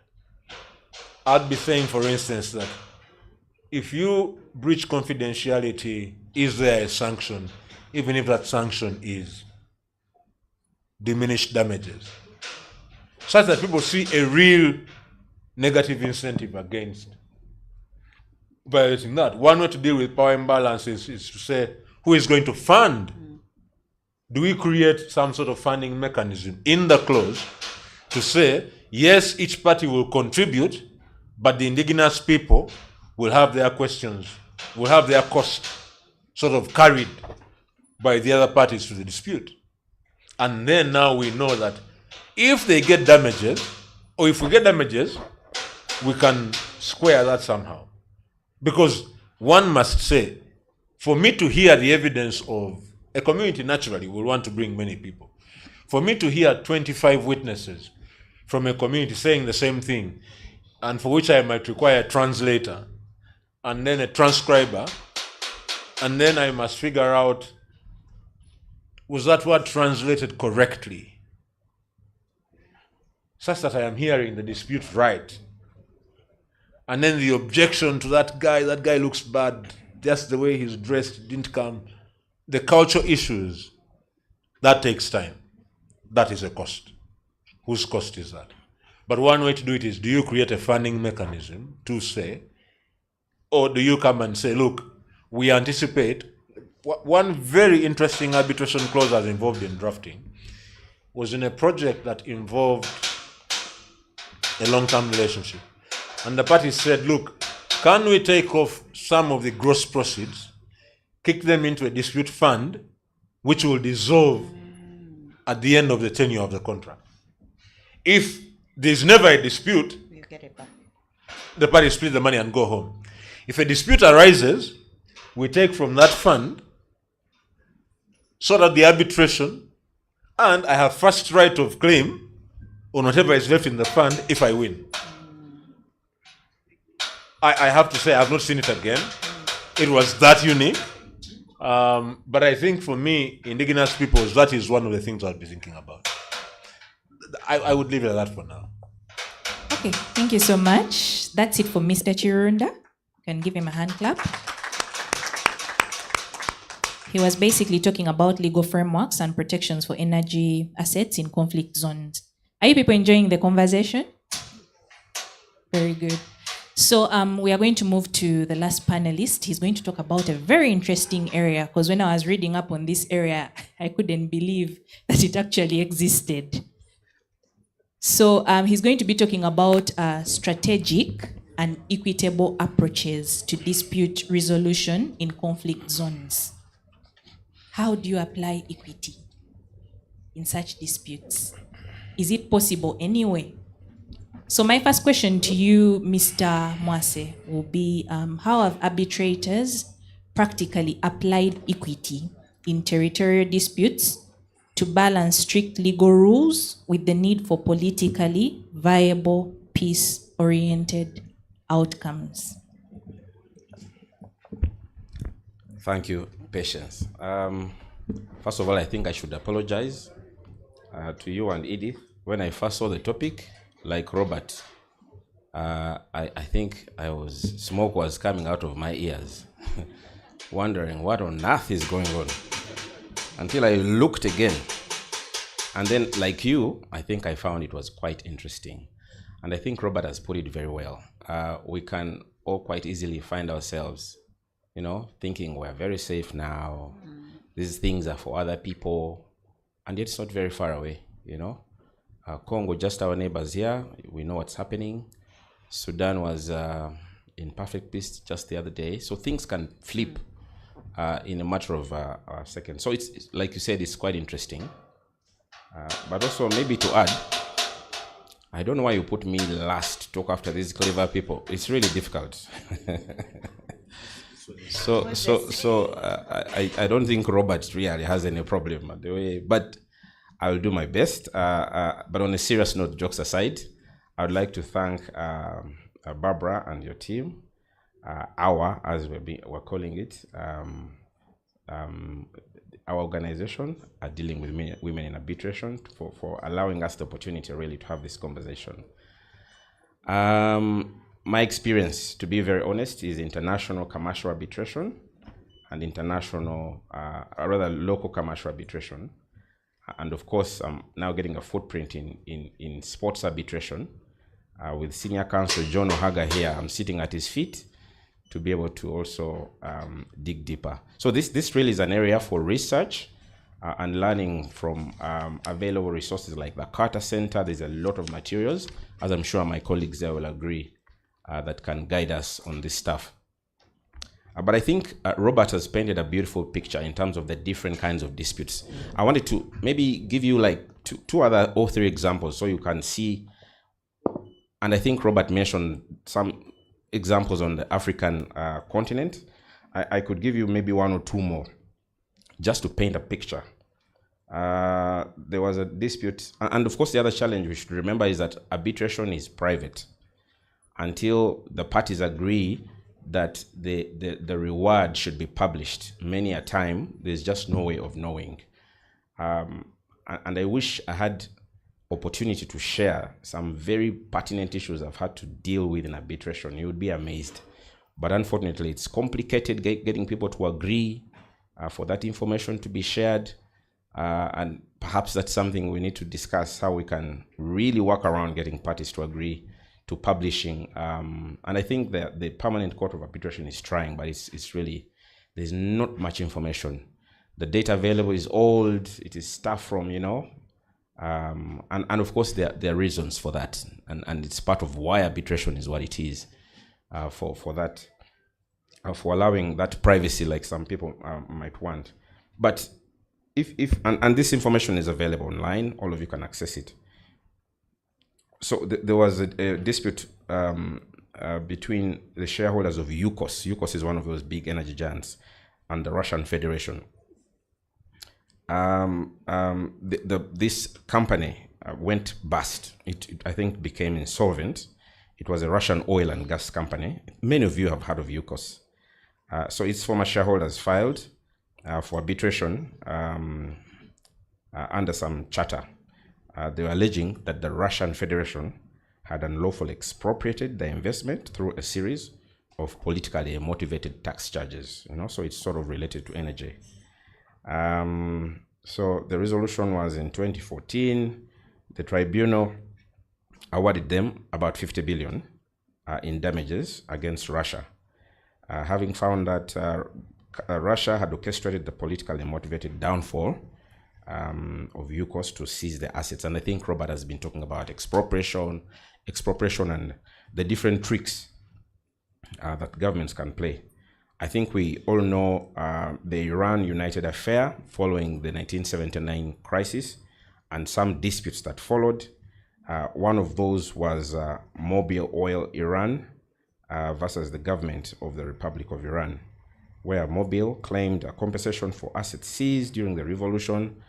And the tribunal applied, again, international law, including some of these principles of equity that we're going to look into to make a resolution.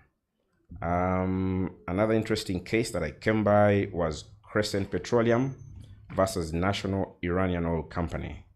Again, this was commercial arbitration involving a gas supply agreement between this UAE-based entity, and the dispute centered around an alleged breach of contract, which led to Crescent Petroleum to claim billions of dollars in damage. Again, the resolution was based on a number of principles, equity inclusive.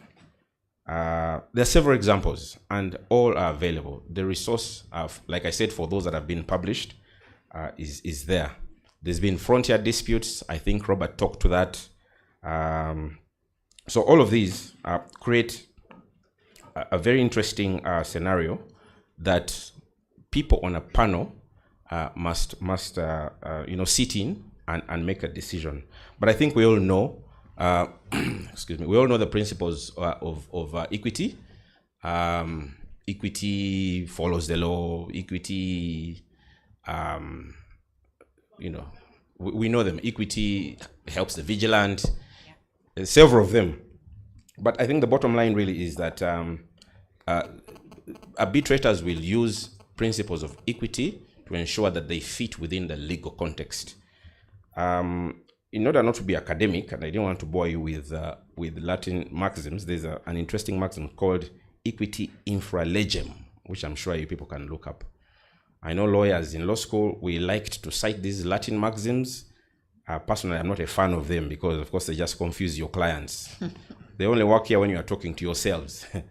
Yeah, but the principle really is that arbitrators will follow these principles using existing legal frameworks. And they use those principles to interpret and apply the rules to achieve an outcome under specific circumstances that allow a decision that will help to resolve a dispute.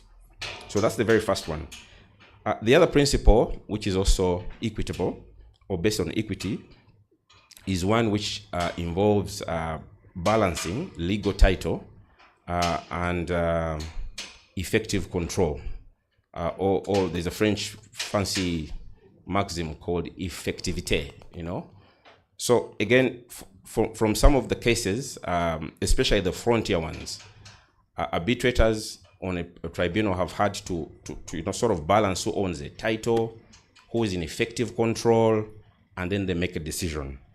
I think there's about 2 or 3 famous cases where this principle has been relied upon. And the one that comes to mind involves a dispute between Singapore and Malaysia.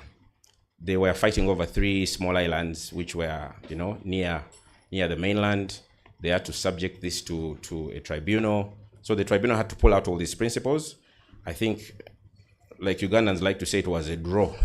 The tribunal said one of them was for Malaysia, another one is for Singapore, and then I think the third, they couldn't commit for one reason or the other.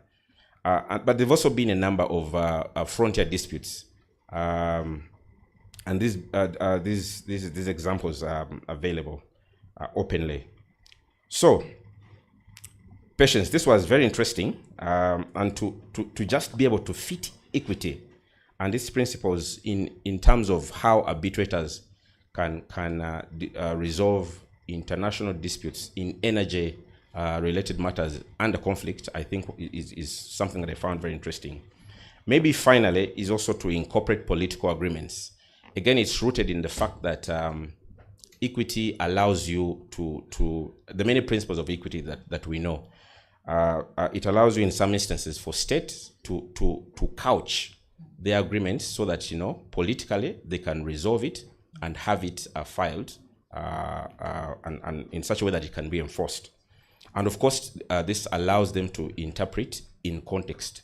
Contextual interpretation is also one of those principles that arbitrators have allowed.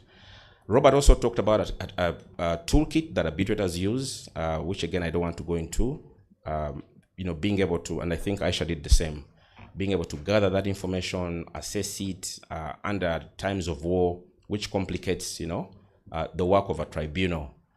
I like that last example that you gave, Robert, about the debate we had during COVID on whether a state of emergency should have been declared. I think there were arguments on both sides. Apart from fearing the consequences of declaring a state of emergency, personally, I was affected because I was a businessman. I was renting premises, and the owner of the premises didn't want to know. They said that, boss, as we say, you're occupying the premises, correct? Yes. You agree to pay rent, correct? Yes. Correct. And they didn't want to know that there was COVID. So the arguments, but obviously you could easily say this was selfish. But I hear you, Robert, and so many people who agreed they should never have been declared a state of emergency. And I think some clever lawyers in this city tried to sue. I don't know how far those suits went.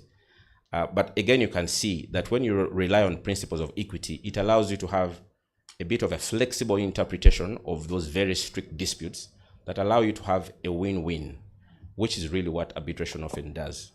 So I know people have been looking at their wrists. I had prepared a long talking points allow me to stop here for now, Patience. Yes. Now, the other question that I had wanted to ask you was in regards to transboundary energy disputes. So Mr. Chirunda had talked about it slightly, so it wouldn't hurt to also hear your perspective, but with the equity lens. Right. How have arbitration techniques been harnessed in order to manage transboundary energy disputes? You can just highlight, then we move on to the last questions, and then they can ask their question. Right. I think Aisha and Robert have spoken through this. The first thing about arbitration really is that it allows for the use of specialized arbitrators. It's not like ordinary court where, and of course the courts have been trying to specialize lately, where you've got judges in the commercial division, criminal and the like, but still you can have this dispute that is really that requires serious expertise. So that's one thing. The fact that arbitration allows for expertise, people who are specialized in an area, I think is a good thing. And I think we know by now the flexibility with which arbitration comes. The rules are tailored. If you're going under the Permanent Court of Arbitration, you can adopt the rules, or you can come up with your own rules. You don't have to follow strict procedural, the strict procedural code that we often do. So that's also a good thing. The other thing I think also is to note, like I earlier said, the confidentiality with which that comes with arbitration, and the political neutrality. We've had a conversation here of having neutral venues and ensuring that it allows for a dispute to be handled that gives confidence. Of course, enforcement mechanisms, we've had a long conversation, the fact that we've got these conventions and treaties that allow enforcement. So there's several things that I could speak to, but I'd love to stop there for now. Okay. I think let's open the floor for questions. Do we have any questions?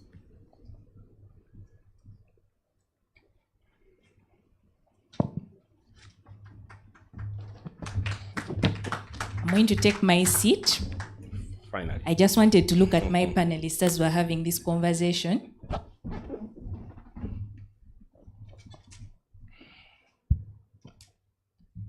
And not to say that I am a frequent question. I think in school I was one of those backbenchers who didn't really bother with questioning, but now I've realized the importance of asking questions. It's good to remove any ignorance you have.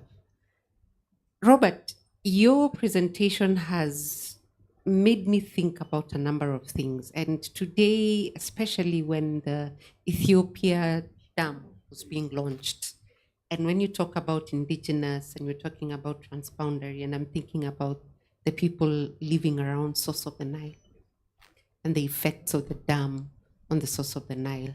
So those in Uganda, rising water levels, reduced biodiversity.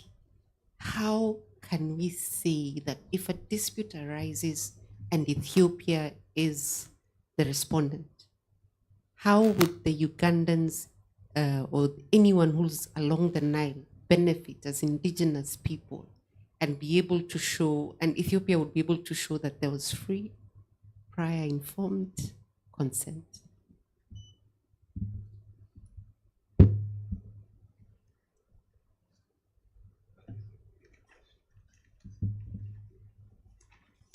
I don't think there's another question, so maybe you can take that. Now you see that, and thank you very, very much. That's precisely where my mind went when this conversation, when Edith called me and said, let's talk about these issues. And this question was brilliantly framed. Maybe to start with a story, and you mentioned source of the Nile. I grew up in Jinja, which is where the source of the Nile is. it is the city that gave me my years of childhood, a city I love very much. I went to school there for 10 years. And this was before the second dam at the Owen Falls was built and before the Bujagali Dam was built, when we still had the Ripon Falls. I mentioned those two dams for a reason. Every time a dam was added to the Nile, the falls were submerged.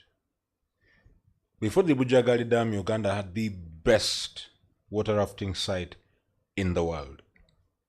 The Bujagali Falls were the best.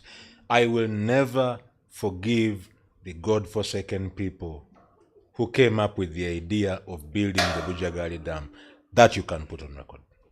I think that when Dante wrote his Inferno, he should have had 10 layers of hell, and they should have occupied the 10th. But they built the dam, and with it came the complications. This question arose actually in 2014.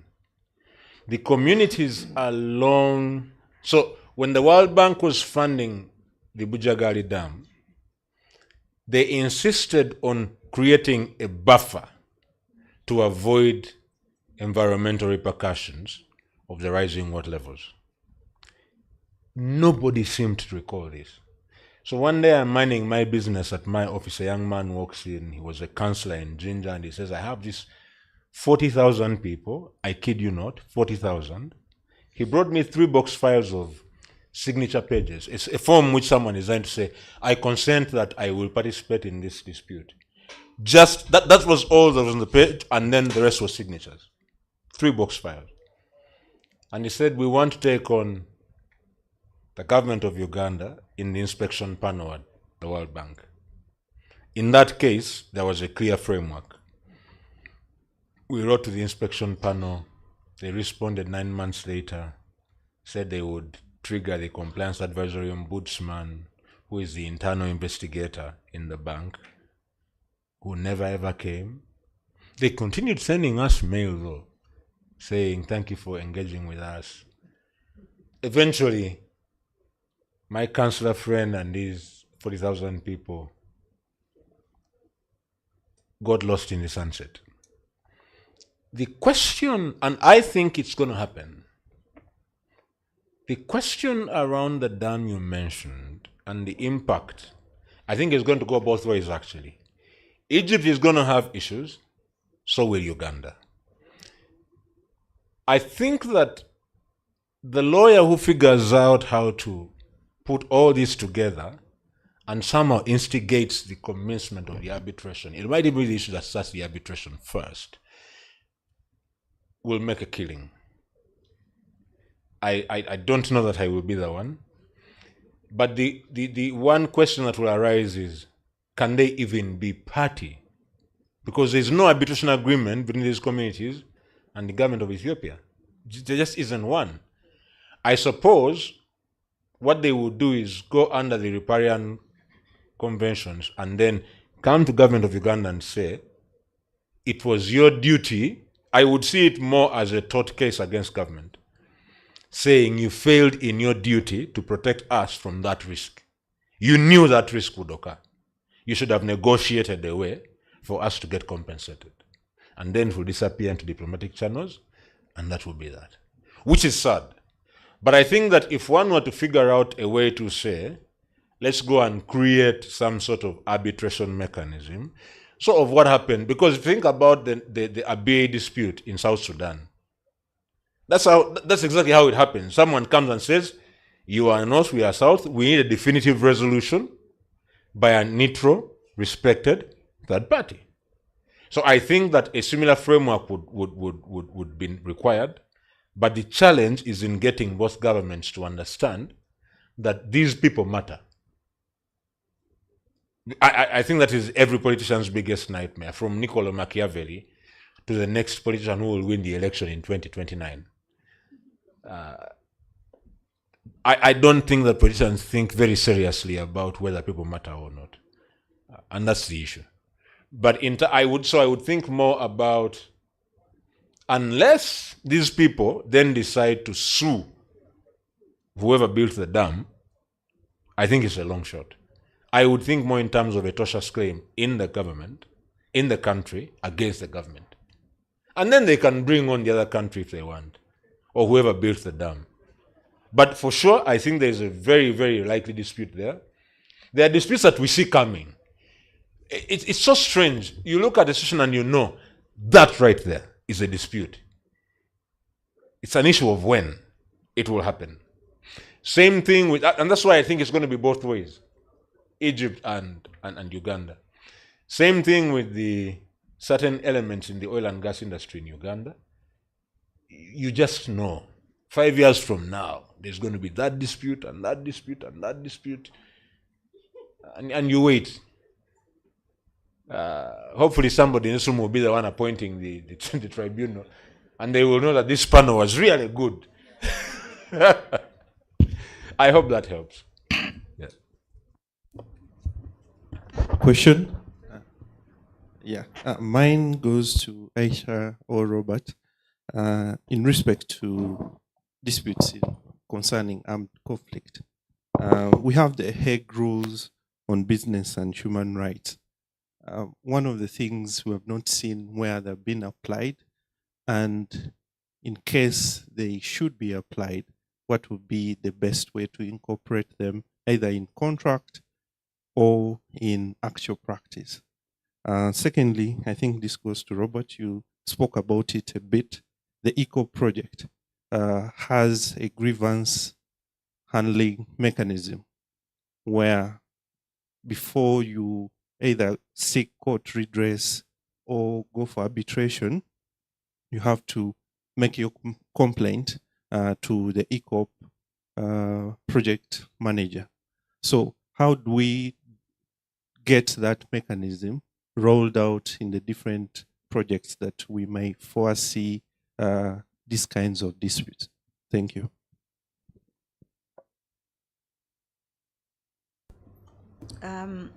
So your first question was about the Hague Rules, how to better incorporate them in the arbitration process. I think for me, that's really a question of the evidence. So normally I think there would be an issue pleaded during the arbitration about maybe a breach, some sort of a breach or a failure to comply. Normally there's some, overall obligation to comply with all local laws, for example. Okay, obviously pre-war, whatever those laws were. And then there's probably a gap between the action complained on and maybe a specific, you have an absence of a specific statute or something that makes it very clear this operator should have done X or Y or Z, or in the face of clear impact on the community or the environment, they should have taken necessary measures. So for me, as a litigator and arbitrator, when you're looking at your evidence, your primary evidence is the best, or what you would rely on, you are looking at clear written laws, right? And then in the absence of that, normally you fall back on what is considered best practice.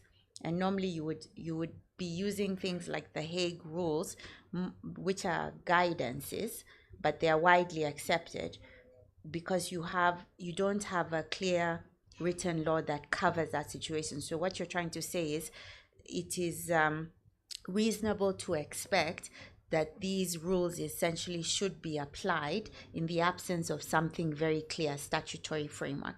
So it's more like Plan B. Plan A is hopefully you have something very clear.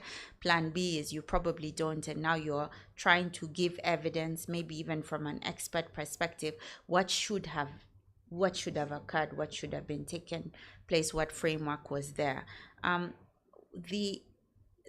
It's not really a question of admissibility because tribunals will allow you to put forward whatever you think is relevant. It's more a question of what weight will the tribunal give to those type of rules. And I think that is very dependent, because tribunals, unlike courts, where they're not bound by precedents, really. So it's that tribunal to form a view how persuasive, how relevant, how appropriate to the context are those rules, because these rules essentially are very good on paper. I personally think that when you bring them to our context, they are often very, very difficult to apply practically. That's not an excuse not to enforce them. I'm just saying that the people who write these rules in The Hague are never the people who operate anything on the ground. They're like very academic, or they're very theoretical, and you have a client that wants to comply but has real challenges. So for me, the weight that you would give these type of guidelines and rules is questionable in our context. So I guess what I'd say is they would be an indicator of best practice, subject to context, always subject to context, because I think that one of the most dangerous things we continue to face in Africa is the importation of foreign standards that don't seem to take adequate notice of our individual history and culture and context, and then there's a mismatch, and then we wonder why we don't apply them. I think we don't apply them because they're not very well grounded. So I have nothing against the Hague Rules. I'm just saying that what you do in terms of the weight you attribute in a particular dispute will be very context specific. So that's my non-answer. Thank you. When I become a judge,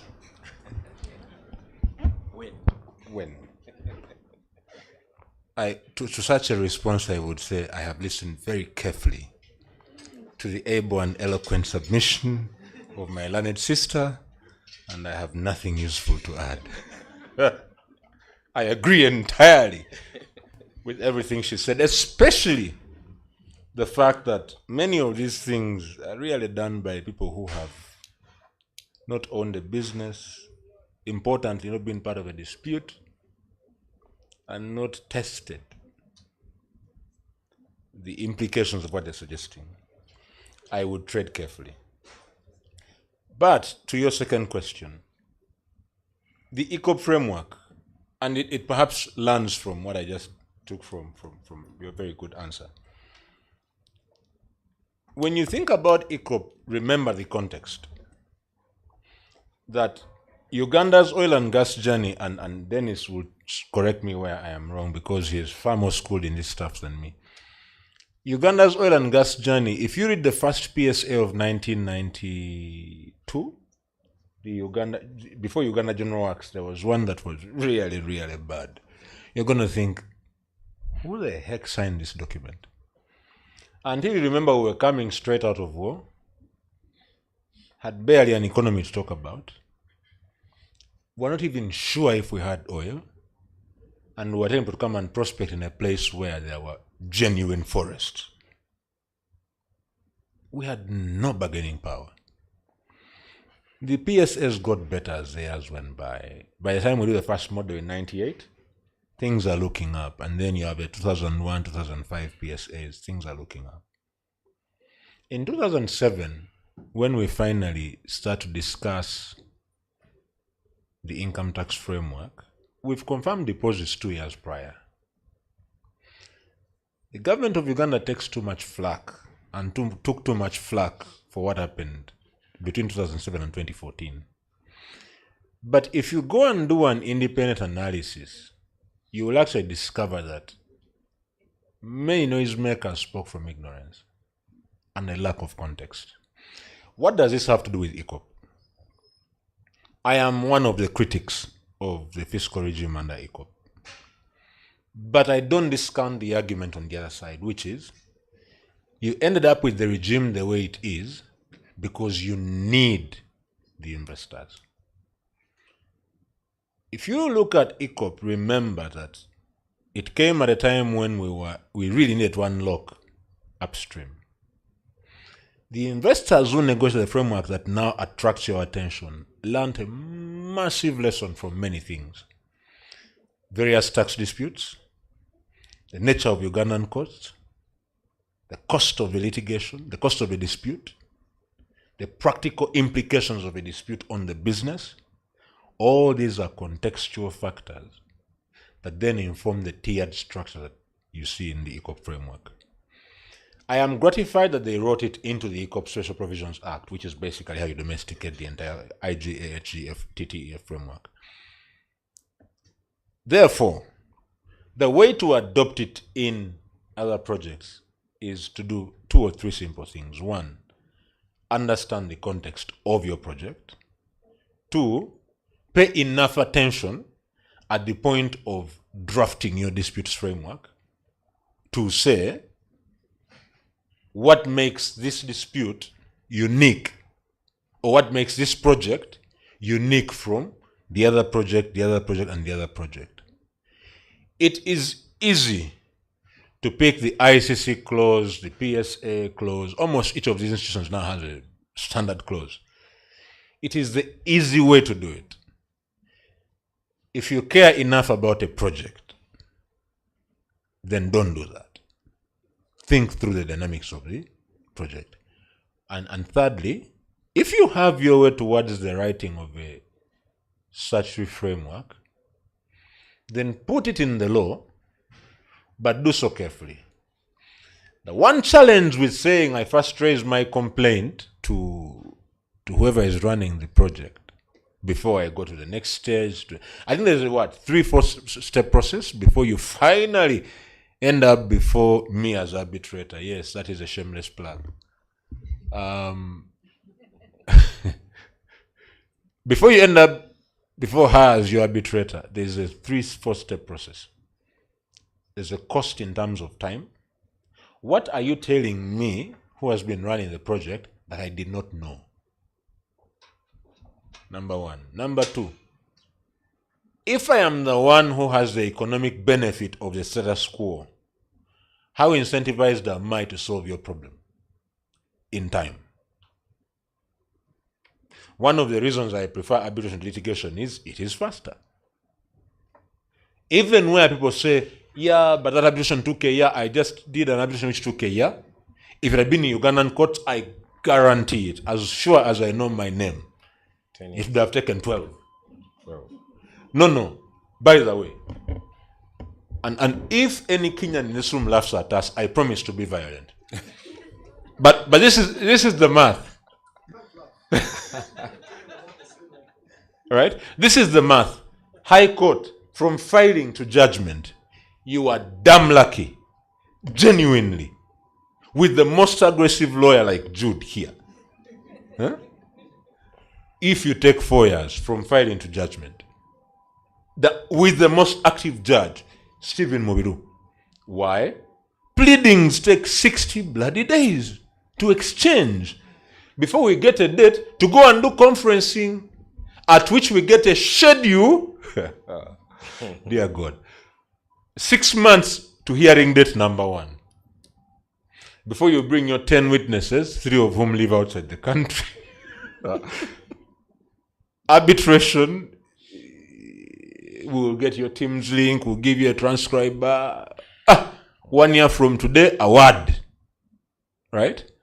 Now, if I am a beneficiary of, some systems are broken by design. Why should I pay attention to you? So my point is, a tiered framework is good, but it is not without its challenges. And I return to where I started. You want to adopt a tiered framework? It is wise, but do so practically. And there are different ways to do that. Do so practically, do so carefully, do so at the beginning of the project. I've always, this is my last one. I always joke that when people come to me, when they are borrowing money, I read their contract from the beginning to the end. When they come to me and the dispute has arisen, I read the contract from the end to the beginning. Because you're looking for, where's the dispute clause? That's the first one you read, then you say, litigation. It's going to be a long week. Arbitration. Who am I going to pick? Before you even know the issues, who will I agree on? Who knows this area well? Who? By the way, what are the issues? Right? I have found both having sat as arbitrator and having sat in proceedings as a practitioner for a party, that when you reflect backwards, you realize the biggest mistakes that happen in that process happen at the drafting stage. Everything else, you can learn, you can fix.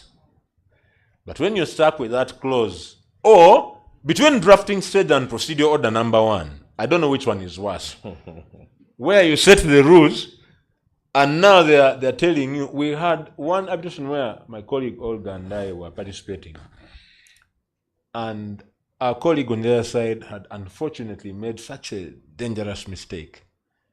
And then in the middle of us ventilating the point before the arbitrator, he said, no, but procedure orders are guidelines. She and I both bit our lips like, damn, he shouldn't have said that. And then when the ruling came on that point, this was about locking out an expert witness on a point that turned on expert. The arbitrator wrote the most powerful statement she ever said in the entire set of proceedings. Procedural orders are not guidelines. I talk too much. In my defense, I talk for a living. So I'll leave it at that for now. Thank you. Patience, allow me to take you a little bit backwards. There was that very interesting question that Barbara asked at first. It was in Ethiopia. We ended up in Ginger. I was provoked by Robert here because I'm also a Ginger person. In fact, my folks had land around there, so it was a total mess. I hear Robert's passion. What came to mind was the equity principles, and I like that you've brought up ECOP and all these other projects, which we all know. I thought we should also bear in mind that lately, funders, these big projects, equity principles are those principles that have been sort of on a voluntary basis incorporated in these big, large-scale projects to address environmental and social impact. So lately they lay out a mechanism, voluntary, not waiting for these problems to come. As Robert was predicting, it's a matter of time. This dispute is waiting. So there's been a bit of a proactive approach, but obviously it's not foolproof, it's not ironclad, to ensure that you put in place, you address people you're displacing. And we've seen the pushback on ECOP. Obviously, the jury is still out. Some people think this is really to frustrate Africans who are trying to empower themselves. But I wanted to propose that you also look a little bit at the equity principles. They can help to, on top of what Robert said, they can help to address a potential avalanche that is coming from locals who might not have signed up. The way 40,000 people came to Robert's office, I don't know how that ended. And as you heard the story, they vanished midway. And because of the increasing social awareness, big contractors and those funding projects have, it's no longer now a question of will people show up. They must now take steps to ensure that they are more responsive, they reach out on their own. Of course, from a legal perspective, how do you get 40,000 people to show up in your office? It's difficult to mobilize. So I thought I should backtrack a little bit and just throw the equity principles here that we should all remember to think about. And I hope as lawyers, again, like Robert says, if you don't get these things at drafting stage, it's too late when the dispute has come if you have not thought through that level of detail. Thank you, madam. Okay, I think we are done for now.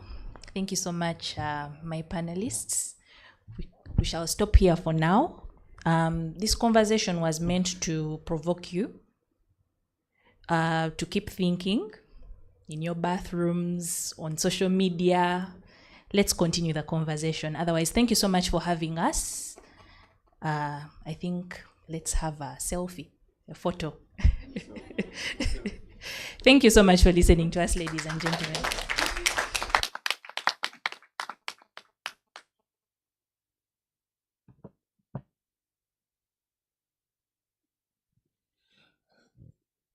Thank you so much, Patience. Thank you so much, Aisha. Thank you so much, Moses and Robert, for that elaborate discussion on armed conflict in energy projects. As they are standing and taking photo, I'd like us to also be upstanding a little bit. We would want to stretch. We've been seated for a while. We've been paying attention for a while. I think we need to just for 2 minutes, we want to flex our body. So what we're going to do is we're going to reach for the stars, stretch our hands, both of them together, and say, call on God. Hallelujah. Yes, please, all of us. Please stretch your hands up, up, up, up, up, up, up. Okay. And then both of them to your left. To your left, to your left, to your left. Okay. And then to your right. Your right. And then, as much as possible, see if you can touch your toes. Touch your toes, touch your toes, without bending your legs. Because I'm seeing some people who do this. Okay. Upstanding again. And then now do that. Try and see the person who's behind you if you can. Give them a high five. If you can't, that's okay. Now you can take back your seats. Thank you so much. Thank you, thank you. We would like to now get onto the second panel discussion for our afternoon, which is on dispute resolution in climate finance and carbon markets. To take us through this and to moderate this panel discussion is none other than Elizabeth Mukisa. She's an advocate from Kalikumtima Advocates. Please welcome her. You had the Obama clap. Please clap for her until she gets to the stage. And I'll then request her to kindly invite her panelists. Thank you so much, Elizabeth.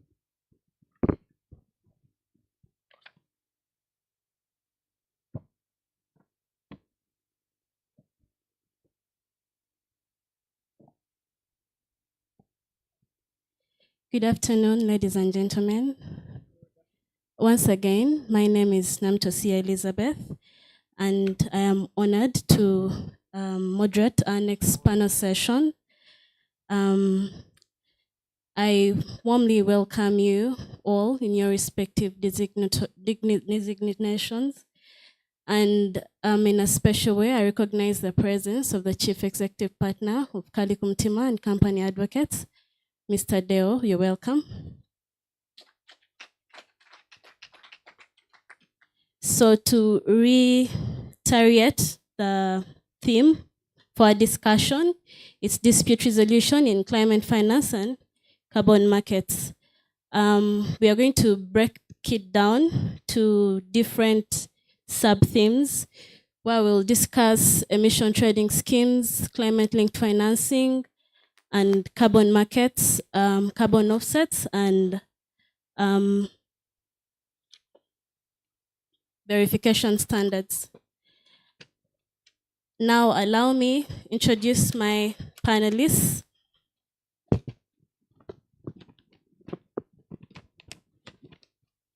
My first panelist is a dual qualified both as a lawyer and a chartered accountant with 17 years of post-qualification experience across various sectors, but with a strong focus on energy and the extractives.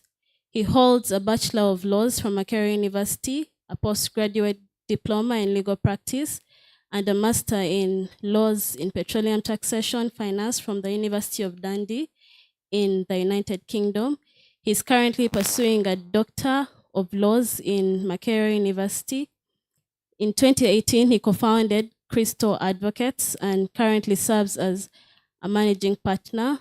He also serves on the board audit committee of NIC Life Insurance Company of Uganda Limited, and is a member of one of the audit committees of the government of Uganda, established under the Public Finance Management Act. Please join with me as we welcome Mr. Dennis Kakembo.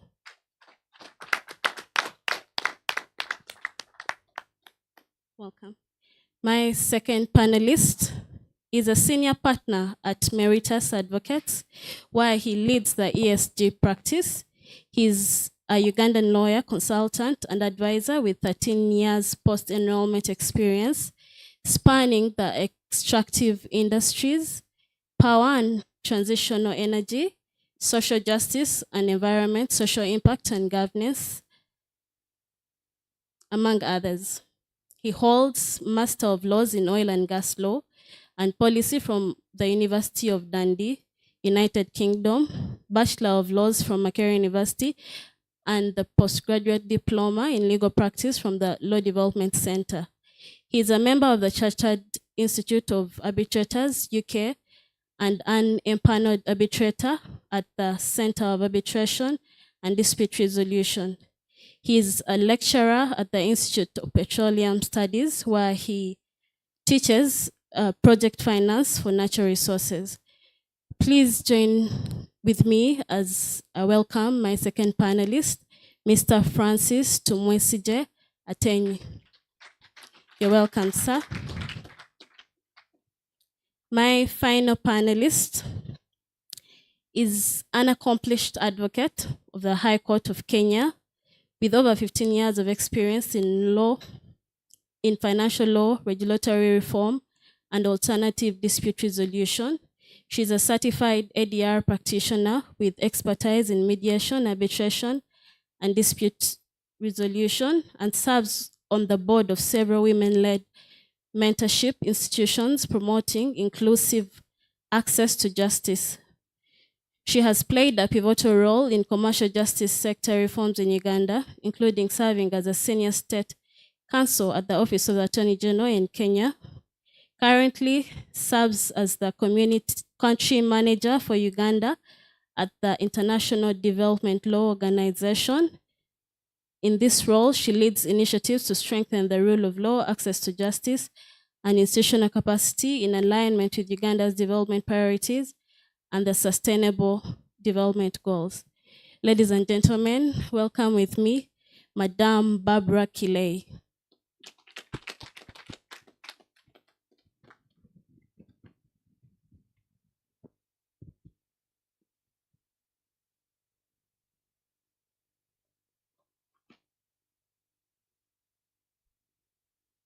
The conversation we are having today is really timely for Africa as a continent, since we are most affected by climate change. And in that, we also attract and are expanding our practice in climate finance and carbon markets. So how we resolve our disputes is either going to strengthen our credibility to our financiers or cause mistrust. I'll now request my panelists to kindly give a word or two before we dive into the discussion.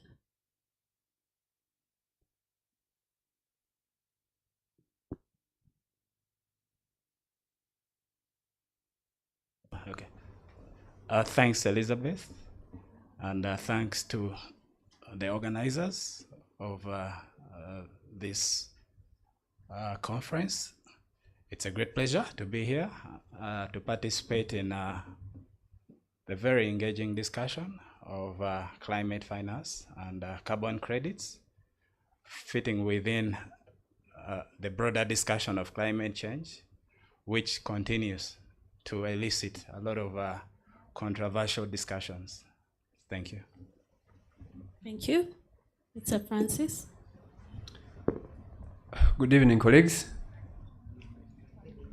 I associate myself with the appreciation and acknowledgements to the organizers of this event, Africa Women Arbitration, IDLO, the partners, ULS, and all the sponsors. Everyone has enabled this event to happen. And Edith, I think if I don't mention her name, she will not invite me again. So thank you so much. And this is a timely topic, like my colleague has said, and we look forward to a fruitful engagement. Chief Managing Partner, I acknowledge you. Dale there was my classmate at LDC, and I'm glad he's one of the key partners and sponsors of this event. Thank you. Thank you, Madam Barbara. I wonder why, when it comes to me, the reference is Madam, but take that up later. Barbara is just fine. Thank you for having me on this panel. At the risk of this is not a diversity nomination for me to sit here. I think I just wanted to clarify that my interest in this particular topic is especially on equity, as had been mentioned by Moses earlier. How do we ensure that we create a culture of justice, even as we expand the different innovations and searches for resources and for financing, and especially when you look at how Africa intends to leverage carbon market and climate financing to meet its development agenda's financial gap. And I say this because it's sad when you're looking at different publications. So, for example, the Africa Economic Commission's last meeting mentioned that we lose up to about $150 billion annually on illicit financial flows. And part of that includes irresponsible management of resources. And unfortunately, Africa has also been part of the losers when it comes to climate financing and carbon markets, especially through greenwashing. So I'd be very interested in seeing how we can protect the African people and the African resources in ensuring that we sustainably develop climate financing and carbon markets, and we improve the ability of Africa to generate the financial resources that it needs to develop and to meet the different gaps, especially the energy gap that we saw 600 million people not having access to clean energy. So that is my intention and my hope, and I'm pretty excited to be here. Thank you very much. Thank you so much. And now to dive into the discussion to help us understand and set context on our main theme, which is dispute resolution in climate finance and carbon markets. My question to you, Mr. Dennis Kakembo, to help us understand what carbon markets are. We do understand that they help with greenhouse gas emissions, and they are significant in Africa's climate finance today. That's why we are here having these discussions. So could you please break down to us what carbon markets entail? Thank you, Elizabeth. I think before I delve into a discussion on what carbon markets are or what carbon credits are, it's imperative to appreciate that carbon credits are part of the broader discussion of climate change, which discussion is quite controversial. As you might realize, the agreement that essentially regulates discussions around climate change is what we call the United Nations Framework Convention on Climate Change. And under the UNFCCC, we've had two protocols passed. These are supplementary agreements that have been coined to guide further on how we deal with climate change. And the most recent one is the Paris Accord. And the Paris Accord America, as we speak, is in the process of pulling out.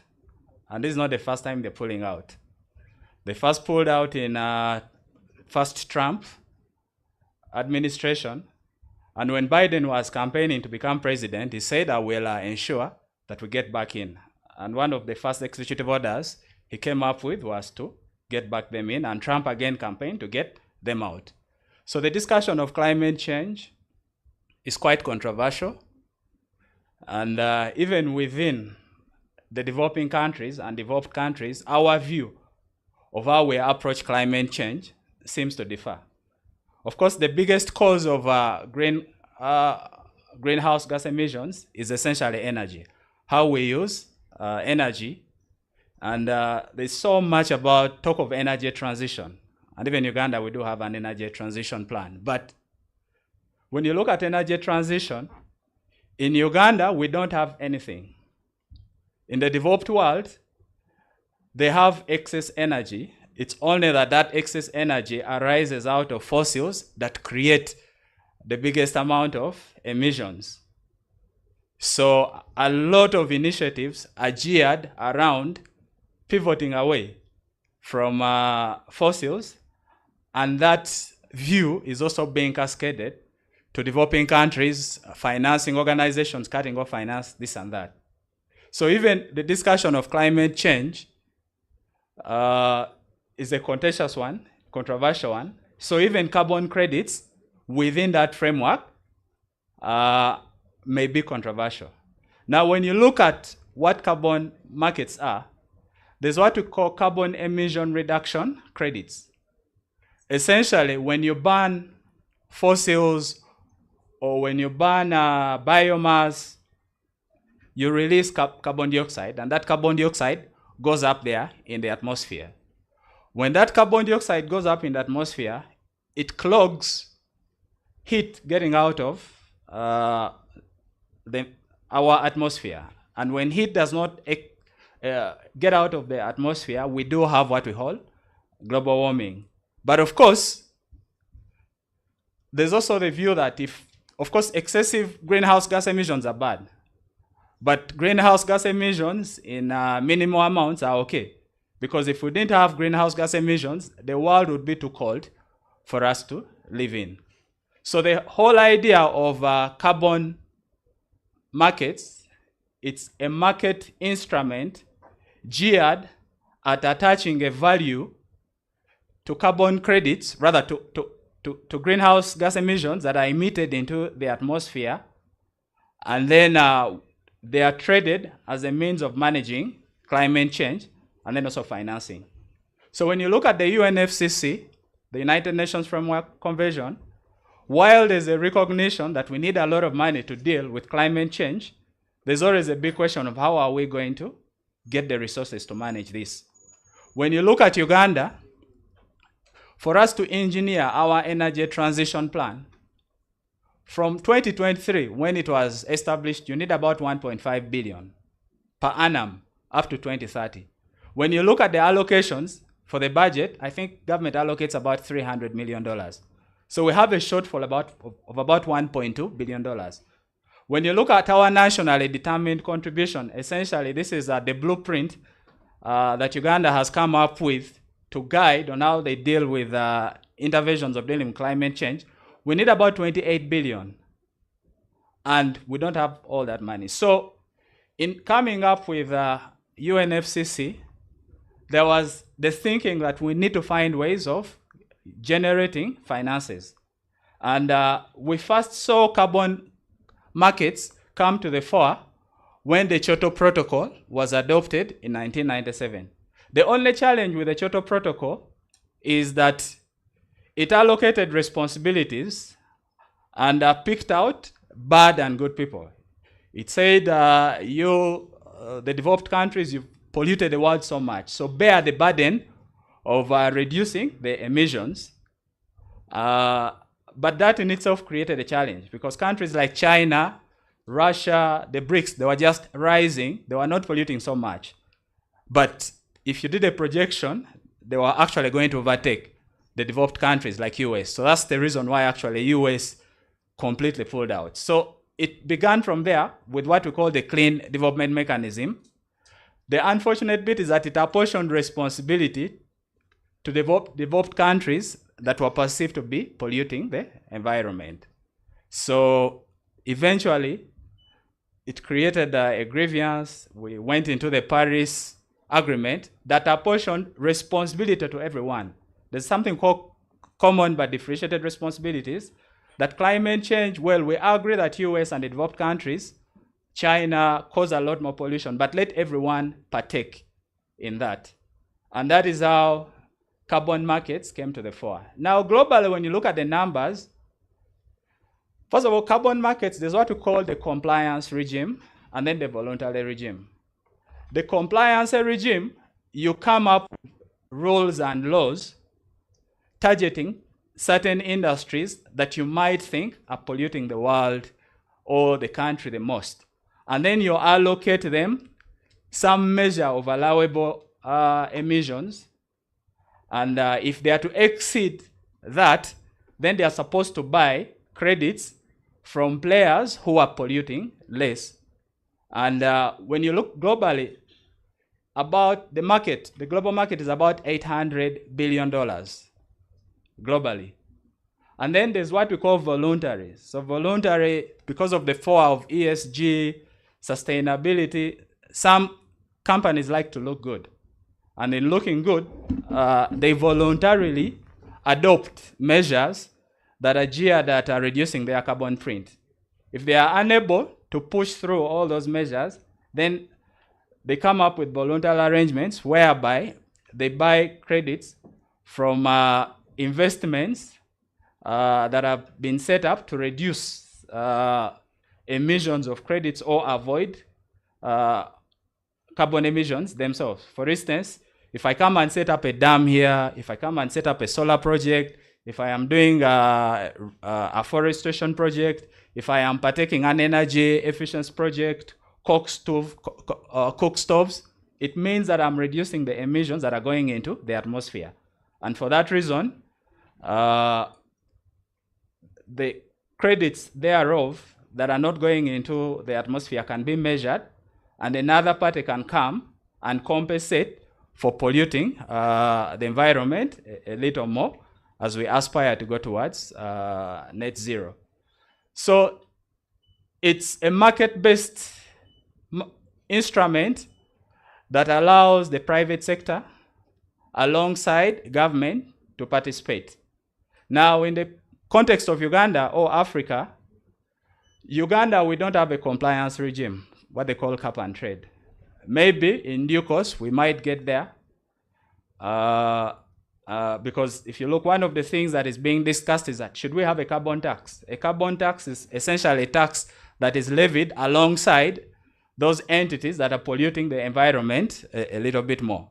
And what other countries have done, if you don't have a carbon tax, then you can institute a compliance regime that is by law that you must, you are allowed to pollute up to this level. If you can't manage it, then you can buy credits elsewhere. So if we get into a compliance regime, maybe at some point in time, we will see our carbon market grow much larger. What we see presently are voluntary schemes. And voluntary schemes, unfortunately, there's not a lot of information and people do not know a lot that is happening. When you read the press, there's a journalist called Deogracius Wamala. He wrote a very good article. And he was saying that deals are being made under the table. It's not that deals are being made under the table. It's just that a few people are really aware about some of these opportunities. And there's also the bilateral arrangements. So Uganda could easily enter into an undertaking with maybe UAE, with maybe Sweden or UK, and you agree on particular projects to be funded as a means of helping deal with the greater emissions that the Western world pollutes a little more. So as we look for financing, I think carbon markets present a good opportunity for us to look at and the governments of African countries ought to pay a little more attention. They need to interest the private sector a little more, but they should also aggressively pursue and engage on bilateral terms, because as I've mentioned, we don't have a compliance regime. It's largely voluntary. Yes, so that's what I can say briefly about carbon markets. Thank you so much for that history and the types of carbon markets. And from all that, in simple terms, I pick that a price is put on pollution. Yes. And that takes me to my next question to Mr. Francis, to also, just to set context, help and explain to us what climate financing is.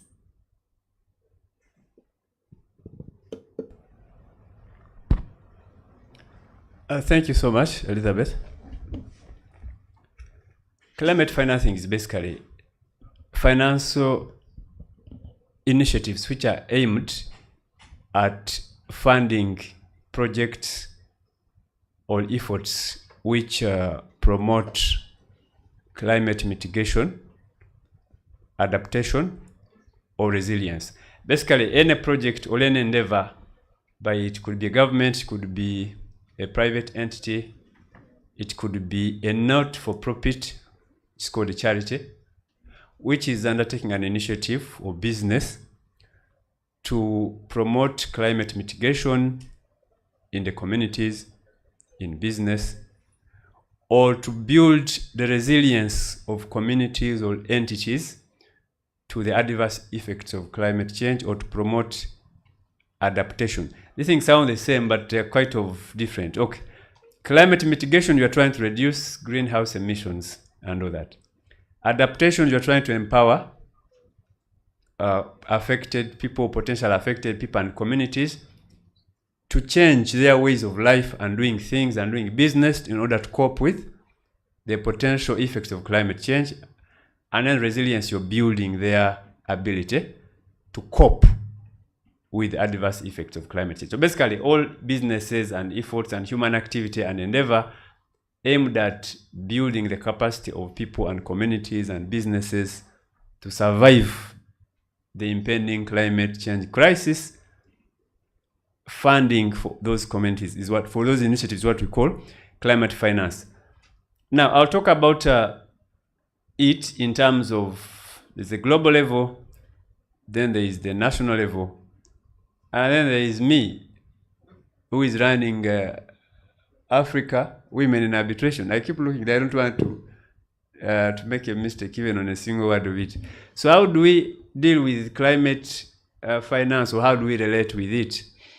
At a global level, the UNFCCC established like a finance mechanism where the developed countries are obliged to make certain contributions to the finance mechanism, which is supposed to be used to support developing countries and initiatives in the developing countries to build climate resilience, promote climate mitigation and adaptation.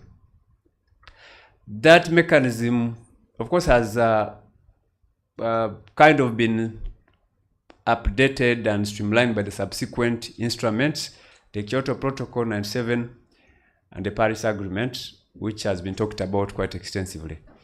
But the point is, developed countries contribute money, which is supposed to be used in developing countries to address the impact of climate change.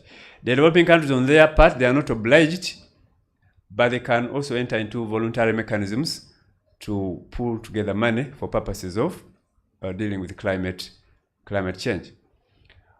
In 2021, we passed the Climate Change Act, which sought to domesticate the UNFCCC and the Kyoto Protocol and the Paris Agreement. And one of the obligations in that act on the government is that government is required to basically establish a mechanism for financing climate change initiatives. Again, I think the Act recognizes that it's not an overnight thing. So this is a process that government will be required to undertake over a long term, including earmarking a certain amount of money for this purpose. But also besides the fund itself, the so-called climate mechanism finance fund, there are also other initiatives that the government can undertake to support climate change initiatives. And these can be reflected in other, for example, government agencies allocating their own money or their own budget to deal with climate change. Which brings me to the third aspect of climate change finance. Is it always money? And the answer is no. When you talk of climate change finance, you're meaning both the monetary availability of funds, but also assistance which may come in non-monetary forms. For example, capacity building initiatives, for example, technology transfer, supply of, let's say, labor or machinery to initiatives that are aimed at climate change mitigation and resilience and adaptation. It could also be in form of loans. It could be in form of grants. It could be in form of equity investment in projects. So it's not like there is a specific fund which everyone must go to get financing. No, it's basically all the different financing mechanisms and initiatives that promote climate resilience. Even here, I think by organizing this symposium, you're doing climate financing by building capacity. I've already said capacity building is one of the ways in which you can finance climate initiatives. Now, as a developer of a project or as an individual, because when I was invited, I said, you can talk about climate financing in practical terms, not this thing of UNFCCC, but how does it get to me as a project developer or as a person who is running a business in Kampala or in the Hoima or wherever. Now, you don't have to have the word climate change or sustainability or green in your project for it to qualify as a project that can access climate financing. If you have a farm, let's say my friends who come from Rukonjiri, Nyachishenyi, you don't have to call it Nyachishenyi climate change farm. No. It can be a farm like all other farms, and it is eligible for climate change financing in the ways, for example, I've talked of machinery. I've talked of government initiatives to finance climate resilient projects. For example, the Uganda Energy Credit Capitalization Fund company. Yeah, the company has a fund for supporting businesses which are investing in clean energy, and I know a couple of projects which are funded, given grants actually. Some of it comes in form of grants, some of it comes in form of loans. Grants are necessary because, for example, you know that these energy projects, especially green energy projects, are quite expensive. Solar projects, hydro projects. Before you even get the point of the project itself, you need at least $1 million or $2 or $3 million in doing a feasibility study, identifying the site, getting experts to look at the site and the technical aspects of it to determine whether the project itself would be viable in that place. Then, for example, solar has a lot of investment in land. I think 10 acres per megawatt. So there is an initiative by the UE, Uganda Credit Capitalization Company, to really help people investing in green energy projects, at least with this kind of costs of startup costs, feasibility studies, etc., etc. But also when you look at even the Uganda Development Corporation, I think has 50 billion shillings set aside. They're calling it a climate change facility. Even though these banks, they also have similar initiatives. There was an advert recently from the Abbey Trust and Abbey Finance, Abbey Development Company. They run 3 enterprises in one, so sometimes you don't know which one you're dealing with. I think it was Abbey Development Finance. They're trying to partner with the government of Uganda in its target to produce 20 million bags of coffee per year by 2030. I think the current production is like 1 million bags. Now, when you look at the project there's not a lot of mention of climate change, etc. But when you go into it, you find that they are going to support things like irrigation, things like tracing, things like registration of farmers. Now, these are not activities that you look at casual and say it's climate change. But when you think of irrigation, that's adaptation. You're trying to help farmers adapt to the changing climate, change from the ways of relying on the sun and the rain by having your own system where you manage how. Okay, when it rains on your coffee tree and when it does not rain. So you are basically the one now is in charge of the rain. Tracing is about coffee. Where is it produced? It's produced in areas or practices which are adverse to the climate, forestation, swamps, etc., etc. So, and then there's also, I think there's also a Government of Ghana project that is providing irrigation facilities to farmers. You provide a percentage, the government provides the other percentage. Again, that's an adaptation and resilient building mechanism, which comes to farmers as a government project, are not necessarily marketed as a climate change project, but in reality, all that is climate financing, which is practical and real and is available for any person who is ready and prepared. I think that's what I would say for now on climate financing. Thank you, Mr. Francis. That definition was exhaustive. And that brings me to you, Madam Barbara. So as from the definitions we've got from the two panelists, as Africa attracts more of these investments, disputes are bound to arise. It's either going to be in contracts, in verification, in benefit sharing with communities.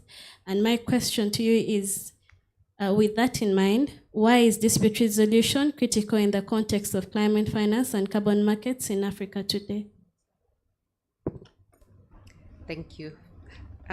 So why is dispute resolution important in Africa today? It's basically because Africa is trying to come out and say that as a position, and I'm very happy about the attempt to have an Africa position, and this began in 2023 with the Nairobi Declaration when we had the first Africa Climate Summit, and now there is a second Africa Climate Summit that's happening in Addis.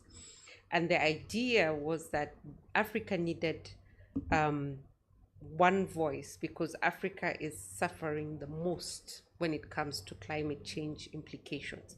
And there was the argument that actually Africa loses about 50% of its GDP because of climate change and climate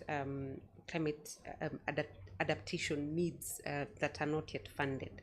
So with the global changes and with the global transitions into carbon market and climate financing, we are, of course, in the era of dispute avoidance or dispute management. It's important to look at the different avenues that disputes are likely to arise. And these are quite several, quite frankly. And one of them is just from the complexity of carbon market transactions and also the question of cross-border risk in carbon contracting.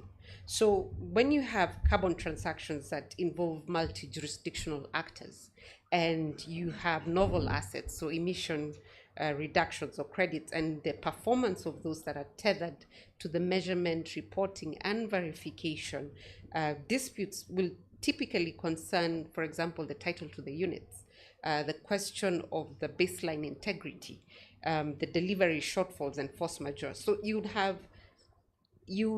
the need to then incorporate dispute resolution or dispute management in those contracts to ensure that you do not suffer a loss as Africa when you're trying to explore carbon markets as a resource for climate financing, or as an opportunity for you to actually raise the resource that you need. Then the second element, of course, is in the investor confidence. We want to protect investor confidence, and with that, there is a question of capital velocity and market integrity. Now, of course, capital will not flow at scale when you're thinking that there is no predictable outcome. If I'm going to invest, and this has been discussed even in the panels before, if I'm going to invest in a particular country, I want the assurance that my investment is protected, that I am not going to lose my investment because of any changes in regulation. And because of how our Africa climate financing needs are dwarfed by the current financial flows that we have, the opportunity cost of any unresolved dispute, therefore, is very extreme and very dangerous. So we would need to make sure that we protect investor confidence in this. And this can be done by ensuring that we have high integrity market design, and we also have credible dispute resolution processes. And this comes back to the purpose of this forum, building the capacity of Africans to ensure that we have the capacity not just to negotiate and draft the contracts, but also to manage any dispute that would arise out of that, and be deemed as experts enough, not just by outsiders, but by ourselves first and foremost, that we are experts in carbon climate finance and carbon market dispute resolution.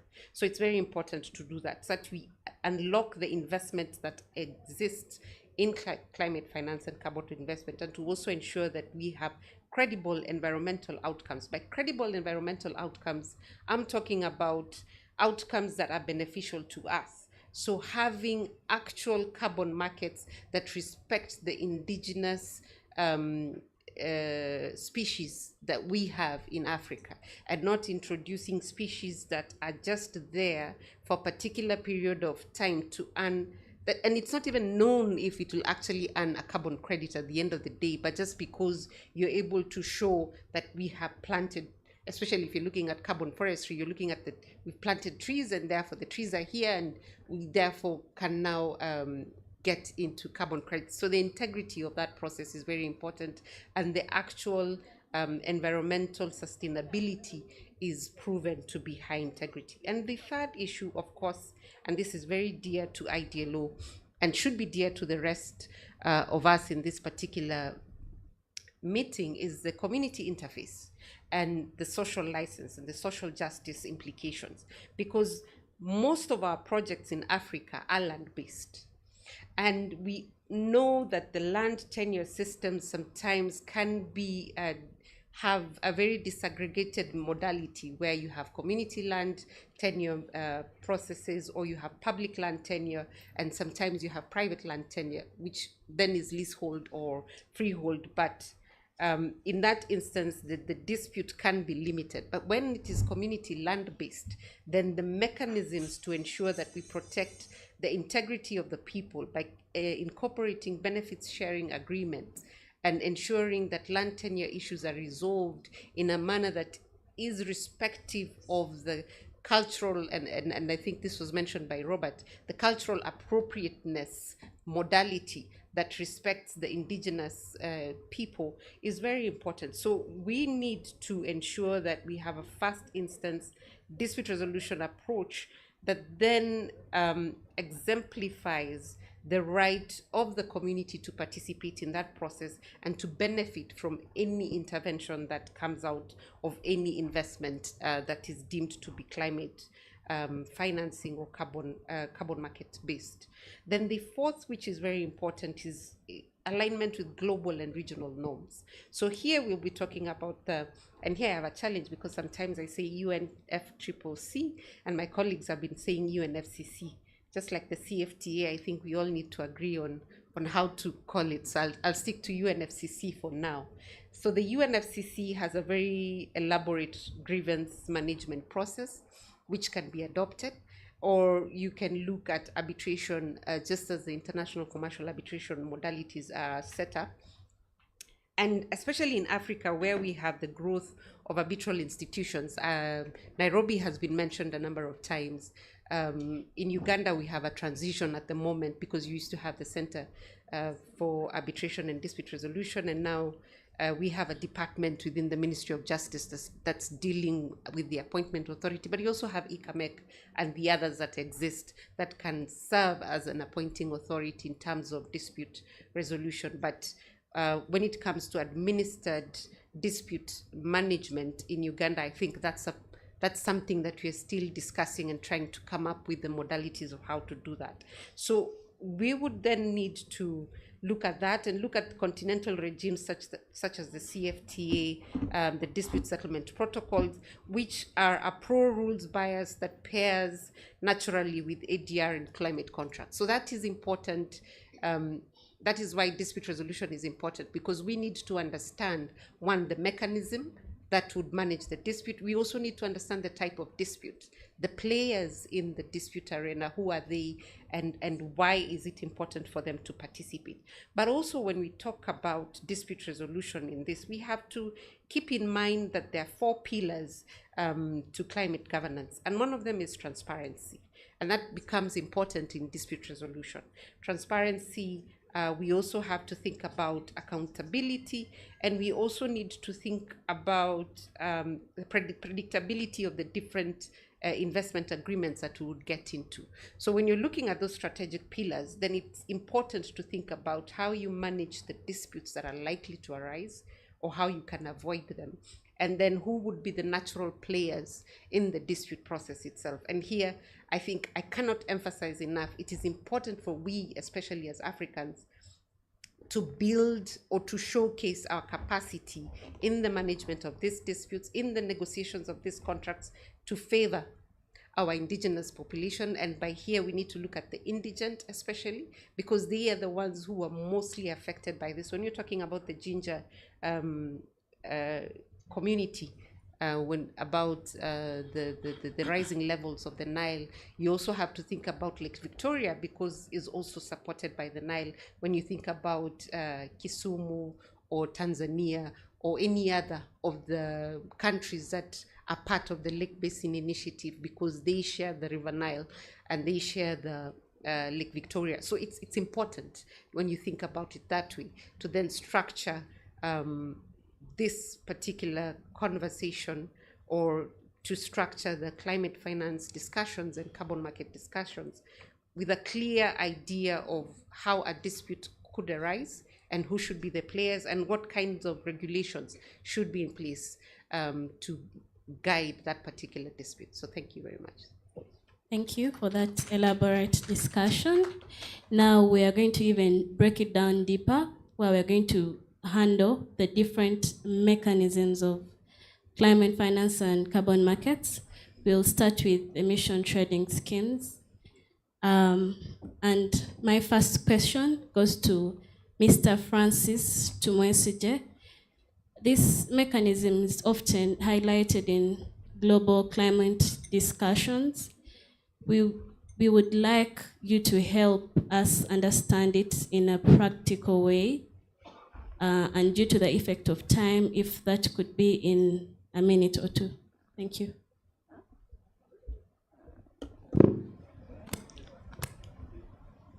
Thank you. In a practical way, emissions trading system, I think, is a mechanism where companies or entities or business enterprises, maybe my colleague here used the term cap and trade.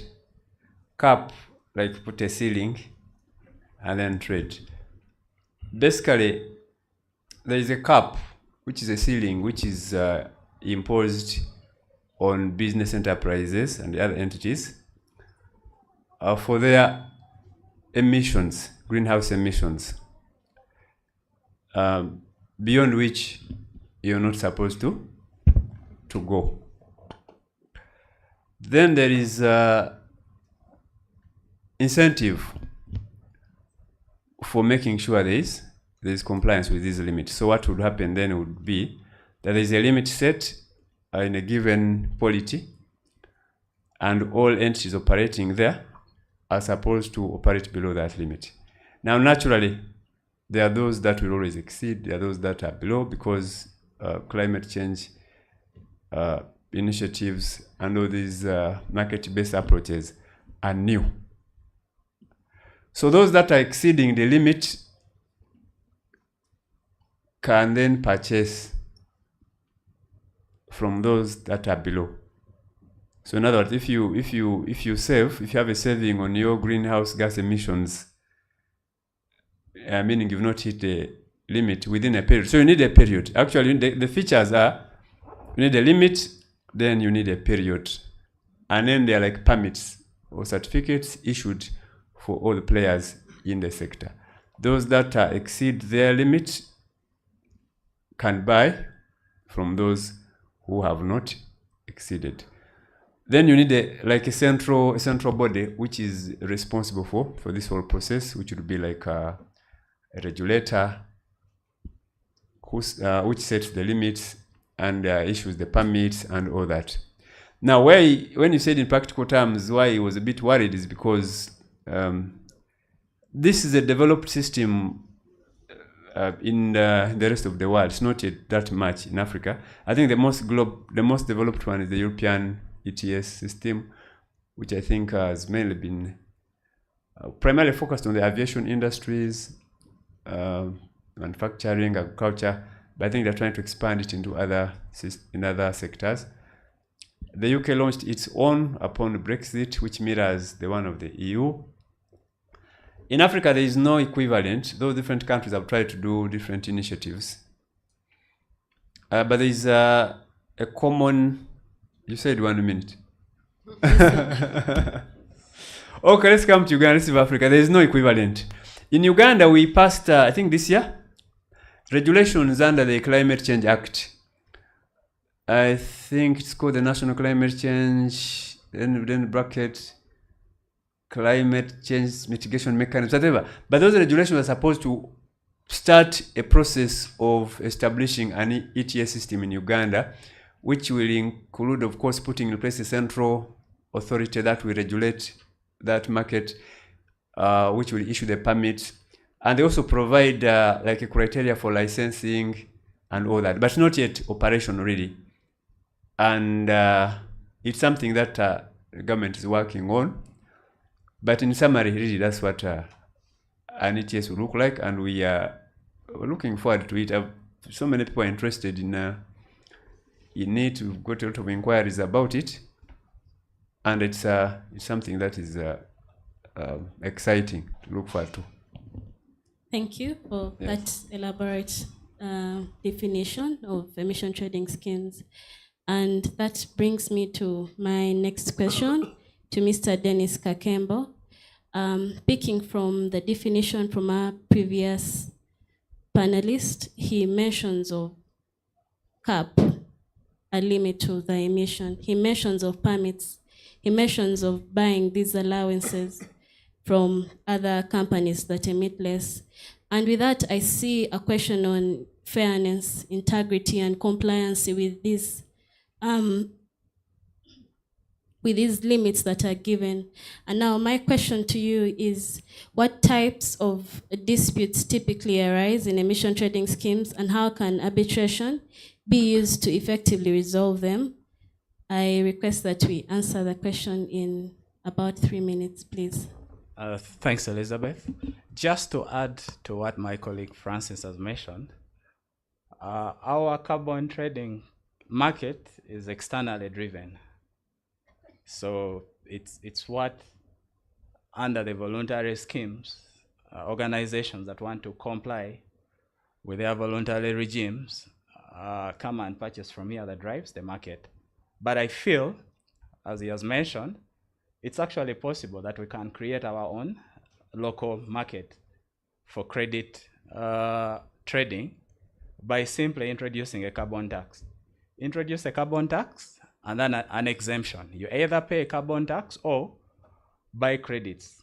When you do that, you will be creating a local market where players can participate. We can grow our market. So you can stimulate investments that are set up here with the local demand at the heart of it.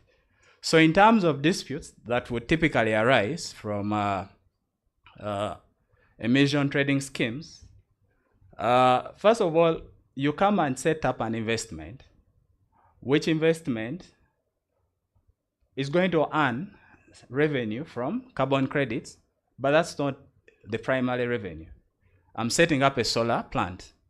So as a solar plant, I have a power purchase agreement with the government. I am selling power to the government. So it would mean that the disputes would stretch beyond merely issues of carbon credits. Of course, some of those issues could come through if there's a direct dispute with someone who is buying from you, or if, as we have now carbon rules, regulations in Uganda, if they are being enforced, if you have a dispute around that, it could come in. So the way I see disputes come in, and building onto what our colleague Barbara said, there's the issue of investment protection. So if I'm coming to set up a dam in Uganda or a solar power plant, I would anticipate that at some point in time, government could set up laws that could actually come and diminish the commercial viability of my project. So I'll ensure that, first of all, I set up in a jurisdiction that has a bilateral investment treaty. Because when you're dealing with a capital-intensive project here, you cannot afford to rely on just one means of investment protection. You will go in maybe Netherlands or UK that have bilateral investment treaties, such that if there's a dispute you have with the government over discrimination, over laws that have been passed that are diminishing returns, you can directly take on the state as an investor. Then, if you're lucky and you can get an implementation agreement with the government, then also include arbitration measures in there, maybe coupled with stabilization clauses. And if you also have the muscle, go a step further and even have legislation passed, because you just can't afford to rely on one means. So disputes would arise in the course of your interaction with the state, because government, you'll have rules. You have the National Climate Change Act. You'll also have regulations, and there will be compliance oversight or enforcement. In the course of that enforcement, you may be aggrieved with the government. Then you're also going to have commercial disputes. Those commercial disputes could be with the shareholders. For instance, one of your shareholder may be disagreeing with the project you're partaking in. It's maybe not climate friendly, and some of those disputes can be resolved through arbitration, as we had in the panel where Moses and Robert were. They mentioned to us all the benefits of arbitration, and it makes a lot of sense for you to push it there. Then disputes with commercial players, the intermediaries. There's the aspect of monitoring, reporting, and verification, where you involve experts to come and measure, determine what emissions are being generated. Sometimes you could even give representations to the buyers that this is what is being generated, but it so ends up that what is actually produced is much less, or borders on professional negligence, which would mean that it would make a lot of sense, given the complex subject matter, that you actually pursue it through arbitration. Then I don't know how community issues could be involved, but I was watching, I think a documentary, not a documentary, it was a discussion in Kenya, just after Kenya had organize that first climate change. And some people they were like, all this carbon credit is, it just doesn't add up. It might be a scheme of the Western world to colonize us more, or it could even be a scheme of our local governments to take our land. Because I think someone was saying that the government in Kenya has leased forests to the Emiratis. So there's also a possibility of disputes arising at that community level. And I don't know, maybe Barbara would help me. I don't know how arbitration would come in there to manage and deal with some of community grievances. So that's all I can say. Thank you for your submission. Now, that takes me to my next question to you, Madam Barbara. I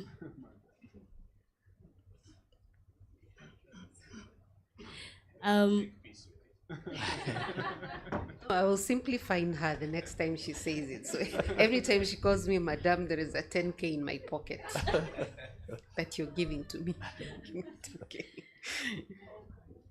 So with the different disputes that the previous panelist has mentioned, say some of those disputes are being handled by arbitration.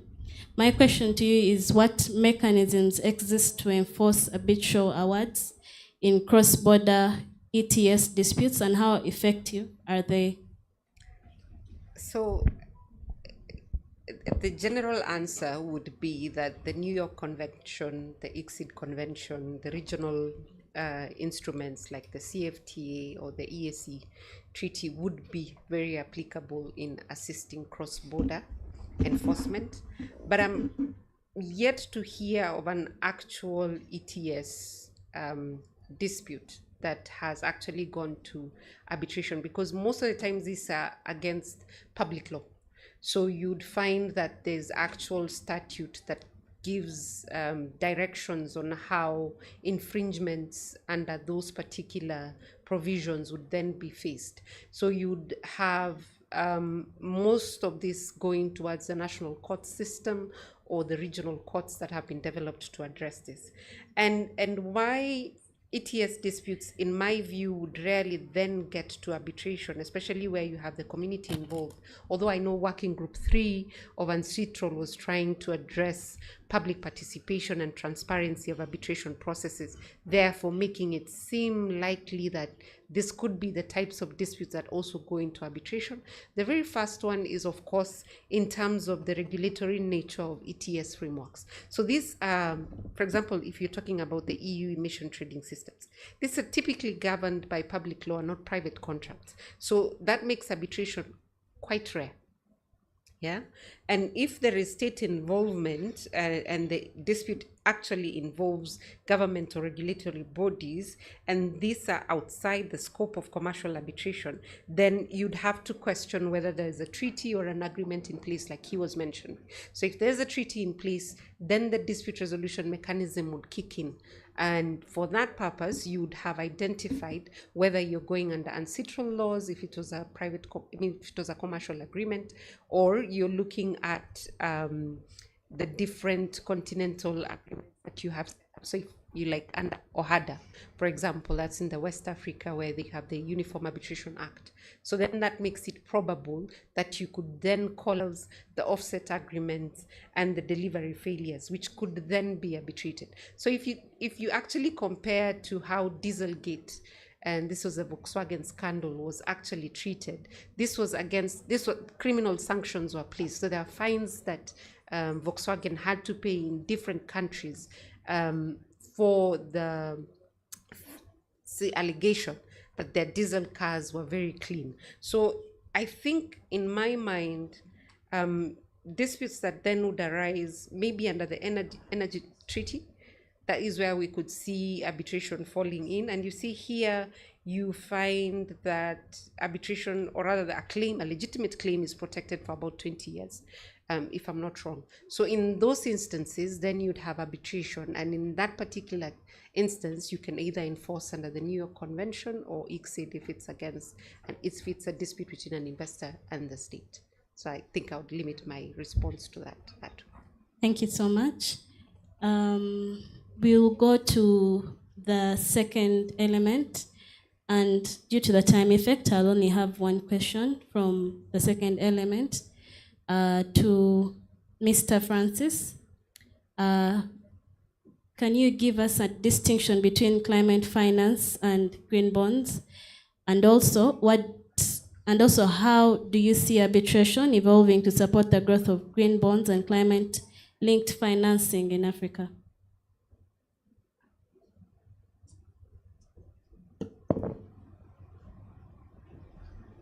Well, thank you so much. Well, I think we begin with, since everyone has been talking about arbitration, I know that. How does it develop to support climate financing and green bonds? I think that's a question really which is being discussed globally, because like Barbara is saying, okay, Madam Barbara is saying, there's a recognition that a lot of disputes, well, at least for the time being, and I think this is something which Dennis also hinted on. For the time being, a lot of disputes and a lot of frameworks are still public law. They're still interstate treaties like the UNFCCC and all that, interstate obligations. When you come to national, you still have voluntary mechanisms. So for the time being, I think even the anticipated disputes are still governed by public law and interstate mechanisms, which do not necessarily make them amenable to arbitration as we know it, which is a private contractual dispute resolution mechanism. But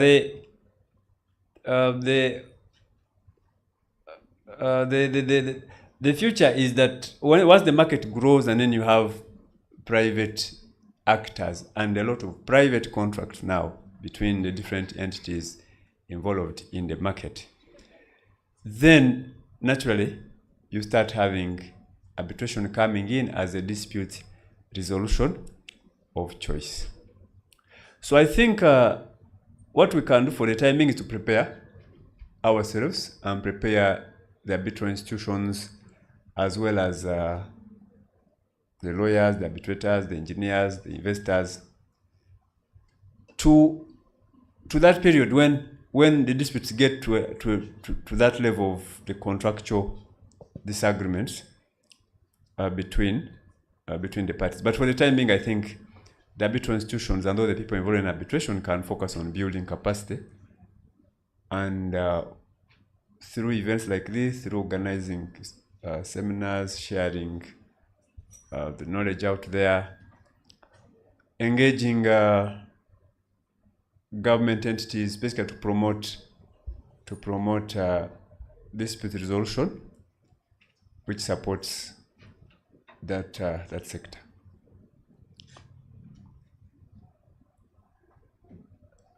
Thank you for your submission. That will directly take us to our last element, which is carbon offset disputes and verification standards. And I'll also ask just one question from that topic to Madame Barbara Kiley.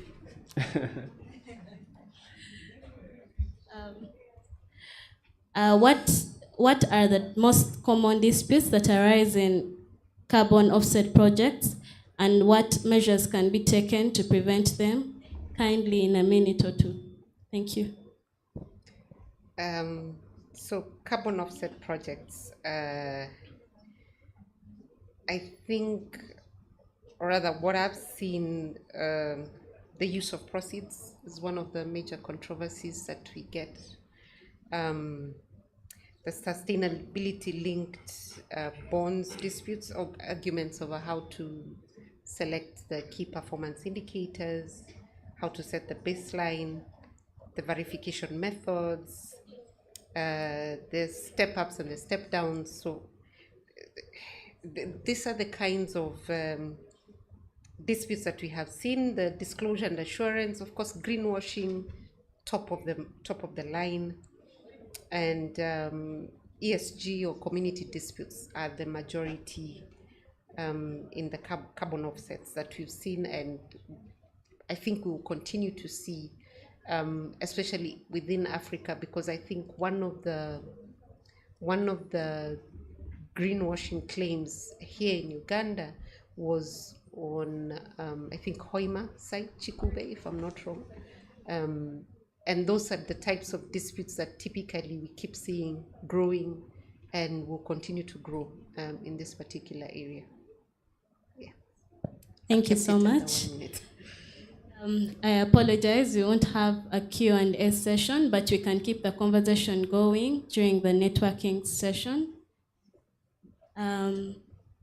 I'll request our panelists in a minute each to kindly give us your closing remarks. Thank you. Thank you so much, Elizabeth, for leading us into this discussion very well. I think the key takeaway from all this is Africa, or even Uganda, we must take charge of the narrative on carbon credits. Carbon credits are a viable means of creating necessary investments to deal with mitigation and adaptation. But at this point in time, we seem to be so much reliant on the Western world, the developed world. And the developed world, they have vested interests. I mean, climate change is extremely political. Even when you enter into a voluntary discussion or engagement with US, they will also want to take something. So let us stimulate and create our own local market for these carbon credits. And I believe the starting point is, let's have a carbon tax. In Uganda, we don't have a carbon tax. What we have is maybe environmental levies, this and that. But if we had a carbon tax and exempted those that participate in ETS, you'll have created a local market where all these things we are talking about today can be exercised. Thank you. Thank you so much. I just want to say that the first time I heard about all these things, like in a room like this, was around 2014. I attended an event. I think at that time it was the Climate Change Department at the Ministry of Water and Environment. And I said, okay, when I'm done with this event, I'll be done with this stuff. I hope I'll never hear of it again, I'll never see it again. So the event was done, and I believed I was done with that stuff of CDM and what GHGs and UNFCCC and what. I went back to my life. But then the thing never went away. Like it kept growing and growing and pursuing me and growing. And now here we are. What I'm saying that is to say that this is we call it an industry which is not going away. It is growing and growing, more like stuff like AI. And either we get ready for this industry as practitioners, as lawyers, arbitrators, or it will just swallow us. The world will move on with us in it without knowing what is happening. So this is a timely meeting, timely symposium to highlight these issues once again. And I like to interest everyone in this industry because the more people we have on board, the stronger the industry, the bigger the industry. And we shall all be winners, I believe. Thank you. Thank you. I think for me would be a call to all African states and to ourselves to implement a governance system, especially in carbon markets or project governance of such nature. And they should all have 4 pillars. The 4 pillars would be transparency, where we have clear roles, responsibilities, and benefit sharing agreements that are then disclosed to all the stakeholders. Participation of, as a second pillar, all groups and ensuring that it is inclusive in the decision-making process. and we involve the indigenous people and local communities, especially those who are indigent. And by here, I'm looking at women and marginalized groups. Of course, the third pillar would then be equity, which has been stated before, where benefits are distributed fairly, commensurate with the costs, the risks, and the rights. I think we cannot understate that, the rights especially, because Africa has been shortchanged for a very long time. Accountability as the fourth pillar, where we have monitoring, reporting, and grievance mechanisms that ensure compliance and they build trust. But not just that, I think once we do that, then we build our capacity to develop and negotiate and to manage disputes for standard management of carbon markets and climate financing. And we, in developing this, just as Professor had initially talked about, a dream team, having the dream team that has the drafters, the negotiators, the implementers, and those that participate in dispute management coming in, and other experts that can inform on practice and goals that can then ensure that we have contracts that are practical and implementable. And we invest in verification governance. So not just saying, oh, we are ESG compliant, but actually ensuring that even as we talk about business and human rights, and the different governance mechanisms that are there, we define and ensure that there is verification even from a class 3 child, and their participation and understanding even from the young people that they are growing up in a community that requires them to be responsible and take charge of the resources that are being managed at this particular stage. And we localize legitimacy. So we need to use the African regional centers that exist. We need to use African capacity that is there and build on it. And we need to share the stage with others from Africa so that we can exchange experiences and build on our capacity. And finally, I think as one of the main, or rather the catchphrase for our train, mentor, and which is the third one? There are three: train, mentor, and network. I was just checking to see if you've been listening to Edith. Train, mentor, and network. Do not forget to train others. Do not forget to mentor others. I think as a call to you, ensure that wherever you go, despite your stage in your professional growth, have a mentee. Network, build your networks. Today, make sure you live with at least 3 people's contacts who you did not know that you'll continue to make acquaintance of as we continue with the year. And next year, when we come back, you will build more networks and continue to grow Africa's strength in climate management and in climate financing and in carbon markets. Thank you. Thank you so much. And this marks the end of this panel session. A round of applause once again to our panelists. Thank you for sharing your vast knowledge with us, and I appreciate the audience for being patient. We'll have a short photo moment with the panelists.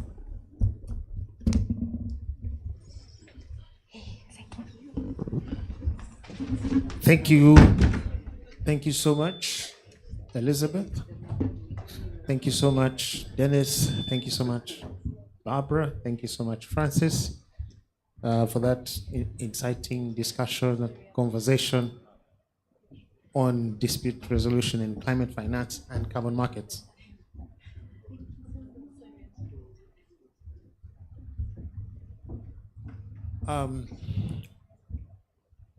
Yes. So, thank you.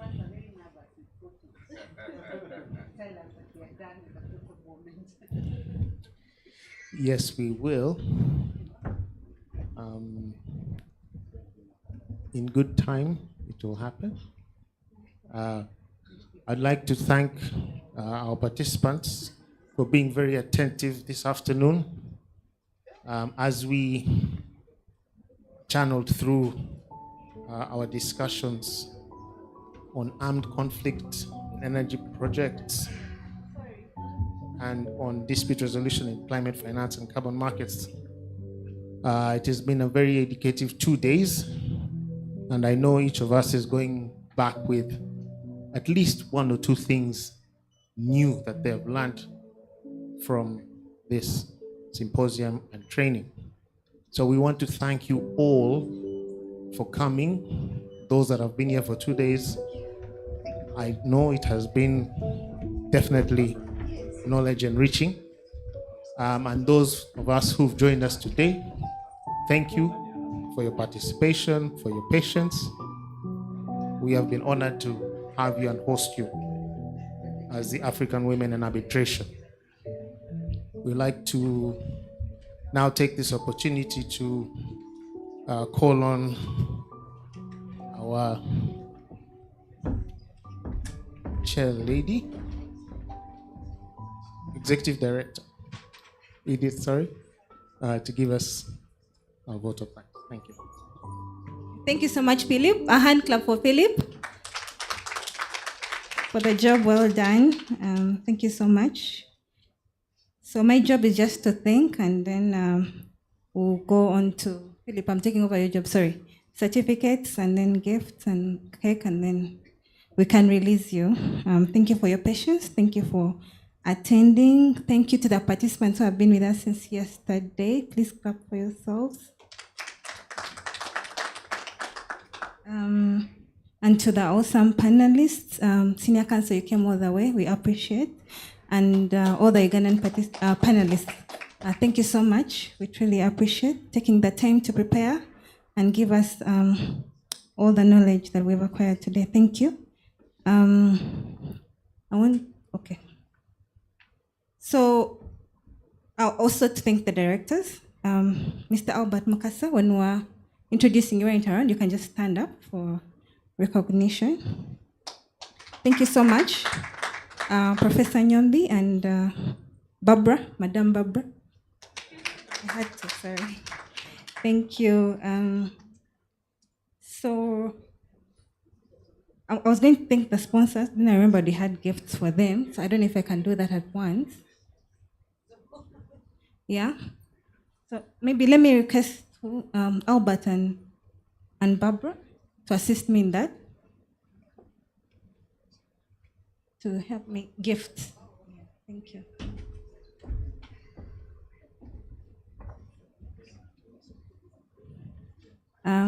Our big sponsor these 2 days has been Mr. Jude Biamukama, J. Biamukama and Company Advocates. Most of you don't know, but I said my practice at his law firm. Okay. And one of his lawyers was a moderator, I think, in the second panel. Jude? Jude? Jude?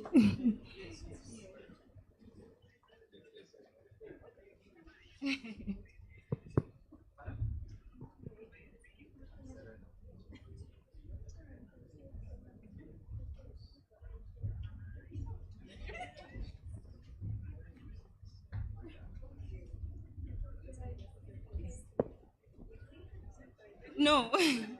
Okay. One of you give Jude. We appreciate you. Thank you so much.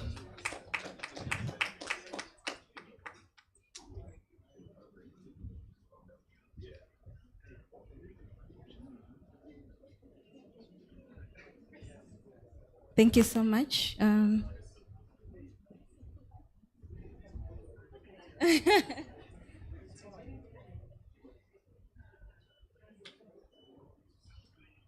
Okay. Thank you so much, Jude. We appreciate you. Is Mr. Deo here? Kaliku Mutima? Can you get a representative? Thank you. So help me appreciate Kaliku Mutima and Company Advocates.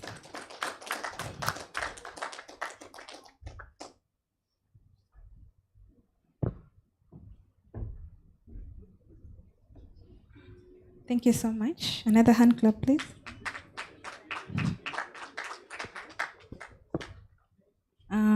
We have Meritus Advocates. Mr. Francis is here. Thank you. They're also our sponsors this year. And he's also speaking on the panel. Thank you so much.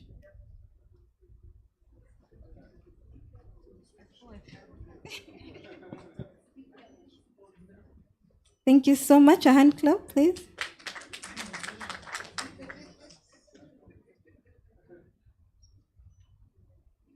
Yeah, thank you so much. Our next big sponsor is our MC for today,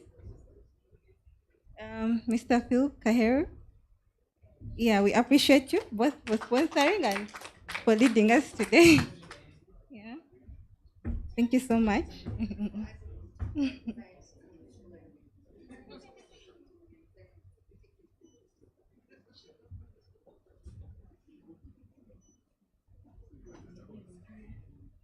Okay. Allow me to also appreciate our panelists today. I'll start with Mr. Dennis Kakembo of Crystal Advocate. He's outside. Okay, maybe I can hold him. Okay. So ALP Advocates was also a sponsor. So Mr. Moses, but he was also a panelist. So we're doing, yeah, two. Thank you so much for your support and for sharing with us your knowledge today.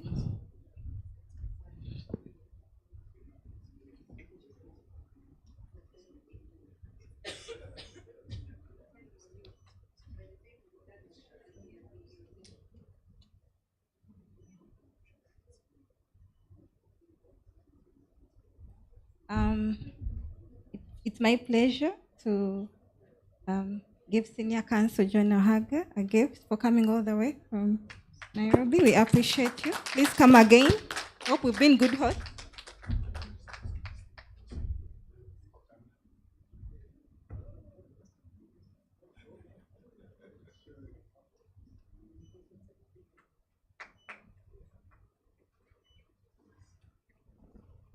Okay, Miss Anita Nantale for leading us today in the first panel. Thank you. We appreciate you.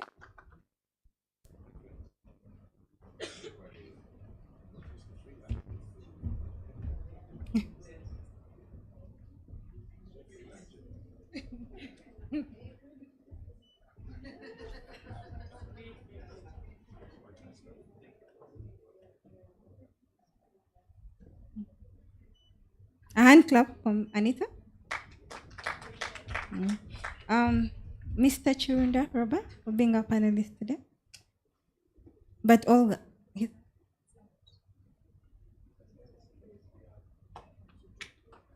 okay, Olga, you can call him or come for it. Okay, thank you so much. We appreciate it.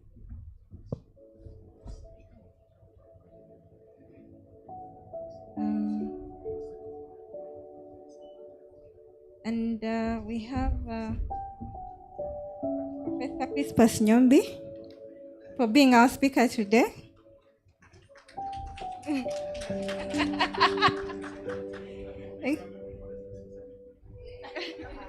Thank you so much. We appreciate it.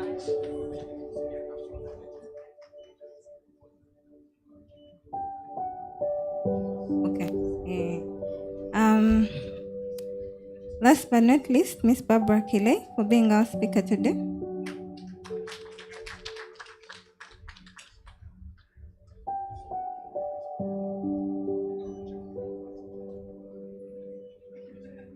No, sorry, last, but not least, Mr. Albert Mukasa for being a director.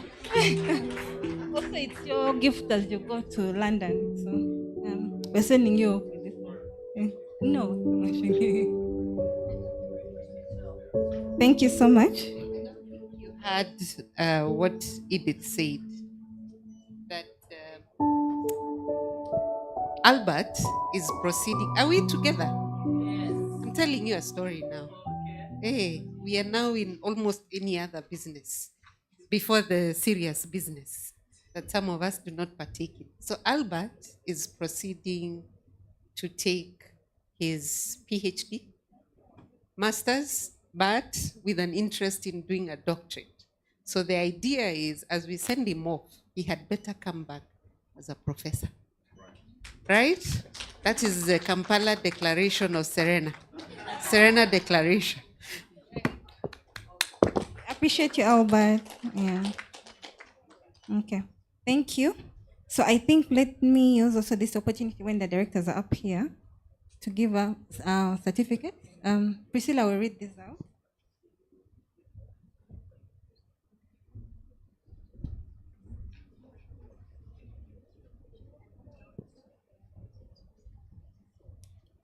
Our Mercy Hope.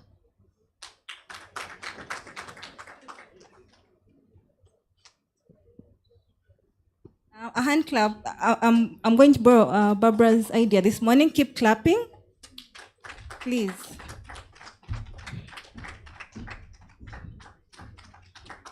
Miss Patience Babiwemba.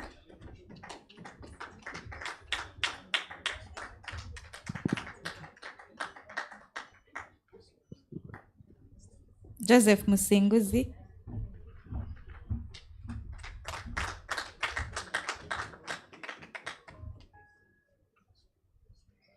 Chirabo Jackie Mugenga.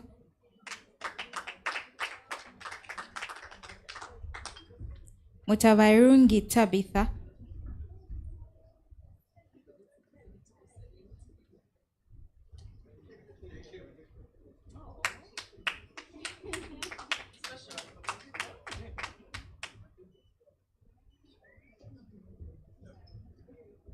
Is this Chirabo Jackie?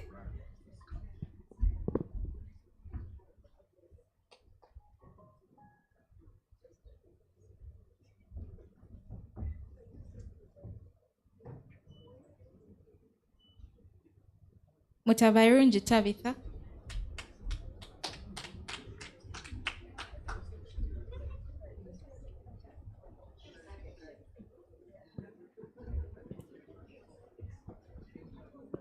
Mr. Jude Biamkama. A hand clap, please.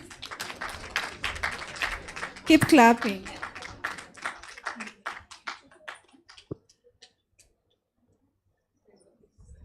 Blaise Rugamba. Olga Karunji.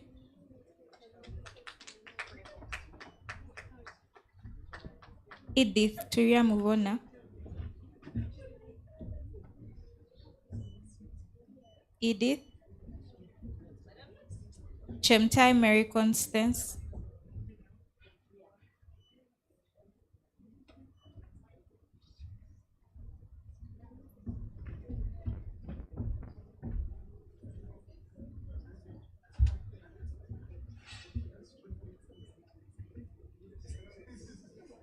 Chemtai. Nasaka Amina.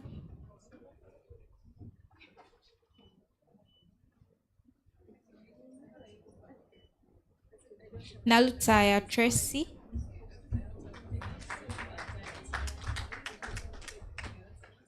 Namtosi Elizabeth Mukisa.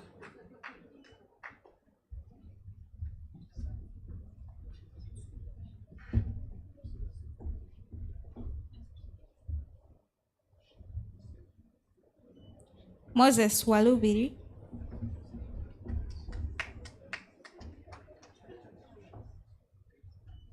Moses. Yeah. Dennis Odota. Ahewa Majiri Samantha.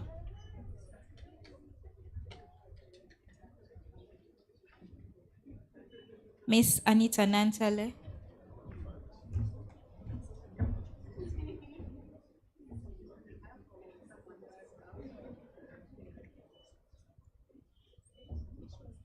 Mr. Sekungu Simon Peter.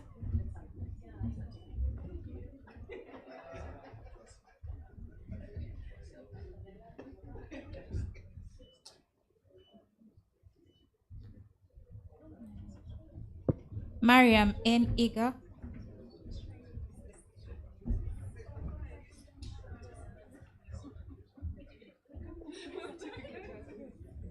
Miss Mariam. Twevaza Angela.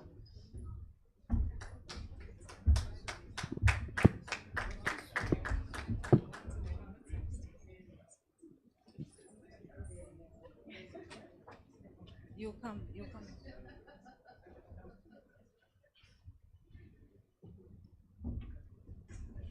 I hope we've all got our certificates. Okay. Yeah, from the training yesterday? Okay. Thank you so much. Philip, over to you, but I think we can stay here. Are we needed here? Okay.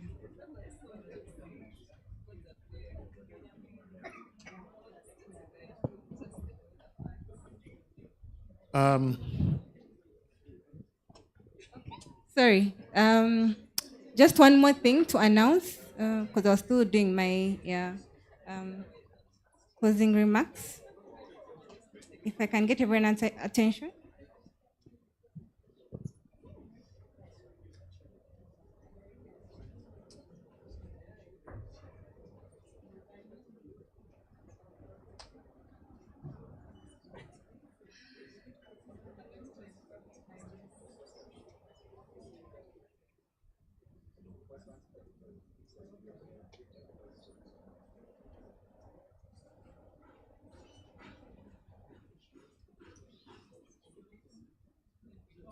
So I'm just to announce, we're launching membership this year. You can just visit our website, africawomenarbitration.org, and all that you'll find all the details there and how to join as a member. So over to you, Philip. Thank you for the last activity of the day. Thank you. Thank you so much, our directors, for a job well done. But as we close and before we get into the serious business of the unserious business, I'd like to request our directors to kindly, humbly just walk towards the table at the end, and we do one of our last acts for today and for this event, which is our cake cutting.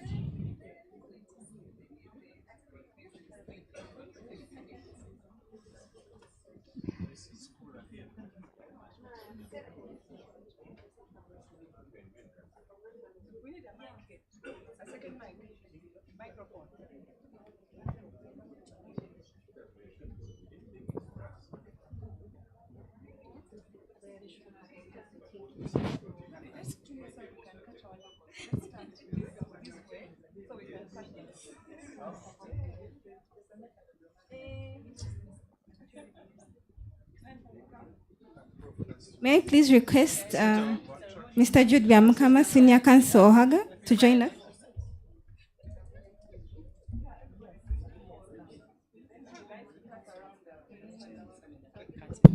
I'll stand on the side and have this cake cutting ceremony finalized.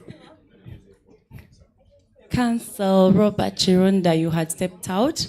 You missed most of it, so at least kindly join us for the cake cutting. And the other stakeholders, let's have this moment. Let's give them space. Mariam, as you organize, be mindful of my images. Visuals are very important. 2 minutes. Councillor Chirunda, right there. Okay, we make sort of our line first for a picture. Yes, that's a good idea. We can use the platform for visibility. How does that look, sir? All right. Let them first have the picture, then Michael, you can come.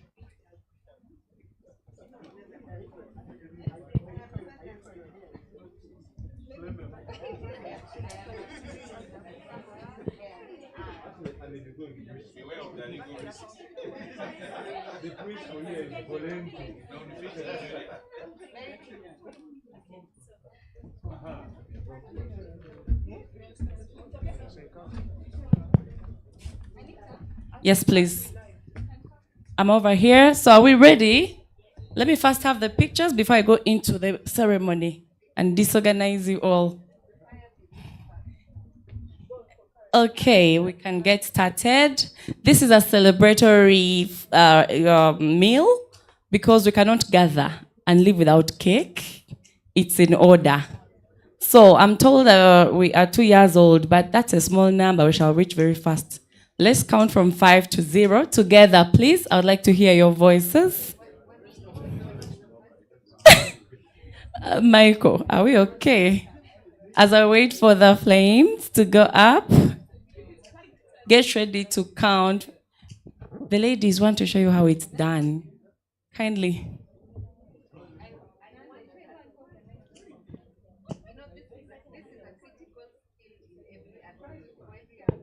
Thank you.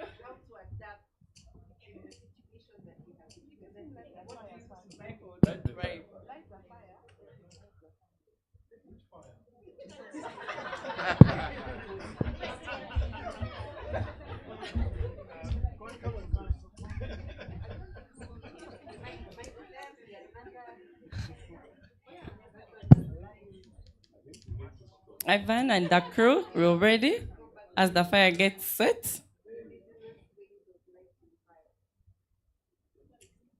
I think it's the lighter at this point. I will note that on our invoice, return of balance for default. Yes, I think we have the knife. Let's proceed. Those who can come closer, we can raise our hand towards the knife. I shall ask for balance. It works, but the paper is small. We really want those fireworks vibes, so shall be patient.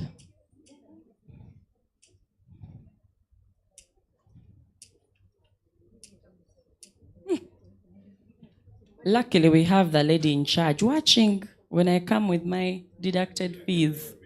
Do not. Okay, we are giving up on that. Yeah, so raise that knife first. Yeah, like raise it a bit. Those who can't reach the knife, we can just do this.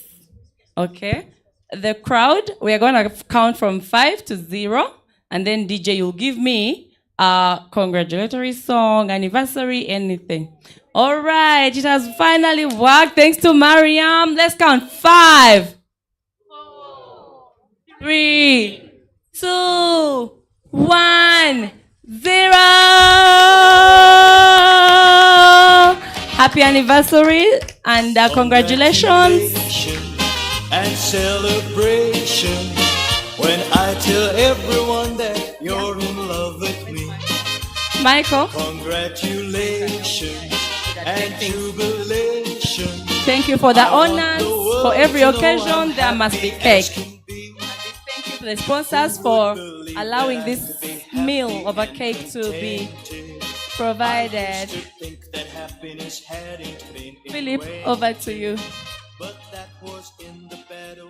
Thank you so much, members. Thank you so much, directors, and those that took part in the cake cutting.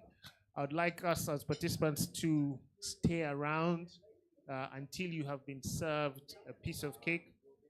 This has been prepared for you to enjoy. As we also wait to kick off our networking drinks session. So we are transitioning into a more casual, interactive session. But we will wait for the cake. Let's just be a bit patient. But once we have done that, we will then move on to enjoy the cocktail that has been prepared for us. So please be patient to receive a piece and then enjoy the cocktail that is at the back of the room. Thank you so much for being so a good audience, a good participants. Thank you, and we'll see you again at the next African Women in Arbitration event. Good evening, good night, and God bless you all. Thank you.